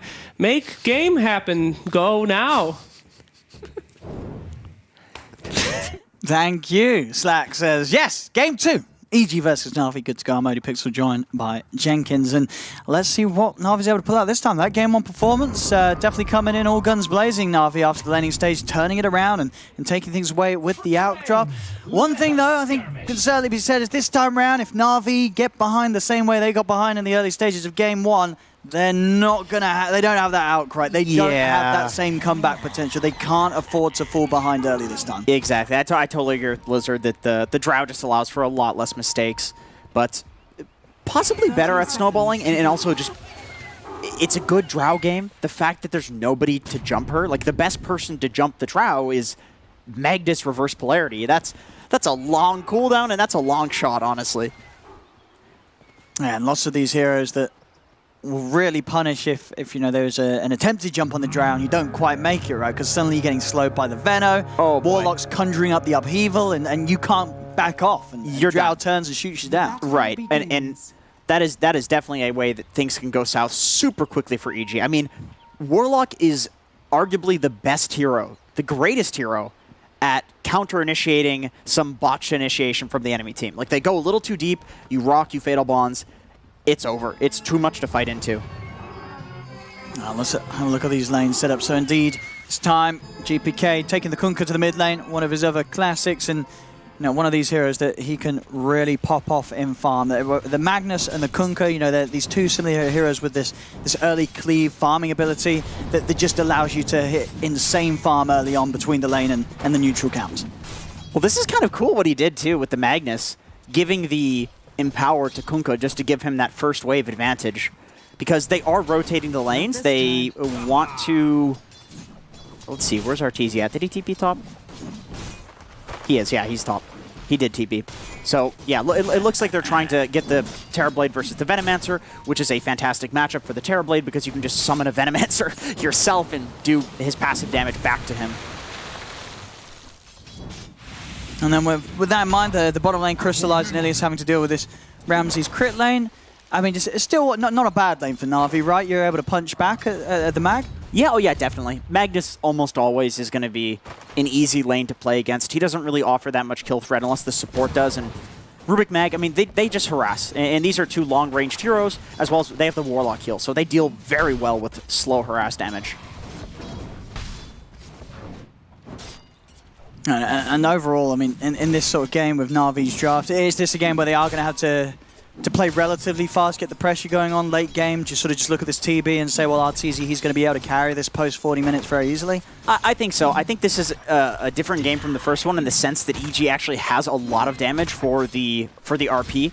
Terrorblade Magnus, even though it really is a ranged hero, is still a classic because the Empower on a hero is such high base damage. I mean, it is devastating to have on Terrorblade, so they don't lack damage this time. They have a lot of damage in the late game, so if you're Na'Vi, you want to snowball. And at the same time, though, when the pushes do come in and Arteezy turns up, there's not really necessarily any straight-up save right from EG. I mean, I guess the Kotl can help with the blind and laying down the Will-o'-the-Wisp to try and control the team fight, but if they do get on top of Arteezy, they've got a lot of ways of killing this TB early on, you know, pre-BKB or Manta. Definitely, definitely. The Drow Silence works wonders on that hero, especially now that you have the Gust talent that gives... the blind. No, I mean, 50% blind. That's amazing against the TB illusions. So good. On bottom, EG. I have just found an opportunity for first blood here. Ilias. He's going to turn. Get the damage out, though, with the Fatal Bonds of the Shadow Word. Try and set up a Crystallize to find something in return. But it won't be enough. EG able to get that kill. And neither of the two will go down. Crit and Rams is able to stay alive. Yep, and now they have a double wave coming into them, too, on EG. So they're really happy with that trade there. It'd be different if the wave was static in front of the tower for Na'Vi, because then they couldn't walk up with low HP, but with the double wave, they're going to get huge down here. In the mid lane, we're seeing GPK start to take the lead, 18-for-8 against Young G's 12-for-3, and I guess this is expected, right? Not a lot you can do as the Ember against the Tidebringer harass, and Kunkka's always able to control the wave and set it up for leaves to get the CS. Exactly. Any of these physical damage heroes just do really well against Ember mid. Like, we've seen Trolls beat Ember, Kunkka's, you know, it's just... He's all about that magic damage. Top immersion. Just trying to come in and harass Arteezy. Arteezy actually going to pop the meta in response. Won't be able to kill off the breaker, but again, just using this metamorphosis to secure CS in this lane. Convenient timing to bash, because I think when you're TB and you transform like that, you want to get at least a few hits in, just so that way, okay, Spirit Breaker, now when I don't have my meta, he's going to be low. He's going to be recovering, but very convenient bash from that Spirit Breaker. We'll see 4-minute power rune. It's going to spawn bottom. GPK won't be able to grab hold of it. Immersion coming in again, just trying to keep Arteezy on his toes, make him feel that pressure during this metamorphosis, so he's not able to consistently get to the wave. Yeah, this is really nice from Immersion, because if you're a Veno against a TB, especially meta, I mean, you could see right now like what's happening with the level 2 passive on Veno. It does a lot of damage. Like, you want to help your Veno against the TB, because in a 1v1 matchup, I think a TB would actually crush a Veno. Yeah, we see on the CS, this is certainly working out for Pasha. He's able to farm just at the same rate as Arteezy, 19-for-9 against the 18-for-7 up top. Pasha able to hit the creeps more than fine. Yeah, he's super happy with that. This matchup can go really south very quickly for Aveno. GPK, man, he is destroying the mid lane. 14 denies. Top, not easy. Actually falling rather low here. Immersion and Pasha going in. The Fairy Fire will just keep Arteezy alive, or will it? The Gale's ticking him down low. It's enough. The poison kills him off. Look at themselves a kill on the Terrorblade in this top lane. I mean, as you say, Immersion, the way that he's choosing and the timing that he's choosing to go in and seize these opportunities, it's really messing with Arteezy in this lane. Maybe this is my off-lane bias here, but I love the skill build from Pasha. Going for 2 points in Gale, because the way that you beat TB in lane as Aveno is not by playing the standard slow harass hero. You kill him. And going for the 2nd point in Gale, it has a lot of value. Oh, okay. I'm going to see this attempt with the boat from GPK, but Young G able to easily sidestep it. And also avoiding some of that initial damage from the Torrent with the Sleight of Fist dodge. Pressure being put onto Crystallize down bottom. And he's going to be okay. Ilias able to step over, offer up the hill. And farm-wise down in Crystallize, he's doing just fine. 23 and 10 against Ramses here. Getting a few denies in the lane. Ramses still able to farm, but not at the pace that Crystallize is. It's a solid start across the board for all 3 cores of Na'Vi. EG tried to punish there that creep can't pull. Drow is a hero that's notorious for being absolutely abysmal at farming under tower. So a lot of pro players know that, and they say, okay, well, let's punish this. Like, this can't happen. But they couldn't hit the skewer. It was just a little off the mark. There we go. Looking for another charge, but Fly having to blast him back, put a stop to that one. Which is going to be the case if Immersion isn't able to work his way around the Keeper of the Light somehow. Fly can stay in this position and stop him from closing the gap on Arteezy. Just able to TP out. This is the problem with the Warlock Drow lane. Punishable in that sense, but they're not pressuring. Crystallize is farming. He's happy with life right now. He just keeps getting free waves under tower. And in this sort of game where things are looking to be a lot closer than they were in game 1 after the lanes, obviously EG taking an early lead in that game 1, will we see Ramses go for an alternate build, or do you think he does still go for the Met Greaves first for the team this match? I think you're right that he will probably go for an alternate build. Okay, GPK with the rotation. So they've got this setup. Ramses charging in. The Shadow is starting to heal Crystallize up. Crystallize will turn with the multi-shot. Ramses coming in with the 2-man skewer. The X-Mal actually helping Crystallize here as it separates him from Ramses. GPK tries to TP out underneath the tab, and Immersion's able to get him with the charges. GPK will go down. Young G joining as well. The chase will be there on towards Ramses, closing in with the Remnant. He's able to land the chains. Na'Vi responding perfectly to EG's attempt to dive on that bottom as they kill off both GPK and Ramses with their quick response. Man, they just totally underestimated the power of that Warlock heal. Even with all the spells landing there, it's not enough damage. Oh, Pasha, he just pops the ult. There's going to be a lot of damage. Arteezy immediately has to TP back to base. So pushing him out of this lane as well, Pasha, as Pasha will be able to continue, as we've seen already, to just farm very nicely. As you said, in a lane matchup that can go pretty rough for Aveno against the TB. Those early few plays from Immersion really open this up to be a great place for Pasha to be. Yeah, and he's also making extremely good choices. I know it looks kind of silly when you see, oh, okay, I think you're dead for that crit. He got the rune, but they'll take his life. The kill here for Young G. We saw what Young G was able to do in the last game as Ember. He really popped off. And this time around, arguably having a better beginning here. 2 early kills for the Ember. Yeah, taking away that DD rune, you could argue that like this is a really solid timing for Na'Vi. They look really strong on all of the lanes, and if he takes that DD and he does go to one of the 2 side lanes, I think they take a tower. So honestly, if you're crit, you're probably like, you know what, that's fine. Like, that's a pretty devastating rune for him to get, especially after last game. And we'll see how the state of the game is now for Arteezy. He's just going to go to the jungle, and understandable, right? If you're this Terrorblade, you're not trying to hit creeps on the top lane against this Veno anymore. Yeah, it makes sense. And even trying to send your illusions into the lane, when the Veno has the levels like this, he can just Gale the illusions, he can just passive them down, and you always have to be so worried about the Spear Breaker charging in and killing you. Honestly, they played this top lane so well for Na'Vi. Like, this is not supposed to be a winning lane, but they made it work. Immersion hovering around here as the creep wave starts to get pushed in top. See if they want to go for any aggression onto Fly between the 2 of them. They certainly do. Charge in straight away from Immersion. The poison. They're getting hit onto Fly. Fly's going to try and run. Immersion will juke out the final blast. They just continue to play with Fly in the trees. Fly will live, but he'll be held back here for a moment. He's got his tranquils. He can heal up. just holding the tower, trying to keep it alive for as long as possible. You know it's eventually going to fall versus a Veno, but if you can delay that for a little while, it means he's not going to snowball on you. See the setup here around the 10-minute bounty rune. If EG try and step forward, NAVI are going to be ready to fight. The charge on Ramsey's giving them the vision. Ramsey's heads in. They're going to be there straight away with the surprise of the forward and jump in. The chains into the silence. The trap was set there by NAVI as they catch and kill Ramsey's. I get why they're playing GBK and Ramses together down here, because both of this, like, you have Fly up here who's holding the top lane, so he's distracted. Arteezy obviously is farming. And then Crit is trying to get levels. His game has been going not so great, so he's trying to get his level 6. And now he has it, so he steals something. Now he can group up with his team, but for that 10-minute bounty rune, he wasn't there. He was level 5. And how's this for a Rubik game? Any sort of, like, what sort of top of the list that Crit's going to be looking out for this match? In terms of steals, is there much available? Of course, you know, Warlock ulti is always great. The Veno wards, that's a big, actually, counter to the Venomancer. Like, this is a hard Veno game. TB's a good lane counter, and Rubik's a good game counter, because for some reason, he gets the passive on the wards as well. Just whatever Veno's level on the passive is. So you steal that spell, and you're technically getting 2 spells, to some degree.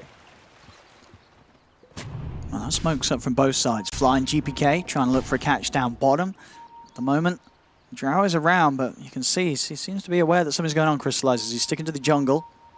At the same time, Na'Vi's smoke from Ilias and Youngji also looks to be unlikely to find anything. They're trying to find this Terrorblade, but Arteezy is already headed over to the triangle and will not be caught out by this movement. So both carries farming in very sensible positions. It's so funny to see that mirrored. Like, you don't often see that where the exact same thing is happening, and then both carries don't get caught because both carries sniff it out. Usually one of them dies. EG, though, and this pressure will start to look to find this tier 1 tower. Of course, top lane, the tier 1 already being taken by that constant pressure from Pasha and the Plague Wards. Yeah, I think if you're EG, you're totally okay with making that trade because you know there's a Venomancer on the enemy team. One of the absolute best heroes, if not the best currently, at holding a tower. So if he takes your tower and then he just sits in his tier 1 safe lane, you never take it, and they just outfarm you. They'll have a 5k gold lead by 15 minutes. See around the rune. Immersion is going to grab that Invis. Youngji starting to make moves onto Crit. The boat coming out after telekinesis, but Youngji's quick to dodge. Has a defensive remnant as he jumps back towards the mid. So he's out of there. I mean, 5-1 at the moment. Still less than 1k difference between the teams. Is there still pressure on Na'Vi with this squad to continue to just look for a little bit more? Like, is it good enough to come out at this laning stage even against a Terrorblade farming away? I think there's less pressure on them because they know the lanes went so well that they have just innate map advantage in the fact that their heroes are way stronger to just push up. And so as long as they're farming, like you see Pasha's taking this entire top area by himself, nobody's doing that on EG because they can't. Nobody's strong enough to do that. So you do have that advantage, but that doesn't last forever. You have to go kill Arteezy. Na'Vi, they're on the hunt. They found Arteezy. They're straight in with the charge. There's the follow with the jump forward from Youngji and the Remnant. They find the catch thereafter. A quick move into that triangle as they know that that's the safe place that Arteezy's been sticking to for the past few minutes, and they're able to invade and kill him off. They're even going to switch over towards mid, see if they can find something else. GPK will turn catch Youngji in the torrent, but the offering is going to be dropped down. Will-O-Wisp front fly will be used to try and create this area that Na'Vi struggle to fight in. They'll kill off the Will-O-Wisp. It's gone, it's out of the fight. Ramsey is still trying to lead forward. Chains catching onto him and Fly. They won't be able to find any kills from this Na'Vi. They will start putting pressure onto this tier 1 mid. EG, what can they do to push Na'Vi away? They're cleaning out the creep wave. And Na'Vi coming in with a heavy push with the presence of Pasha's Veno. Bonds out again. Did catch a fair few of them, in fact, here. Got the 3 of them as charging onto Ramses. Ramses goes for the RP onto the Spirit Breaker alone. Will secure the kill, but the Nova's out as well as the Gust. They'll turn into GPK. They're punching in with a Fatal Bond. CG, they're falling low. They're going to lose GPK. The deep remnant from Youngji as he's able to snipe out the Magnus. Chains onto Fly. Youngji setting up for these kills past the tower as Crit, he's trying to run, but it's another cleanup from Na'Vi. They turn over towards Fly. They'll claim another. Arteezy turns up, but he's too late. He can't push Na'Vi away from saving the rest of his team. 4 dead on EG. As Na'Vi, they're just diving tier 2s. Man, that Veno Fatal Bonds combo does so much damage. And one thing that you cannot underrate in this game is that Boat comes out. What if there are Veno spells on you? It wears off. Look at it, they're charging in on Arteezy. They see him. Arteezy's going to need some help. They're respawning back into the game, EG, so we'll see if some TPs do come over. Immersion Just with a bit of a bait onto Arteezy, and they're going to play it safe here. Youngji doesn't want to commit any further, knowing that the respawns are there from EG. But and again, we saw there in that last fight, Youngji just reading the perfect opportunities to jump in, get these kills on the back lines. I mean, he's 5-0-3. Last game he had an insane Ember performance, and this game looks to be the start of another. Yeah, he's very good at this hero. It's one of those times where if you lose to it twice in a row, you just never let the guy get the hero again. A lot of people are good at Ember, but maybe not so much Void Spirit, and you'd really rather play against one or the other. A lot of these specialty mid players, and man, Ember is definitely his specialty. Yeah, and the thing is as well, when you look at what he's playing against, it doesn't necessarily look like a super easy Ember game, right? Does it? Or does it? No, it's the lane is hard versus Kunkka. He's good against Kunkka in terms of Kunkka can never catch him. It's hard against Rubik, definitely not good against Rubik. And, you know, they have a lot of catch for him. That's the thing. It would be a free Ember game if they didn't have a lot of catch for him, because he does do well against TB and Kunkka in the game, but there's a lot of stuns. Yeah. And we are going to see the Greaves done for Pasha. Ramsey's build, as expected, he did get the Arcane Boot still, but he's saving up for that Blink Dagger, wanting to have that counter play, that way to set up. Bottom lane, GPK getting charged upon, the rest of Na'Vi ready to follow up Immersion. TP's coming into the tower. GPK lays down the torrent, will put a stop to the ult of Immersion. Youngji throws out a defensive remnant. He's looking to catch GPK, but the boat heading over. He'll stop them. Na'Vi unable to push in anymore. You know, one underrated thing with the Fatal Bonds is that it actually shows you where somebody's juking. Because you see with the lines and the angles. So they were pinging. They're like, he's here, go, go, go. But, you know, it doesn't matter, obviously. Na'Vi, they continue to play aggressive. Immersion, a little low. He's got the stick charge of the Fairy Fire. Youngji trying to get the slight connection onto Fly. But ooh, that was nice. Slamming down on Ilias. He's committing. He's going to drop the offering down onto Crit. The Fatal Bonds as well. It's doing the damage. They've been able to shoot down the Rubik. The rest of EG just backing away now. Those ults have been committed from Na'Vi. Surprisingly, that Drow spell didn't really look like it was connecting, but just at the very edge it was enough. And Rubik being such a squishy hero just dies to that. Plus the Warlock Golem. And we're seeing with these fights and objectives, you know, the difference already in the farm of the cause. Mid lane. Oh, he's dead, man. He's dead. He's got to go base immediately. That's like caught him. It might have pushed him over to a point where he would have fallen before the TP was off. But we'll get away, Ramses. He will live.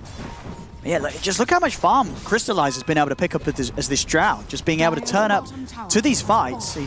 He's yet to die this game. 3-0-4, and he's still getting some incredible CS. He's over 2k ahead of Arteezy's farm on the Terrorblade. They will. I mean, they're going to get Immersion at least with that telekinesis. The catch is there. It would have been a little painful if they didn't. Arteezy popping the Metamorphosis. He would have hoped to get something, and he does. He gets the kill onto the Spirit Breaker. So this game is kind of a mirror of the last game, where now Na'Vi, where they're farming, is they're actually taking EG's farm away from them, so that it makes Crystallize's farm even more impressive, because he's pushing up aggressively, and he's taking enemy triangle farm, so it's not only his net worth, he's denying that net worth from Arteezy. Well, Arteezy now has the man to complete, so at least some sort of way to play against these silences, these chains. It's a great Manta game. Honestly, this is a big item pickup for him in this game. Takes off the Fatal Bonds, takes off the Warlock heal, the Warlock damage, Drow Silence, Searing Chains, makes it hard for Spirit Breaker to get a charge off, to press the spells because you don't know which one is real, takes off the Venomous Gale, takes off the passive from Veno. Yeah, really good Manta game. He needed this to fight. Yeah, no, those bonds in a game where you're playing amongst a Kunkka and a Magnus, who's very tanky heroes. You get tied up to one of those. Yeah, that's a lot of damage that's going to be sucked up by them and sent over to you. Especially with magic damage too. Yeah. Because TB, if it's physical, whatever, the physical damage is sent through the bonds, but with the Veno ult, like it can kill you with bonds on you. EG down 3k, but they have managed to at least stop the bleeding per se for now. 3k has sort of held its own. Arteezy, we saw with the Mantas, continuing to find spaces to farm. That they're doing everything they can to make sure that this Terrorblade is a very hard target for Na'Vi to jump. Pasha's trying to pressure with these wards here, but Arteezy's actually doing a very good job at sending his illusions to deny these. He can't put up his ward wall, his army. Terrorblade's one of the better heroes at killing those. I like the build here as well from Youngji this game. Maelstrom straight into the Shiva's Guard, getting this armor early on, and of course, the active's going to be very nice against the illusions in the team fight. Regen reduction too against TB, who's definitely going to build some sort of lifesteal eventually. And he probably already has it, but he'll eventually build a Satanic. Oh, they're up the smoke, Navi. Looking, sorry, EG, looking for a catch. They're not going to find Navi, though, as only on the top lane was Pasha, but he's actually TP'd over towards the mid to join the rest of the team. Scan out as well from Navi, so they know that EG's around the pit, so that they're going to know exactly which angle EG's trying to approach from. But they saw that it went green. It would have been very inconvenient for Navi if it stayed red for the duration of the scan and they were just kind of walking by the Roche pit. They know they're not Roshing, so they don't have to go check. So very convenient scan timing there. Scan is a weird concept. I was trying to make a video about scanning, and I couldn't really think of any tricks with scan. It's just like, yeah, you just kind of have to know what you think the enemies are going to do, and you just use scan to test it. But like, how can you teach that? Oh, I just use scan to get the Dota Plus achievement. Get the points for the guild, you know. Yeah, I see. Yeah. The guild that you kick people from that if they don't get a certain amount of points? No, I'm a very nice guild. Oh, you're not if you haven't played Dota in a month, you're out. I mean, that sounds a bit tyrannical, but not Slack's level. Come on, who doesn't play Dota for longer than a month? This is true. Like, if you're out of the game for a month, you're dead to me. Kyle? There we go, Na'Vi. Going to attempt for the Roshan. And they're going to get away with this. So the EG's not looking to head over. It's pretty slow, but this looks like the typical Roche bait. You know, you just have to carry in their hitting. Well, they're a little spooked now, because GPK's headed over there. In fact, going to start pushing onto GPK, force out that BKB very early. GPK pops it straight away, turns with the X mark onto Immersion. Doesn't blow any more of the combo into the Spirit Breaker, though. So now Na'Vi will be pushed to the side of Roche. And Na'Vi there, not too unhappy to take a fight on the side. Oh, nice combo. Youngji still able to jump out for an Immersion. He's just charging in on his crit. His crit's low. Ult comes out for an Immersion. They're taking out the Ruby. Na'Vi now up 5 versus 4. They can look to either go back into Roche or try and hunt down more kills with the number of advantage they have there. Yep, they're just going to head straight back to the pit, and Crystallize is going to look to finish this. And EG, a member down, they've retreated entirely. They have no interest of being anywhere near the pit. This is going to be a free Roche and Aegis for Na'Vi here at 22 minutes. I love this play from Na'Vi. This is a Team Secret classic where you basically just throw the carry into the pit. The scan is obviously going to come up from EG, or there's some sort of vision. So they know that you're in Roche. They have to go fight, and you just send the carry in and say, okay, let's fight then. And the worst thing you can do is send everybody into the pit. So you basically just use Roche as a method to bait the enemy team to fight you. And it worked, and then they get Roche free afterwards. One of these games as well where, in terms of farm, we're seeing Ramses in particular really starting to fall behind. I mean, he sort of got the mech, and yeah, he's even itemizing for it with the Midas. He knows that it just hasn't been opportunities for him to hit creeps. He's opted to just stick with the team and just making sure that GPK and RTZ are constantly empowered. As at the end of the day, those are going to be the heroes, RTZ in particular, that's going to be able to take this team on the shoulders and carry it. It is this Terrorblade, it is this big late game hero that can play 4 Protect 1 style. Yeah, I can understand the no blink. You're playing into a Veno, Spirit Breaker disrupting, Fatal Bonds. Like, there's a lot to cancel a Blink Dagger. And like you said, it's a Terrorblade. This is not a melee hero who's going to run in and cleave. The RP is not that important. It's really just about getting the Empower off on your guys. Your team will go in and start the fight for you. Then maybe you can hit a good RP by just walking in. I mean, eventually he wants to get it, but I can totally understand going for this build this game. Midas, maybe it's a little questionable, but... I mean, it's, I think they're saying, this game's going to go late, right, if things go to plan for EG. And, this game, I mean, what's sort of the match nowadays? How many minutes needs to pass for a Midas to sort of be worth picking up? Oh, man, a long time. It's like 18 minutes or something like that. That's not too bad. I mean, but it just pays for itself. I mean, the thing is, though, it's really about the XP. Sure, the levels. He wants to get to those later talents, maybe get the Skewer talent, the Empower talent, of course, at 25, higher levels in RP. It's not bad. I think it's like what you said. It's basically they think the game's going to go late. They think they're going to play to basically stall the game. So it's like, well, if we're stalling, do I need a blink? Because we're not going to be looking to take that many fights unless they're really good. No, exactly. Yeah.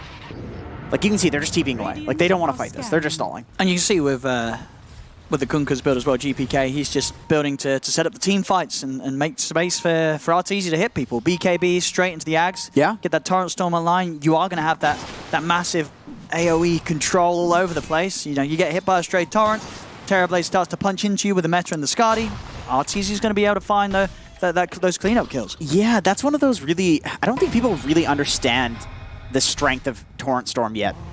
And I'm not saying it's good, I'm not saying it's bad, I'm saying I don't think people understand how good it is, because you don't see it that often. Here we go. A bit of a setup here as Immersion comes crashing across with the charge.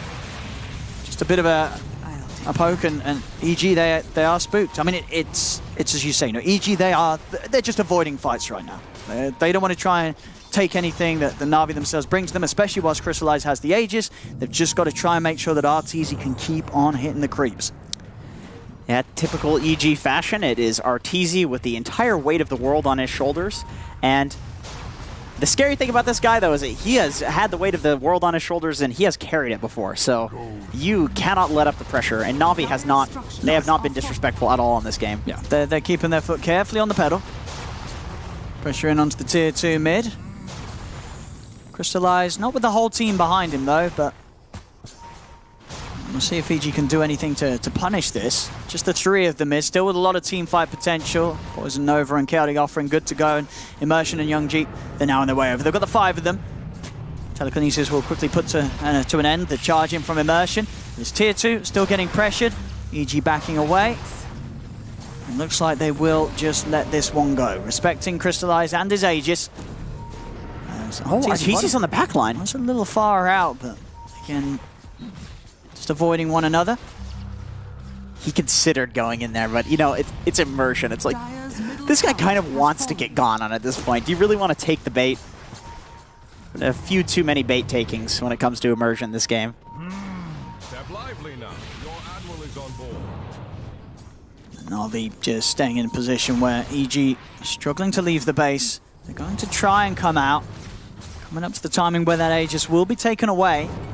The flames. Youngji. He's going to finally change onto the turn. The blast coming out already, so Immersion's still able to make his way over with the charge. They're on top of Flyer. This call is dead. Ramses as well just gets destroyed in the combo.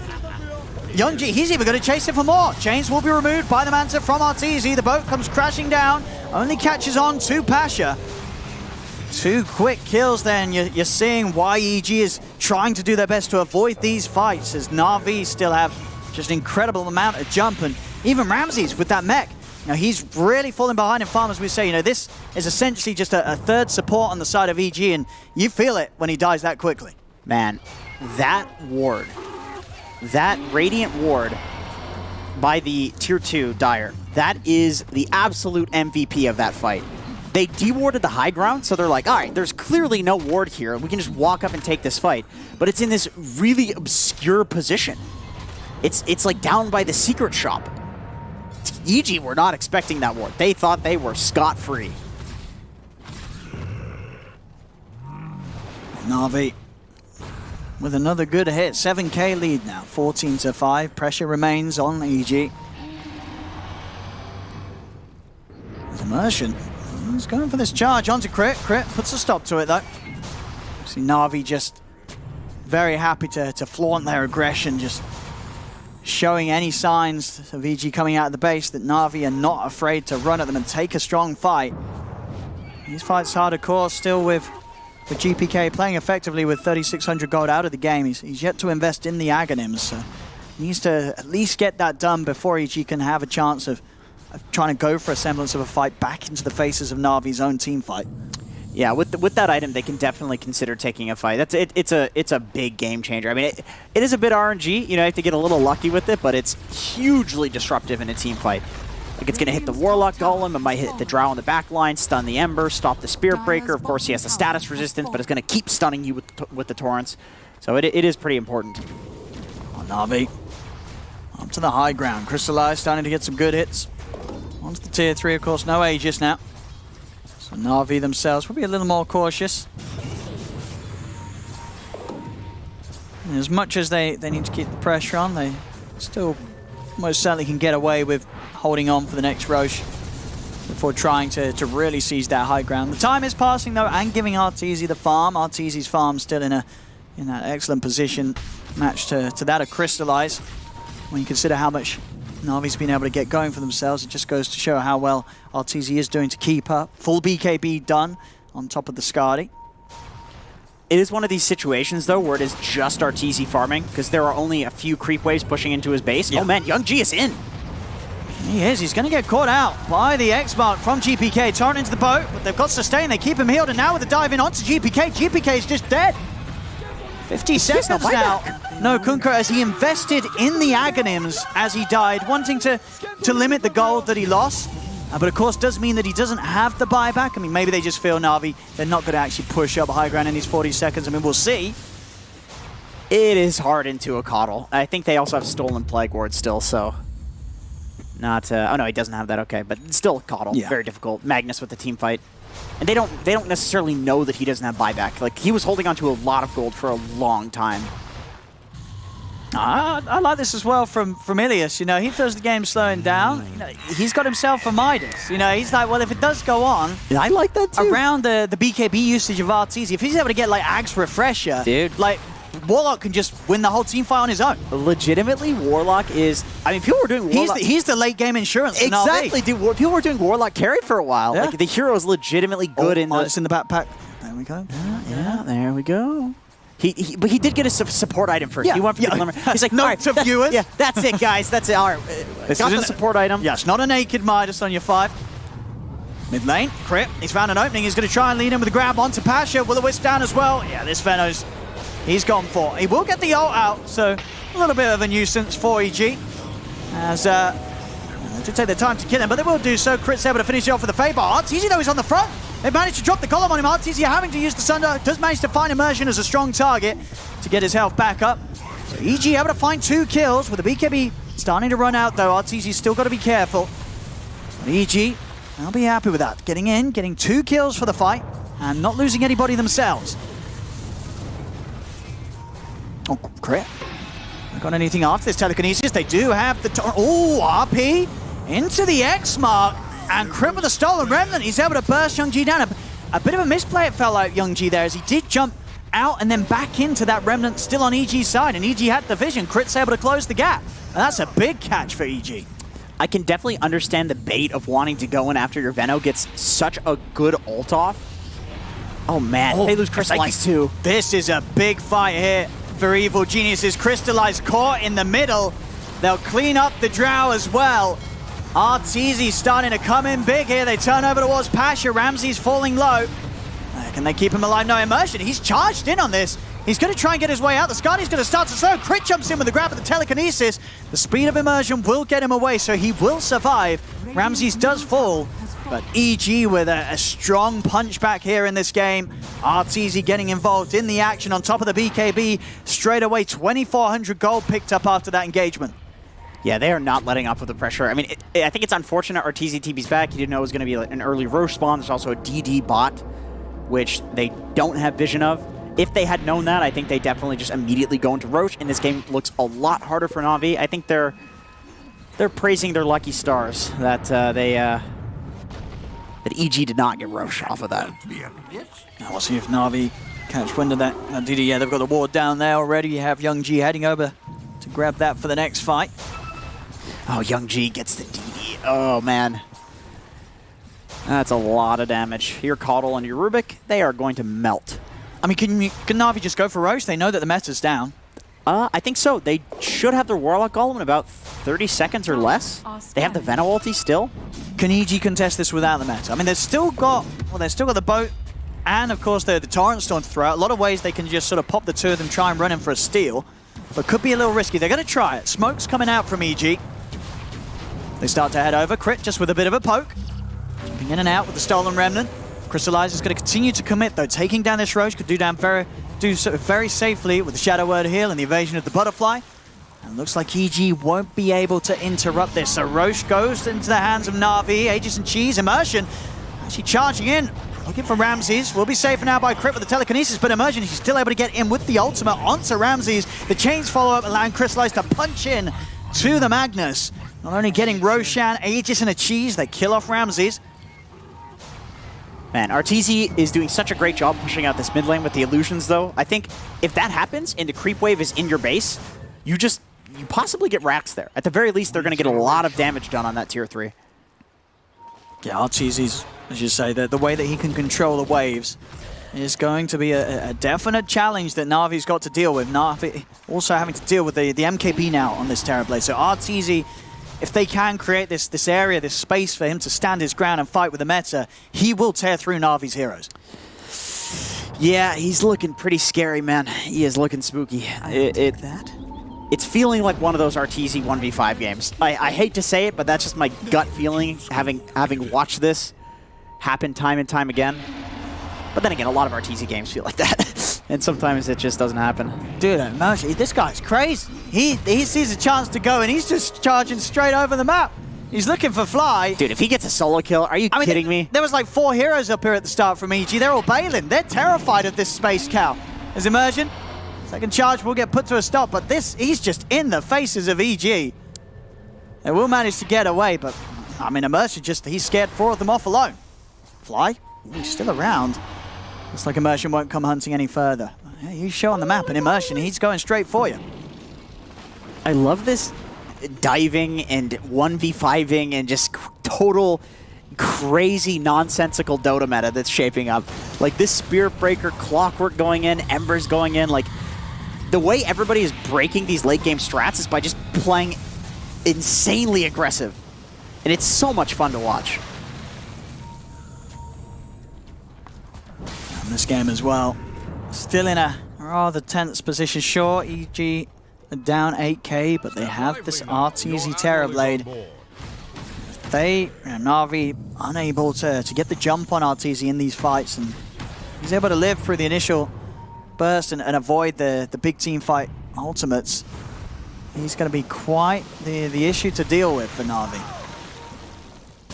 Yeah, it's now they're going to drop the counting offering onto GPK and Ramsey. Ramsey just commits with the RP though. They caught Crystallized. Now Arteezy is just able to stand up on the high ground, punching into them. It's 3 dead on Navi. There'll be a buyback from Crystallized, but a buyback for what? That was a bit of a rage buyback, right? That was just instantly bam. Is there any reason for instantly hitting that buyback button if you're the Drow? I have no idea. They can't turn the fight around. 2 other heroes have died. I mean, he did get caught out there, so maybe just a bit of frustration from Crystallized, but that buyback, that's a huge waste. I gotta say, I can't believe I'm saying this, but Arteezy was on the cliff, and that was actually the best possible thing for him. That was such good positioning. They could not kill him. They couldn't get to him. He was a turret.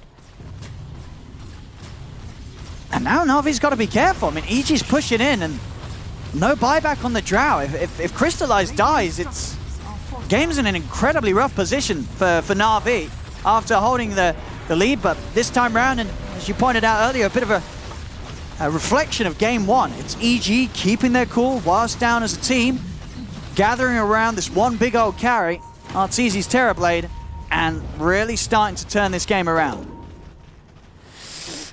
Yeah, this is shaping up to be another one of those 1v5 games, you know? I hate to be like the gut feeling instinct guy, but I've watched a lot of Arteezy, being a big NA Dota fan, and he's looking in his element in this game. Let's just say that.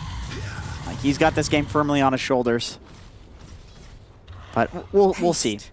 Crystallized definitely gave them a big win condition by buying back there. It's so obvious what you need to do in the next fight. You just kill Crystallized. That's it, and you win. And they can do that. I mean, we saw twice there in that fight. And he sort of stun onto the Drought. Yeah, he was way out there.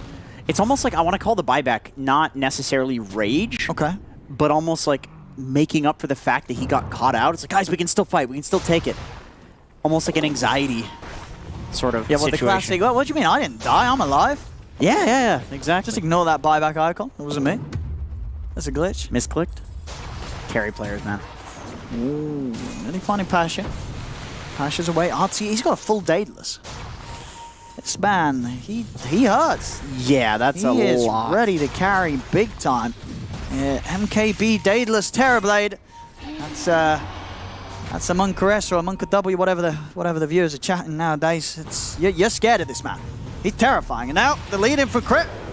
Pasha, he's got a Ghost Scepter. That is a bit of the old counter here to the right clicks of Arteezy, and also has the Halberd. Pasha, he says, you know, what farm? I've got the counter.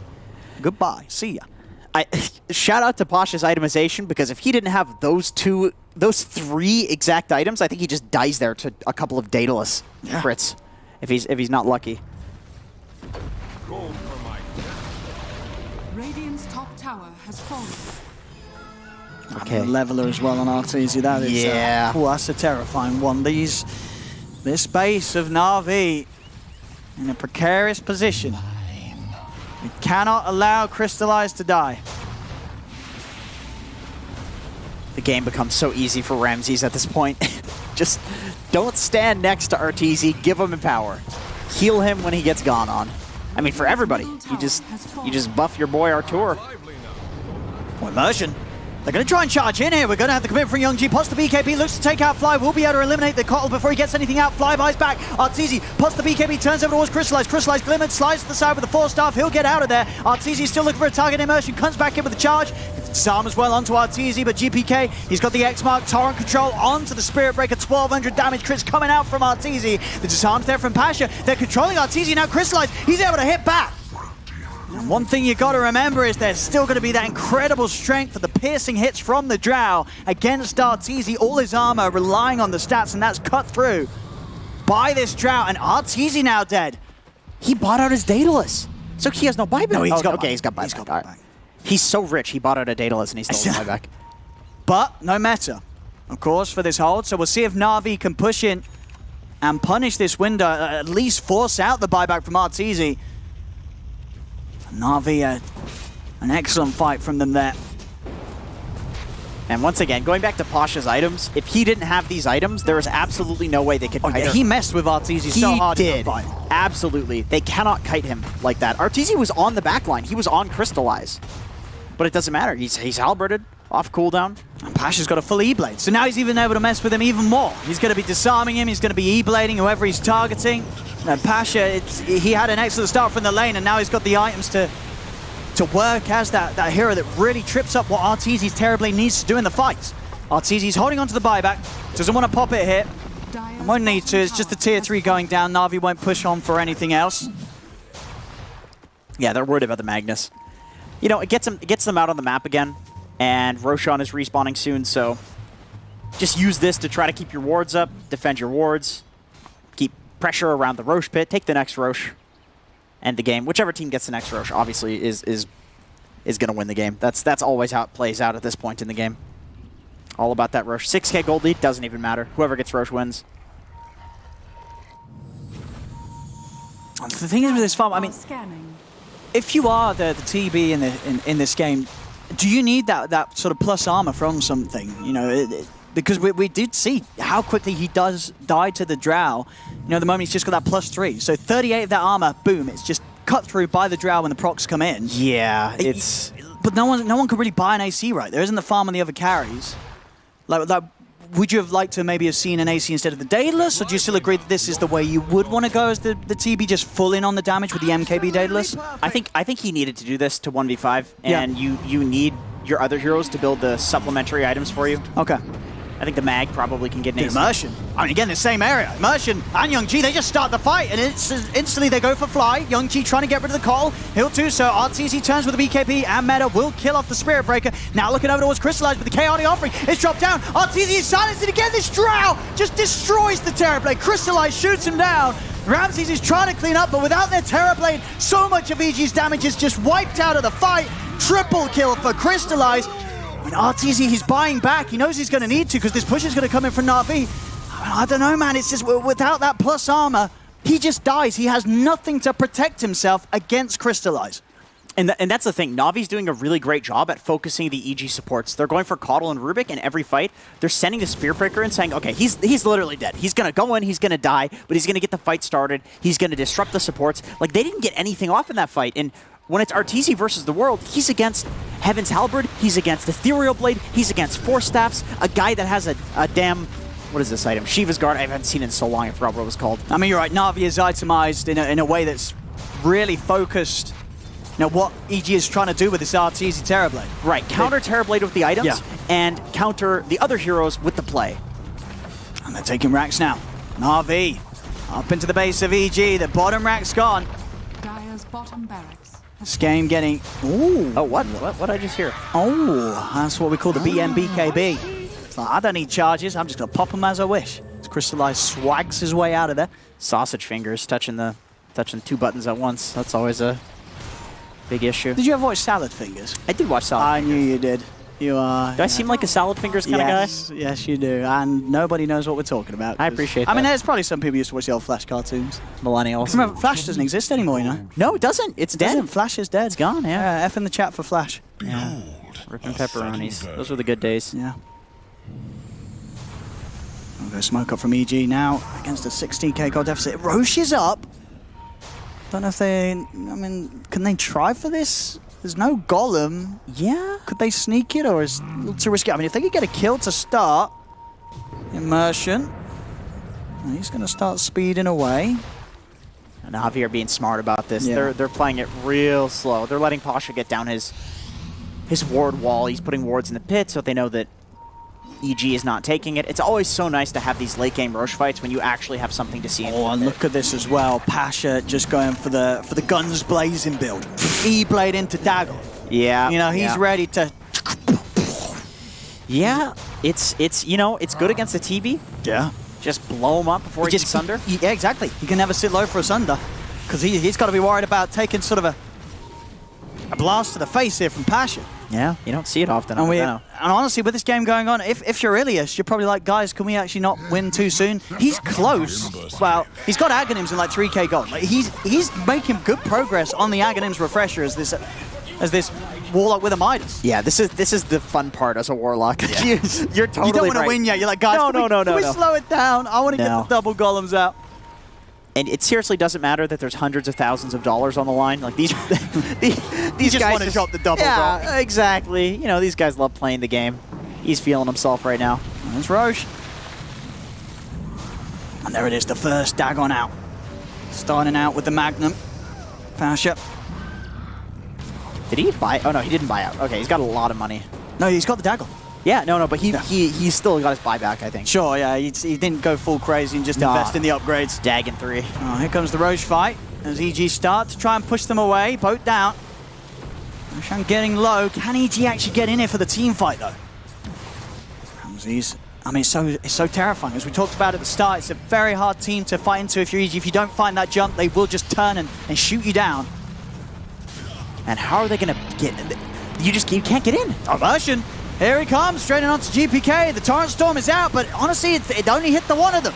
Only one Torrent connects on the side. Jungji's able to get the BKB out, jumps out with the Remnants to get away. Kelly offering down to Arteezy. Arteezy is shining. He pops the BKB. He's dying. He needs to sunder. Gets the sunder off onto Ilias. And now Arteezy can look to turn. He takes down one. The Death Golem coming out from Ilias. But Arteezy, he's disarmed. Immersion's on top of him. Pasha's picked up the double. There's two dead on EG. Arteezy, he's got no escape. He's surrounded. Dead for 2 minutes. NAVI, they're cleaning up big time as there's 4 gone on EG. GG is called as NAVI will take this series 2-0 against EG.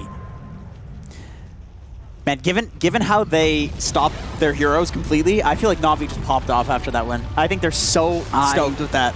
A 2-0 victory against EG, and in arguably both of these fashions as well. Game 1, a game where you're behind, you're able to play it cool, come back in the way they did in a ferocious manner that didn't allow EG to do anything in the second half. And in this game, you're able to show that you can sort of, come out even at the start. Yeah. You can get ahead. You can then end up in a situation where Arteezy, he was getting bigger and bigger as this Terrorblade, but it didn't matter. You're still able to fight and deal with them at the end. Right.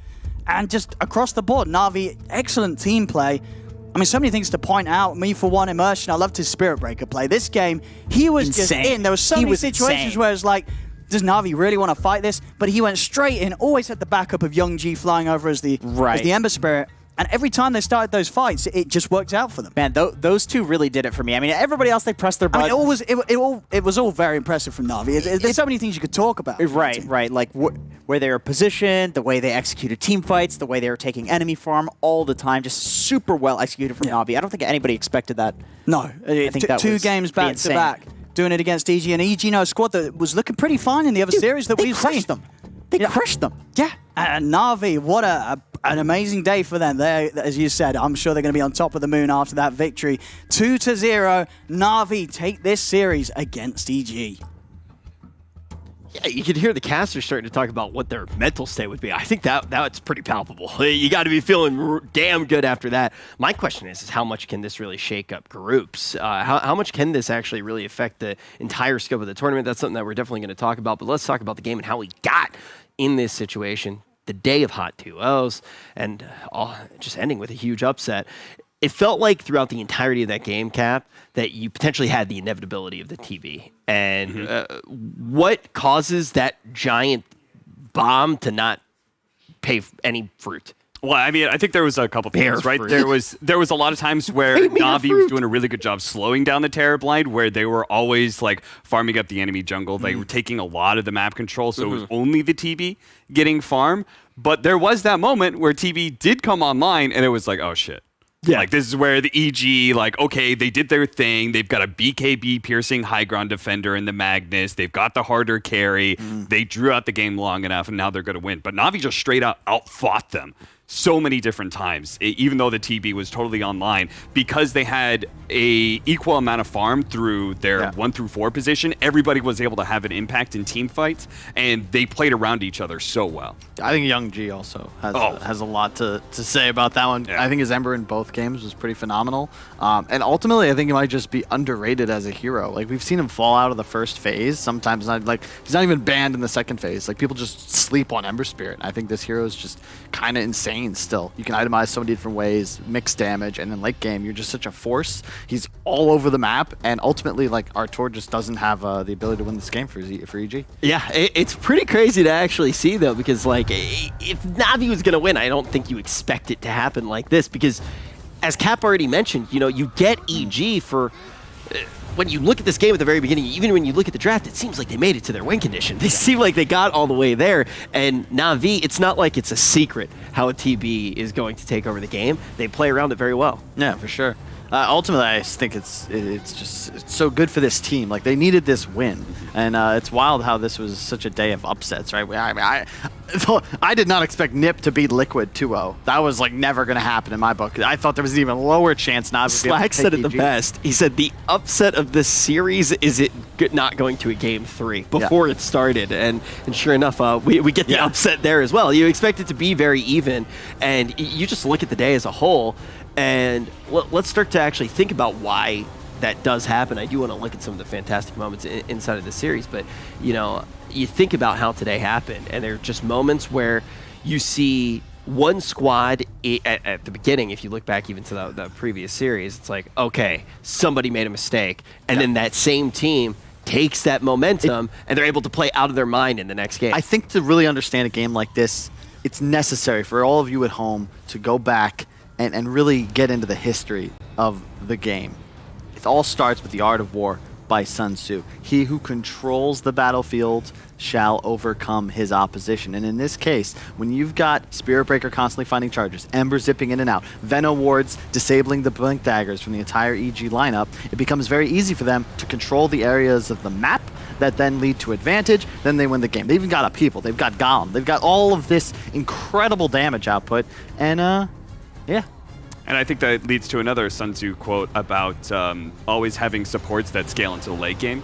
Both game 1, they had the Elder Titan, and then this game 2, the Warlock's impact was really palpable. And I think that's something that Na'Vi, again, going back to the fact that that even net worth distribution, where it's not like, while Young G has these amazing performances, like, all of them are putting in a lot of effort, and all of them are able to have flashy plays within these team fights, including this one, which is just kind of crazy. Yeah, like Fatal Bonds plus Veno plus Ember. Like, you just have so much damage, whereas EG, the mag effectively, especially with the item build, serves simply as a steroid for Arteezy. If he's unable to just straight up right-click, you're going to have troubles. And then the Drow as well for further damage amplification. Like, it's just a really sick lineup from Na'Vi. I thought they played great. That's, to me, what's crazy. This wasn't a fluke win. Like, they had 2 pretty solid games of Dota. Yeah, and I think that at this point in time, like, it goes to show that Europe is such a crazy competitive region. The fact that we have some of these teams that have not shown any strength until today, right? The fact that they've been able to go over the footage and figure out game plans. Both Ninjas in Pajamas and Na'Vi came in today with clear game plans for their first 2 games, just demolished the opponents that were stronger. They ruined my plans for my personal social media today. I was waiting for Nip to lose. They were going to go 0-5. I was going to retweet myself saying, hey, Nip, kicking Seneko is a big mistake, bro. And that was 2 months ago. And then Misha had like a really standout performance on and I'm like, Vengeful God Spirit. damn it, NIP.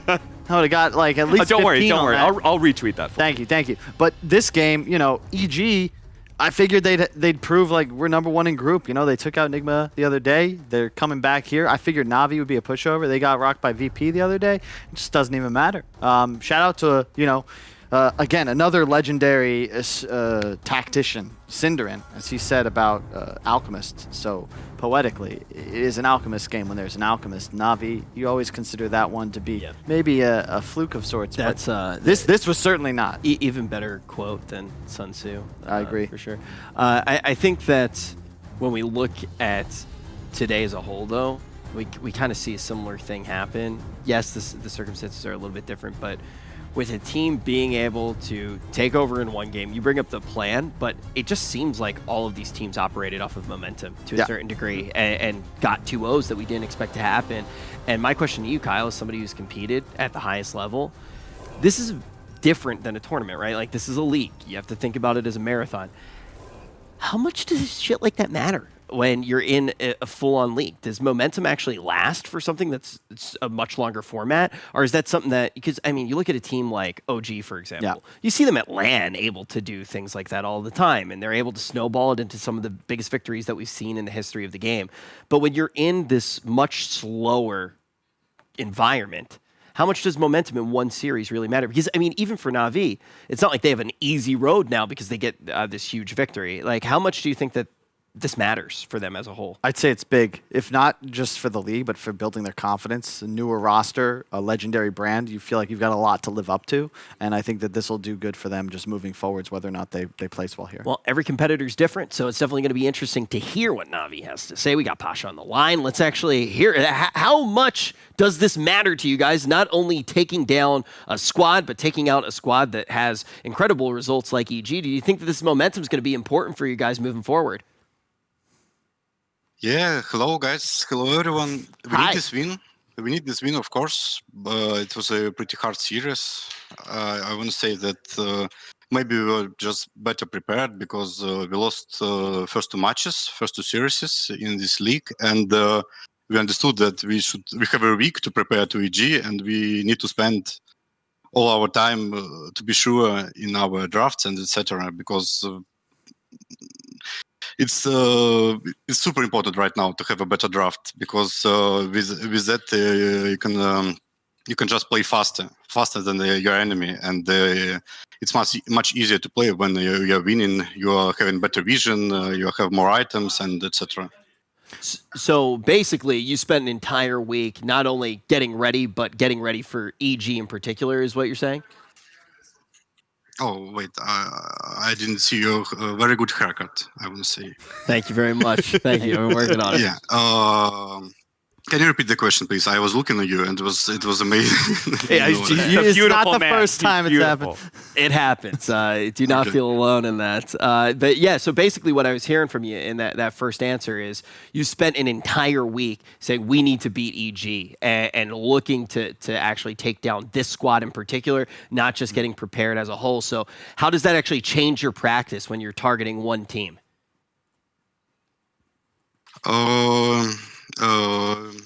I actually can't say. We were just focused on the best heroes. We know it's very good. It's a very famous team. We know everything about everyone. That every guy that want to. It's pretty hard to say. Okay, we were just looking at all the matches on the official games here. We were just looking what heroes they like, and we're trying to find the better heroes for us for all situations. We know that they have a stand-in. We can play on it. They're very good laners. They're playing they're playing the laning stage very good, so we can try to think about this thing and yeah. So you talk about we just decided to. Yeah, you can say. You're talking about how you guys know Evil Geniuses, like you know everything about those players. So I wanted to ask you about some of the players that we don't know so much of. You have a pretty lengthy experience. How do you find your new teammates? I mean, Young G tore it up today. It was a pretty hard situation. We just need to do something because all the time we were playing without a captain, and we were not sure that our lineup can not win. We were winning many games, but we were not sure in each other. So we decided to change something. We needed a captain, and we need a guy in mid lane. So there were not so many players, and we decided to take Young G. He was very, very, very interested in this invite. So we were playing the practice games a bit for 2 or 3 days, and we decided that we want to try. Cool. My last question. His name, Young G, that's inspired by Old G, legendary VP mid, right? Yeah, we were asking about him about his nickname. He said that he don't know why he's Young G. Sometimes he you just know. know the name. Yeah. Well, I want to thank you so much for the time. It's great to hear from you, and I just want to say before I let you go, huge congratulations. It's obviously a great upset. It was very fun to watch, and we're excited to see everything else that you guys do in the tournament. Yeah, thank you very much. It's only the beginning. We hope we'll get another series in our group stage. So we'll see. We'll be prepared. Yeah. We're looking forward to it. Thank you again. We'll talk to you soon. See you. Thank you. You see how this like shit-eating grin he's got on his face? You know why, right? Yeah, because somebody complimented him. Yeah. It's like his life. No. You know, Rich doesn't like- actually eat anything in the green room. He doesn't eat anything. It's the weirdest thing. It was like he was It's a vampire. funny because you said that I ate stuff on your podcast. That was metaphorical eating. That wasn't actually. It was literally the title of his podcast. Oh man, you know what? I definitely ate up today. What'd you eat up? All of the great Dota that we saw. Let's talk about it. All the way back at the very beginning, it was a very, very exciting day. I mean, we can kind of go backwards since it's a little bit easier. You know, we talk about the matchup that we just saw with NAVI. Very exciting to see that. But then even the matchup beforehand, you have two teams that were struggling. Two winless teams. Yeah. And now all of a sudden you start thinking about the stakes. How is this going to affect groups? What is actually going to happen? But yeah, you had two winless teams. One of them had to win. NIP was able to do it, but they're able to do it with a 2-0. Yeah, the Virtus Pro versus 5men matchup was also really interesting because 5men, it felt like they showed some real promise. And I was like, okay, this team can definitely be maybe a small-time contender in the playoffs, like maybe make it a little bit through the lower bracket, and then they just got demolished by Virtus Pro. And looking at the groups, it's kind of what we expected. Group B, big surprise, Liquid at the bottom, where Viking is 3-2. We expected OG and Secret to be up top. Group A, we knew it would be a bit of a mess, and I just didn't expect it to be this sloppy. I mean, no team undefeated, and just really anybody's game still. I think we still have El Clasico coming up. Navi versus Alliance could very well be a deciding factor between which team moves on in the playoffs and which team has to go down to the Divine bracket to get memed on by Bulldog. So, very interesting. You very much look at it and it's like, okay, we're already in a situation where the bubble is growing quite a bit. You're going to get in a situation where a lot of these teams are going to be staring at every single series that happens because it's going to be out of their hands at a certain point. And that's never where you want to be as a competitor. And now I'm curious, what's tomorrow look like, Kyle? Tomorrow, we are not going to be here. It's a little bit of a break. You will have online casters taking you through. I didn't know if that was a segue for me to keep talking. Okay, I'll keep going, Rich. It's fine. This is really your only job, but I'll take over from here. Voldemort versus Tempo. Extremium versus Cyber Legacy, who've looked unstoppable. Bait will go up against Team Unique, followed up by our America League Brazil, aka the new stack with Tavo and and 40R against Team Infamous. Of course, we will not have a studio broadcast either today or tomorrow for a little bit of some R&R. And then, of course, Wednesday, Thursday, we get right back at it with the Immortal League, followed immediately by the playoffs. We're going to be on a boat on Tuesday. You're not... Yes. What? Rich, you seem really excited by the boat. That's the only reason I'm here. Yeah. Kyle made like a list of things to make it. He was like, what if we had jet skis? And I'm like, yeah! Give me a plane ticket. Rich, I knew negotiating with Rich is essentially negotiating with his 6-year-old. You know, I knew once he was here, right? Yeah. It's not like you could just leave. You just had to get here. Kyle told me that I was called entrapment. Kyle. Kyle lied to me about everything to get me to go. He told me that my apartment was going to have a jacuzzi in it. He told me that I was going to have a view, like an outdoor area with a view of the entire city. He sent me pictures of the view. And then I got there. Did you do that like Google look where you're looking at your phone and looking at the image and looking outside? It was worse than the place I slept in when I was homeless. And I got there. Wasn't that bad. Also, to clarify, I asked Rich, and I have logs, if you need them, Twitter. I sent him 5 different times. Hey, you want to look at apartments with me? Hey, you want to look at apartments? I did send him photos, but that was of an Airbnb option. Never said that was Rich, where you were going to take your stay. passport when you first landed? Is he holding on to that? Dude, I actually, yes. I don't have my pen. They took it. Good times, good times. And unrelated, but today, we're at different times. Would have been the date of the TI finals. I'm happy that we saw something relatively epic to finish us off. Navi taking EG down, 2 teams we've seen in action since the very first TI. It's just cool how Dota, I love it. That's why I'm so happy that this is happening as well. Like the fact that we all get to be together here and get to cover incredible games. The teams that we have representing everything.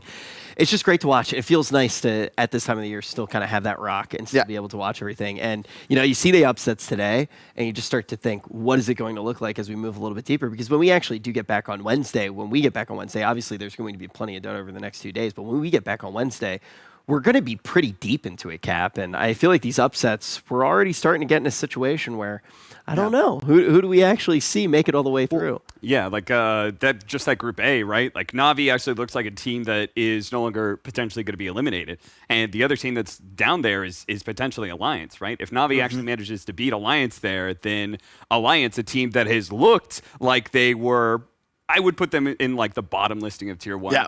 Basically, where they had shown they could beat some of the best teams, but and like dominated any of the Tier 2 teams. Well, what's cool about this event thus far is the teams aren't pulling any punches, right? OG's coming out just straight up, we're going to just shit on people. They're like actually taking what would challenges you pull punches for? You know what I mean? It's like there's no reason to pull punches right now. Well, there would be if we knew anything about the DPC leagues, unfortunately. Which is kind of what's exciting about this, though, right? I mean, it's like, who knows? Yeah, there's no reason to not go all out right now. Yeah. You're not saving it for anything. I think it also makes different teams killers in these longer format where TI is a lot more about the pressure that's going through, the teamwork, camaraderie, like all those sorts of things. Those more ephemeral things are a lot more important, and the momentum that leads you through, like OG is a great example of that. But at this longer format where you have time to be able to take that break and really study your enemy like Navi has, you can have very different kind of teams be successful. It's a really good point, and you also watch teams evolve as the event goes on. I remember, because I cast a ton of group stage during TI9, and OG weren't themselves until maybe second or third day. And you saw something click, and I remember watching, doing the TriCast, just thinking to myself, God damn, like they're just going to win again. Like they just looked better than everybody else. And it's going to be interesting to see, can Secret keep up their dominance, even though this is a significantly longer event. They've been winning weeklies, right? They've yet to kind of, I mean, the only really long event we did have was ESL LA, and they got knocked down by Viking, I think, round of, in like semifinals. So it's just one of those things where everybody really does have their strength. And there's never, it's weird because there are a lot of strengths that aren't necessarily tested in most tournaments. Yeah. And like even this, how often do you have a week to get ready for one team? And that won't be something that's present every single step of the way, but you see Navi take care of it today, and it's a great way to end the day. I mean, I'm in the situation right now where I don't want to end the day at all. I have it all. Before you close? We don't even need to close. We just keep stay. going? Yeah. Why do you keep looking to the right? Like, or your left? Like, there's nothing there. It's the graphic. And we go wide. Like, that isn't changing all day. And I just see you go like this. Are you just, like, what's that for? What do you mean? You look this way. There's nothing there. Well, what, you want me to look at you? I figured that or the camera. No, I look at this because there are subtle changes in it based off of graphics that are being run, Kyle. So thank you for shattering the illusion that's going on. I know based off of the vases that they're showing, if they are taking a camera shot, if I turn there in my right eye, I can still see the dummy light to know when the camera's on my ISO, like I know right now. I actually am good at my job, unlike you, Kyle. And there are a bunch of things that the people don't need to deal with at home. Sadly, you are not one of them. That might have been actually the biggest dismantling of this entire day. Jesus. Yeah, no, when I look over here, basically the LED screen makes subtle changes when graphics are being run. If I look over here, that's where I can actually see the graphics if I don't hold the iPad, which is relatively far away. My eyesight isn't what it used to be. It's a lot easier for me to see the changes there, and I can still see when my ISO is getting switched to. And that is how show business works. I was going to give you guys an extra bonus show because I was having so much fun talking to the boys, and then Kyle opened his mouth. It's over. No more Dota. No more show. Thank goodness I have 2 days away from this man. But I will miss one thing, and that's all of you. We'll see you when the Dota returns. You don't want to miss the Divine Action tomorrow as well. Get some good rest. We'll see you tomorrow.